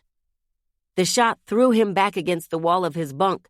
The metal of the bulkhead sizzled on contact. Noah slumped to the ground with his heart cored out and replaced with a smoking hole. The gun slid from Jacklyn's hands and hit the floor with a clatter. She tripped over her own feet and fell to her knees in front of Noah. Overhead, the lights in the cabin flashed emergency red as sensors detected an interruption to the captain's vitals. Jacklyn stared into his face. It looked unfamiliar, with the muscles gone totally slack and the huge black eyes starting to droop. She had been waiting to see her father, and now that she was in front of him, she was looking at a stranger. Tears welled up and blurred her vision, pinching her nose and making her breath shudder. She started to shake so hard her teeth rattled. Watson grabbed her tight, stopping the shaking with its unyielding grip and pulling her away. "Jack," Watson said, sounding plaintive. "I'm sorry." Jacklyn sobbed. This was a face that she did know. It wasn't the exact plate that Kimberly had started wearing after the engagement that ruined her real face, but it was the same model, the same shape, the same color, and it had the same effect on Jacklyn. She dropped her head in her helmet and wept. "Jack," Watson repeated, "I'm sorry, but you can't stay here. The Centauri are coming." For a moment, Jacklyn considered kneeling here on the captain's floor and waiting for the creatures to arrive. She had tried her best. It simply wasn't enough. Not enough to escape the engagements, not enough to rescue their stores, not enough to stop the infestation, not enough to save her family. 1 minute of agony, and then all her failures and shortcomings would fade away into a sea of black, like the void they were sailing. In the next moment, Jacklyn snarled through her tears and lurched to her unsteady feet. She looked down at her father's body, shock and horror buzzing beneath the numbing knowledge that she had one last job to do. "I'm going to fix this," she whispered. "We have to hurry," Watson said. "The port side lift shafts are wide open. The Centauri are climbing up." The droid followed her as she staggered back to the corridor and scooped up her weapon. She thought fast as she led them both to the lift in question. With the shape of an idea in mind, she pointed at the lift. "Can you crush that closed?" she asked hoarsely. Watson looked at her quizzically, but obeyed. It dug its fingers into the metal of both doors and gave a Herculean squeeze, crunching and mangling them together so badly they would need to be blowtorched open. "Good," Jacklyn sniffled. "Now listen. I'm going to go a deck below." "What's the plan?" Watson was already doubling back down the corridor. "You're going to stay here," she said. The frown on Watson's face told her what the droid thought of that. "What are you going to do?" "My dad opened up a path," Jacklyn explained, hefting her gun. "They're going to take it straight to me." Jacklyn stepped onto the observation deck. It was exactly as Delta Team had left it, as dark and empty as the times she had come here to think. The underfoot lighting was flickering, a good indication that she only had a little time before she wasn't alone. She started to prepare. First, she pulled out the aramid fiber line coiled in her belt, unraveling enough to secure herself to one of the observation benches. The line was designed to withstand ludicrous force and vacuum conditions. She hoped the rating was accurate because she was about to test its capability with her life. With her umbilical cord in place, she pulled herself to the hull, following the curve of the tall windows all the way around to the place where she normally leaned against the close press of space. There was no time even to glance at the sun out of habit. Instead, she searched the window until she found the spot she was looking for, a tiny crack in the reinforced glass, the source of the ominous noise she had heard during the grav malfunction that had sent her and Watson careening into the window.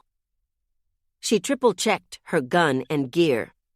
She had several plasma shots left, just enough for her hasty plan. She patted herself down and checked her head-up display for any holes in her suit. When she was satisfied, she took a deep breath and faced the lift, waiting. It didn't take long before the lift doors trembled with the force of something banging on them from the inside. The clanking got louder and louder until the seam between them started to widen. Through the dimness of the observation deck, Jacklyn could see dark claws curl around the edges of the doors and force them apart. The Centauri had arrived. The darkness was so thick in the room that she could only see the creatures' massive silhouettes as they crawled out of the lift shaft. Jacklyn counted each shape as they slunk through the atrium. All 4 of them were here. Starlight gleamed off of their carapaces as they darted in and out of the shadows, flashes of opalescence that let Jacklyn know they were spreading out to surround her. An easy meal. Her father's words rung in her mind. He had done the unthinkable by forfeiting lives he had sworn to protect. But a part of her could follow his logic. The Centauri were impressive organisms, exquisitely evolved. Jacklyn envied their resilience, their prowess. In another reality, humans could have learned much from their survival. She wondered briefly what they could have achieved if they had lived symbiotically on Proxima B. The deck's reserve lighting flickered out as the creatures approached. Jacklyn set her jaw and stood still, waiting. If this didn't work, she would have sacrificed herself for nothing. That was fine. She had committed an atrocity no different from the Centauri. As long as Watson was able to inform the remaining security teams about their current position, there was still hope they could take back their ship. One of the creatures came close enough that Jacklyn could see the scythes of its talons on the floor grates. Its huge form leaned back on its haunches, not to retreat, but to pounce. Behind it, the other creatures did the same. Jacklyn squeezed her eyes shut, waiting another heartbeat. Then she shot her gun at the window. The first bolt made the crack in the glass splinter across the entire panel, the seams glowing with plasma like red threads slashing across the background tapestry of the galaxy. At the edge of her vision, she could see a few of the Centauri flinch back. The second shot destroyed the inner pane completely, making glass tinkle down to the deck. Jacklyn shot the rest of her remaining bolts in quick succession, trying to break the outer layer too. After several more thunderous rounds of her weapon, the view of space beyond the ship fractured and then splintered into opacity. Out of the corner of her eye, she saw one of the Centauri leaping for her. She squeezed the trigger one last time. The rest of the window shattered. The Calypso's hull breach alarms screeched to life. Even through her helmet, she could hear the ear-splitting whoosh of air sucked violently out into space. Her line caught her as the suction threatened to pull her out as well, jerking her to the bench so hard that she gasped. sharp pain radiating from her back and pelvis. A gigantic blur of black raced past her, tumbling end over end through the jagged edges of the window. It shrieked so loud that she flinched back before the silence of space muted the noise. She craned her neck to scan the deck with frantic eyes. The other Centauri tried to dig their claws into the grated flooring, but the evacuation of atmosphere yanked them out of the ship right after the first. Everything went silent as the last of the air left the deck. The only thing Jacklyn could hear was her own panting and the hiss of her suit repressurizing. The blaring of the breach sirens faded away. She only knew they were still sounding from the emergency lights illuminating the deck in red bursts. Her feet left the ground as the ship automatically isolated the deck from the rest of the systems. She squinted out the broken window. Faintly against the star-studded darkness, she could see the outlines of the Centauri as they spun away. The creatures were off the ship. The plan had worked. Jacklyn felt relief shoot through her like a stimulant. Her body went limp with it. She bobbed weightlessly at the end of her line. The crew was safe. The ship was clear. She had done it. She needed to contact the security teams and tell them to call off the hunt. She also needed to call Watson and see if the droid could help reel her back in. There was a backlog of priorities to address now that their immediate threat was gone. Releasing the crew from lockdown, resuming negotiations with the factions, ushering the repair teams back to their work. Jacklyn hoped that she could pass out before tackling that list, but there were other urgent problems as well. Gathering the bodies of the officers who gave their lives. Taking a census to ensure none of the rest of the crew was missing or eaten. Searching all the vents and inner bulkheads and maintenance hatches on board to make sure there were no other eggs hidden anywhere. Right as she opened her mouth to contact the crew, she saw an iridescent shimmer out of the corner of her eye. Her relief bled into horror. She squeezed her eyes several times, praying she was hallucinating, but it was undeniable. The silhouettes of the creatures, dark as absorption nebulae against the background stars, were not growing smaller with distance. The oil-slick play of colors off of their exoskeletons grew brighter and brighter instead of fainter. Jacklyn's body seized with dread. The Centauri were drifting back toward the ship. It was impossible. The creatures shouldn't be able to maneuver in space. There was nothing for them to push off, no possible application of the third law of motion. Reeling, she looked closer. That was when she noticed the sparkles drifting off of them like stardust. Tiny gas particles freezing as they escaped the creatures' carapaces. This natural propulsion was deliberate. The Centauri were venting the air trapped inside their bodies to thrust themselves back on board. They were going to reach the open window of the observation deck and re-enter the ship. They were going to devour Jacklyn where she was shackled to the deck.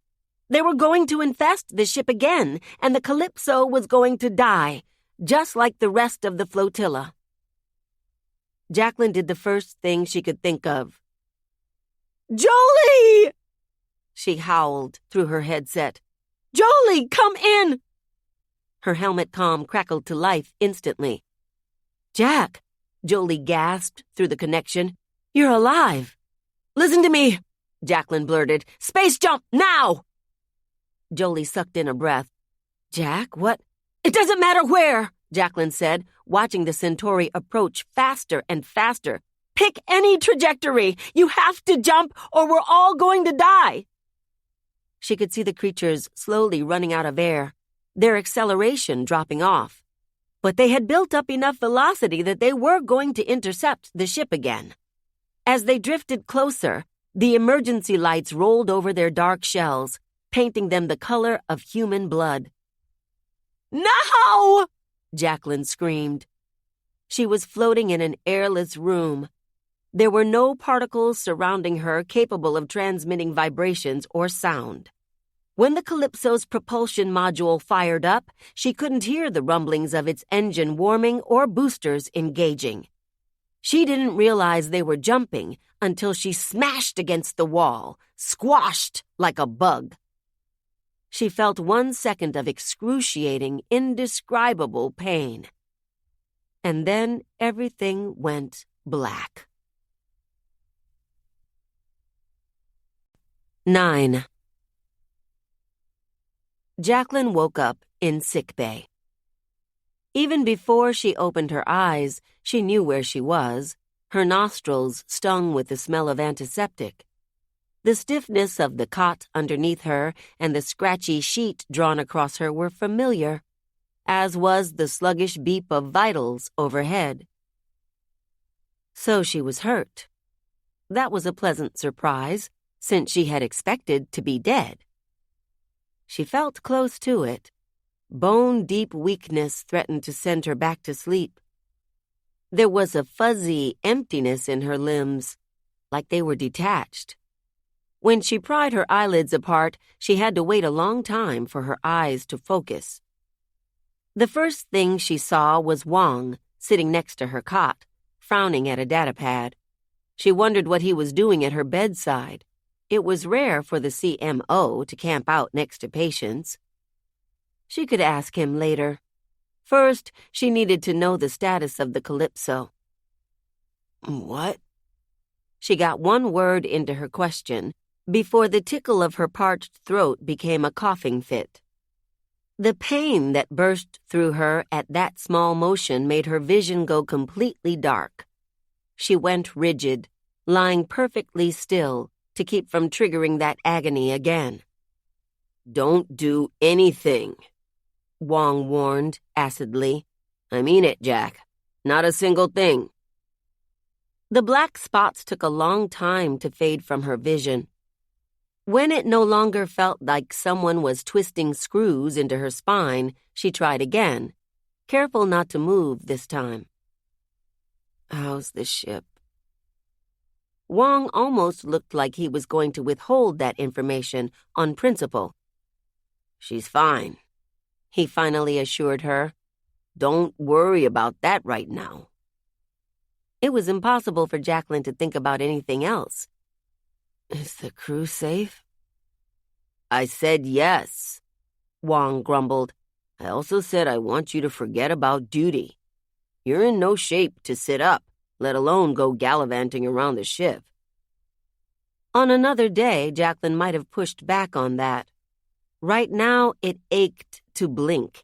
So she simply asked, How long have I been out? Wong bit his lip and looked away. Eventually, he sighed. 27 days. Jacklyn reeled. By instinct, she tried to get up and nearly blacked out again. The beeping of her vitals leaped sharply. What did I just say? Wong huffed, dropping a hand on her shoulder to keep her down. She gritted her teeth against the pain and asked, What the hell happened? We space jumped, he recounted. On your order, I heard. But the shock absorbers couldn't suppress the G's. You were crushed. Jacklyn remembered that split second of unbearable pressure. She was doubly surprised that she was still alive. I had to reconstruct a good deal of your spine, Wong continued. You also had severe radiation poisoning from opening the ship's damn core. I used unconventional methods to stabilize you. At Jacklyn's look, he elaborated. I was able to perform cellular reconstruction using organics from the bio-team's egg sample. Jacklyn stared. The Centauri egg? She reeled at Wong's nod. I have Centauri organics in me? Its regenerative properties outclassed anything we could synthesize, Wong explained. Without it, you would have died. Not in a million years could Jacklyn have imagined getting a transplant from alien tissue. Picturing the DNA of the species she had hunted and been hunted by coiling next to her own made her tremble on her cot. She fumbled for something, anything less mind-shattering to anchor her. "The crew?" she croaked. She tried to see if anyone else had been sent to sick bay by the jump, but the attempt made her lose a few seconds. "Stop that," Wong snapped. Jolie gave the warning for the jump. Most of the crew had time to grab their anti-G gear. Everyone else is already healed. Jacklyn could hardly believe she'd been under that long. It seemed like just a few minutes ago, she'd been watching the Centauri shooting toward the ship like meteoroids, soon to claw their way back in and resume their slaughter. The jump worked, she marveled. She remembered all of Onyekachi's warnings about the propulsion module. The fact that it hadn't crushed them all to compost was shocking. Where are we now? About 10 trillion kilometers closer to home, Wong said matter-of-factly. Your little stunt shaved a couple centuries off our flight time. For one addled moment, Jacklyn felt a flicker of pride in her chest. They had successfully routed an alien blight from their ship and made a space jump without tearing the Calypso apart. Those were wins that she desperately needed. Unfortunately, neither of those meant very much in the grand scheme of things. A few centuries off their journey still left a long time to twiddle their thumbs.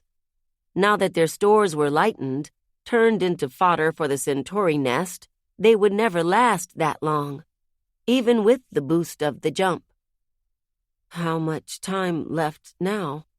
She asked, wondering what level of impossibility they were dealing with. That's the thing, Wong said tiredly. Now we're down to eternity. Jacklyn stiffened. What? The jump took the last of our juice. We're just drifting now. We're not going anywhere. Maybe a day before, Jacklyn could have taken the news with grace. After months of drugged-up grief, a week of frantic secrets, and an entire day of fear and slaughter, Jacklyn's eyes flooded and her lungs shriveled up. The pressure was too much.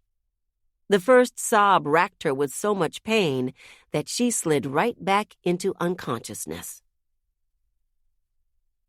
When Jacklyn next awoke, her bedside was crowded. Asher was slurping a Nutrigel packet and watching Jolie pace the end of the cot. She was tying anxious braids into her hair as she strode back and forth. Peeking from her pocket was an abandoned embroidery project that she had clearly flubbed in her distraction. Watson, standing on Jacklyn's other side, was the first to notice that she was awake. "Jack!" It beamed. Jolie whipped around and dove for her hand. "Hey," she said, trying to sound gentle, even though it didn't suit her. "How are you doing?" Jacklyn risked turning her head to give her a wince of a smile. The motion was only half as painful this time around. "Great." Asher leaned into view. "Real convincing, Jack." Jacklyn looked back and forth between them. "Who has the con?" She grimaced at the crack of her neck in the quiet ward. "Helm," Jolie assured her. "They have it under control." "Easy job these days," Asher added. That was right. The Calypso was just a husk now. They were wandering aimlessly, stuck at their last heading and velocity. "How long was I out this time?" Jacklyn asked, knowing the consequences but trying to sit up anyway. The pain made her nauseous, but didn't threaten to knock her back out again. That was progress. "Another week," Wong answered from the next room over. "If you're trying to get up, Jack, I swear." Jacklyn obediently settled back down. "And the ship?" "No change," Jolie sighed. We're drifting. We're hungry. But we're alive. Jacklyn closed her eyes. Rationally, she knew that her choices had been few back on the observation deck. But that didn't stop her from feeling the crushing weight of the consequences. What was a crueler fate for her crew? Quick, brutal slaughter? Or slow, drawn-out starvation? That last bit wouldn't be true without you, Jack, Asher reminded her. Jacklyn shied away from the words. She could still see the manic look on her father's face as he tried to damn the rest of the ship to hell, the emptiness in his eyes after she shot him point blank. We're going to die anyway. Jacklyn looked away. I didn't do much of anything. You're so dramatic, Asher groaned. Jolie crossed her arms. He's right, she admonished. Every new day that we're still alive out here is a victory, one that our forebears risked everything for. You can't minimize that. Damn. Sorry, Jacklyn sighed. She never won when Asher and Jolie teamed up. Thanks for holding things down. You're welcome, Asher said archly. It was chaotic for a while, but now we have some semblance of normalcy again. Tell me, Jacklyn requested, trying not to sound desperate. Jolie and Asher shared a silent, deliberating look. Watson, however, had no qualms about offering the information. The ship was badly damaged by the jump, the droid recited. The factions in the wards broke their strike to facilitate crisis repairs. The crew did a sweep for any remnants of the Centauri and the bodies of those who had been killed. After the eulogies, negotiations resumed and ended favorably last week. Jacklyn blinked. Wow. All tied up in a bow. Not quite, Jolie corrected. The fact that we lost so many officers has been hard on ship functionality. Data and security have already announced their new heads, but we still need a purser and quartermaster. Most important, Asher said, treading carefully, we still need a captain. Jacklyn swallowed hard. She hesitated. My father? Cremated with the others, Watson reported. His ashes are yours to do with as you will. The Centauri didn't get him, Jacklyn told Jolie and Asher urgently, though the plasma shot wound probably made that obvious. She needed to make sure they knew the truth. I killed him. We know, Jack, Jolie said. Watson was recording the whole time. Oh. We saw everything. Asher lobbed his Nutrigel packet into a nearby recycling chute. You're not being tried, if that's what you were angling for. Captain Albright was committing treason, which you stopped. I can't pretend to know what you're feeling right now, but no one blames you for what happened. Jacklyn couldn't even approach that thought yet. There was so much to unpack from the last few days, or, well, the last month. For everyone else, it had been weeks since the attack, but it was still fresh and oozing for her. Asher reached down to squeeze Jacklyn's hand with the utmost care. I need to get to the bridge, but I'm glad you're back, Jack. Thanks, she said, squeezing him too. He left with an offhand wave. As soon as he was gone, Jolie came forward. Even though Watson was still in the room, she bent down and kissed Jacklyn within an inch of her life. It was very painful, but Jacklyn reciprocated as best as she could. You tried to sacrifice yourself. Jolie pulled back to wag her finger. The exact opposite of what I told you to do. My bad, Jacklyn said sheepishly. She wanted to be suave, but she was trembling on her back on a cot she'd been occupying for a month straight, and she probably needed a sonic shower. She promised shyly, "I'll make it up to you." "Good." Jolie pulled back, satisfied. "I would have been very upset if you had died before we had a proper evening together. Now rest." Jacklyn watched her leave, admiring the sway of her long dark hair. She wished she could get up and follow her, but she didn't want to earn Wong's wrath. She turned to Watson, standing at the edge of her cot. "Recording, huh?" she asked, raising an eyebrow. "I'm a data droid," Watson smiled. "It's what I do." Sometime in the last month, someone had fixed Watson's faceplate, crack and all, and replaced its chassis so that it was no longer warped from the Centauri attack. There were no breasts in sight. "Thank you," she blurted. "We would have died a couple times over if you hadn't helped. You saved us." Watson preened at the praise. "Thank you, Jack." It stepped closer to the cot and lowered its voice. "I have something to ask you when you recover." Jacklyn tried to think of what Watson wanted to discuss. Only Otto came to mind. The thought of him made the vitals above her cot pick up. She wished he weren't dead just so she could beat his ass. "You do realize I'm going to be wondering what you mean for the entire time that I'm stuck here."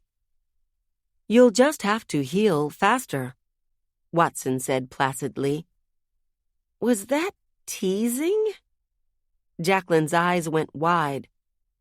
"I've been studying."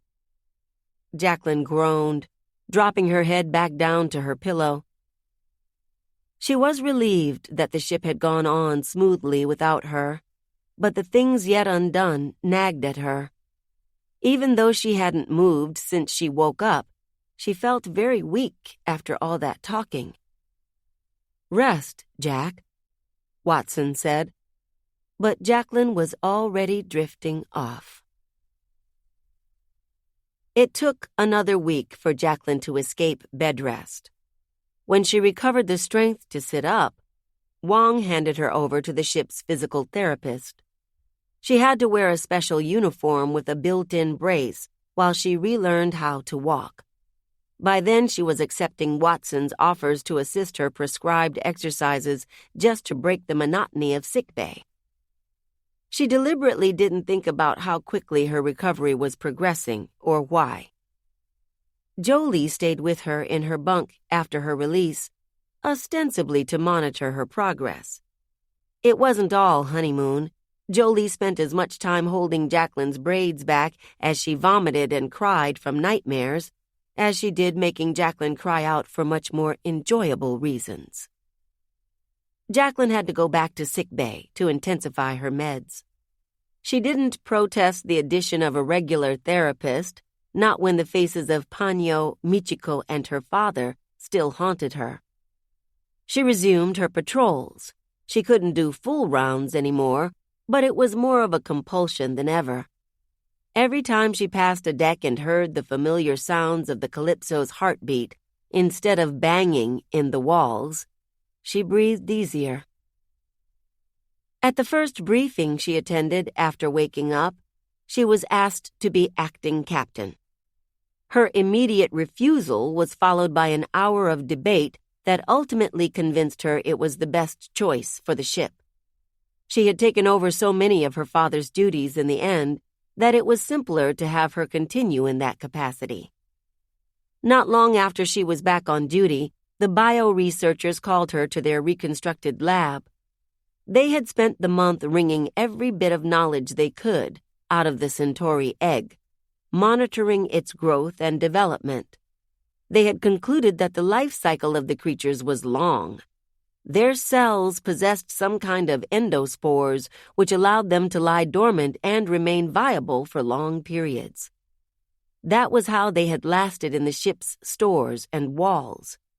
Now that the mature Centauri were off the ship, however, the egg was deteriorating. They estimated that it and any other unnursed eggs would die completely in another month. So ended humankind's first and possibly last astrobiological breakthrough. After a few days back on light duty, Jacklyn decided she was well enough to take care of the matter that had been bugging her since she woke up. She found Watson in data, standing in Otto's old office. It had been rigorously cleaned, so pristine that no one except she and the droid would know what had happened there. A new head of data had already been appointed, but they wouldn't move in until new terminals were installed. The office was completely bare around the two of them. "Jack," Watson greeted her, pleased to be found. "How are you feeling today?" "Like I'm ready to hear whatever secret you've been keeping," Jacklyn grumbled.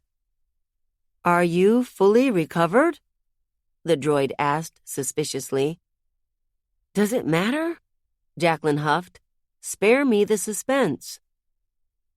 Watson had been supervising her recovery closely, making sure Jacklyn followed her therapy plan, even when she wanted to say to hell with it and jump back in the saddle. For the past day, however, the droid had been nowhere to be found. "What was your question?" Jacklyn asked. Watson surprised her by pulling out a small input chip. "I wanted to talk about this." Jacklyn remembered pocketing the chip she'd found next to Otto's body, the one that came with the note. "You want to plug that in," she realized. "I've thought about it," Watson admitted. "The doctor said the contents of this chip could get us home. We have nothing to lose by trying now." "He said a lot of things," Jacklyn growled. She didn't want Otto influencing the droid from beyond the grave. "You don't need to do that. We're going to figure something else out." "What if he already did?" Watson asked. "I don't trust anything he wanted to do to you," Jacklyn said frankly. "I want to save the ship, like you, Jack." Jacklyn hesitated. She had spent all of her recent waking hours trying to figure out what to do about the Calypso's fate. Every engineer or techie who wasn't on repairs was working with the much-revived Onyekachi on the propulsion module, but they'd had no luck yet. Jacklyn had gotten them into this mess and felt obligated to get them out, but she didn't have any ideas on how to do so. Until now. Right as she opened her mouth to speak, she felt the ship shudder with a distant vibration. A second later, the whole thing rocked. Jacklyn tipped over. Even with the brace, she wasn't strong enough to keep her feet on the rolling deck. Watson lunged, catching her before she could brain herself on the floor. "God damn it!" Jacklyn hissed. The grav system flickered as the ship bucked again. Watson helped Jacklyn turn on her magnetic soles and pushed her back upright. She tried to run out of data and back to the lift, but she only got as far as the atrium before her fledgling strength ran out. Wordlessly, Watson picked her up and carried her the rest of the way to the bridge. Asher was in command, focusing on the viewfinder with sweat beading on his brow. "You're not supposed to be here," he said, without looking, analyzing the trajectories crisscrossing the screen. "Well, I am." Jacklyn leaned heavily on Watson as she hobbled to the captain's chair. Asher got to his feet and switched places. "Give me an update." Another engagement, as she thought. The helmsman steered them on the remnants of their thruster power according to the updates on the viewfinder. Comms monitored internal damage reports as injuries mounted, nowhere near as severe as the last engagement. Jacklyn didn't let down her guard. She frowned at the options, none of which were particularly compelling. "Asher, the stats?" "Nothing above a 39%, he said, scanning his data pad. Jacklyn scowled. Where the hell are we supposed to go?" "Jack," Watson interjected, "I think I know." Jacklyn spun the chair around and froze. Watson's eyes were the wrong color again, though not like before. They weren't the sickly yellow from the Centauri attack, but an eerie shade of purple that Jacklyn had never encountered. The unseeable purple of a supergiant star, or the cosmic purple of a celestial event. The droid pulled aside the top of its uniform to show Jacklyn where it had inserted Otto's data chip without saying anything. Jacklyn's stomach dropped. "The doctor did it," Watson marveled. "I can hear them." Gooseflesh sped across Jacklyn's limbs, but before she could tell Watson to yank out the chip, the droid continued dreamily. "Let me ask." When Watson opened its mouth, the whale song came out, clearer than ever. Below the long notes, Jacklyn could hear a kind of lilting melody, and under that, little staccato beats that reminded her once again of a language she couldn't decipher. It sounded like the seismic breath of stars, like the roar of a magnetic bow shock, like the gossipy vibrations of interstellar plasma. It sounded like a conversation between gods. The whale song cut out as Watson's face broke into a grin. "It's the way." It held its hand out toward the viewfinder. Before the bridge crew's eyes, another trajectory blinked onto the screen, the same otherworldly purple as the droid's wide eyes. It looked like nothing the simulations had produced before. An arrow-straight shot toward one of the stars in their view with no concern for the starbursts plotted in its path. Jacklyn looked back and forth between the screen and the droid.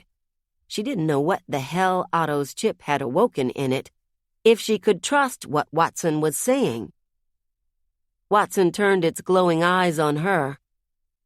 "The way home," it clarified. Smoke began to pour from underneath its uniform, and an ominous rattling started up in its chassis like a terrible cough. Whatever the chip was doing was hurting it. Jacklyn felt panic rise in her own chest, climbing her throat until it was pushing out of her mouth. "Take the course," she blurted. "Jack," Asher wavered, but the ship was already maneuvering. As soon as they slid onto the trajectory, the shaking of the ship completely ceased. The sudden absence of blaring klaxons left the bridge in eerie silence. A chill shuddered down Jacklyn's spine as she glanced around. The screens on every console had blanked out to that same odd color. The officers at each station fiddled with their controls, but the takeover spread until the whole bridge glowed purple. Jacklyn had a moment to wonder if she had made the wrong call, before the ship lurched forward through space. The stars in the viewfinder stretched into long, blinding tails as they jumped. Jacklyn waited for the G's to crush her again, but the pressure never came. This was nothing like a space jump from their own engines. This one was smooth and controlled. It was a jump utterly beyond their capabilities. Someone else was moving the ship. The jump only lasted a few seconds, just long enough for the bridge crew to cry out. It ended with a bone-rattling jolt as the ship was dumped off the cosmic fast lane, a concussive jerk so powerful that it launched everyone from their seats. Jacklyn was flung out of the captain's chair. She hit the floor hard, head bouncing as she landed in a heap. She lay there, dazed, and heard the groans and gasps of other officers around the deck doing the same. When her head stopped spinning, Jacklyn clawed her way back into the captain's chair. From there she could see the whole bridge. Asher was sprawled next to the chair, his temple bright red where he'd hit his face on the way down. Other officers were still shaking off the shock as they stumbled back to their stations. Jacklyn barely had time to celebrate the fact that no one was dead before her eyes fell on Watson. The droid was laid out on the ground. Its face was still fixed in a bright smile, but its chassis was blown open, smoking from the overload of its components.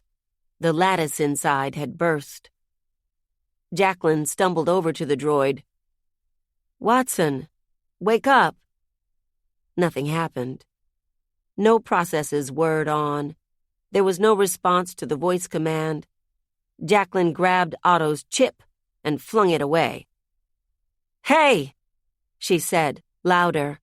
She took the droid's shoulders and shook it to the best of her ability. It barely budged, but a little blue did come back to its eyes. "Jack," it whispered, voice reduced to static. "The tasks worked. They heard me too." "You're hurt," Jacklyn said helplessly. Too late, she understood who they were. The ones to whom they had been trying to wave a white flag this whole time. "Why did you do that?" "I asked for parley, like the doctor said. I told them we weren't supposed to be there." Watson gave a pixelated cough. "They moved us out of the way." "Sit tight," Jacklyn interrupted, cupping that familiar face. She started to shake as the vision before her overlapped with her memories. "I'll get you fixed up soon." "See you planet-side, Jack," Watson said, right before going dark. Jacklyn sat back, feeling a space yawning open in her chest, the one she thought she had closed after burning her mother's body, after burning her sister's. Her eyes blurred. She tore her gaze away from the droid before she sobbed. It fell on the viewfinder instead. Without the readings, schematics, or trajectory overlays, the viewfinder just projected the Calypso's clear view of the void. Even through tears, on the screen, Jacklyn could see a star. She gasped wetly. It was larger and closer than any star she had ever observed before. So bright in comparison that she had to glance away, blinking spots out of her stinging eyes. Its golden glow spilled across the bridge like ambrosia, warmer than the cold starlight she had known all her life. She scrambled to the nearest console, fumbling with the controls to polarize the screen.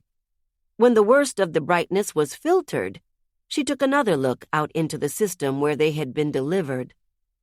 She could see the enormous limb of some huge planet, so big that it took up the whole corner of the screen. It was a Jovian, banded with turbulent layers of red, browns, and golds. The hurricanes raging in its chromophoric clouds formed whorls and eddies in the colors. At the bottom of the limb swirled an almost spent storm, cannibalized at the edges by tinier, more voracious cyclones. Jacklyn put a hand over her mouth. She knew that red spot. She had seen pictures of this planet her whole childhood, along with the other 7 in this system. She pressed herself against the viewfinder, scanning the little pinpricks of light spattered across the polarized view. She was looking for one in particular. She squinted until it hurt, until she found it. It was just as they said. A pale blue dot. Behind her, the bridge erupted with cries of the same wonder, choking her throat. She didn't look away from the sun. No longer a stitch, but a whole brooch pinned to the black fabric of the void. All her life she had stared at this tiny thread. Now it was the center of a new tapestry, one both unfamiliar and known. She fixed her eyes on the planet, sitting like a tiny jewel in the embroidered starscape on the screen. It was home.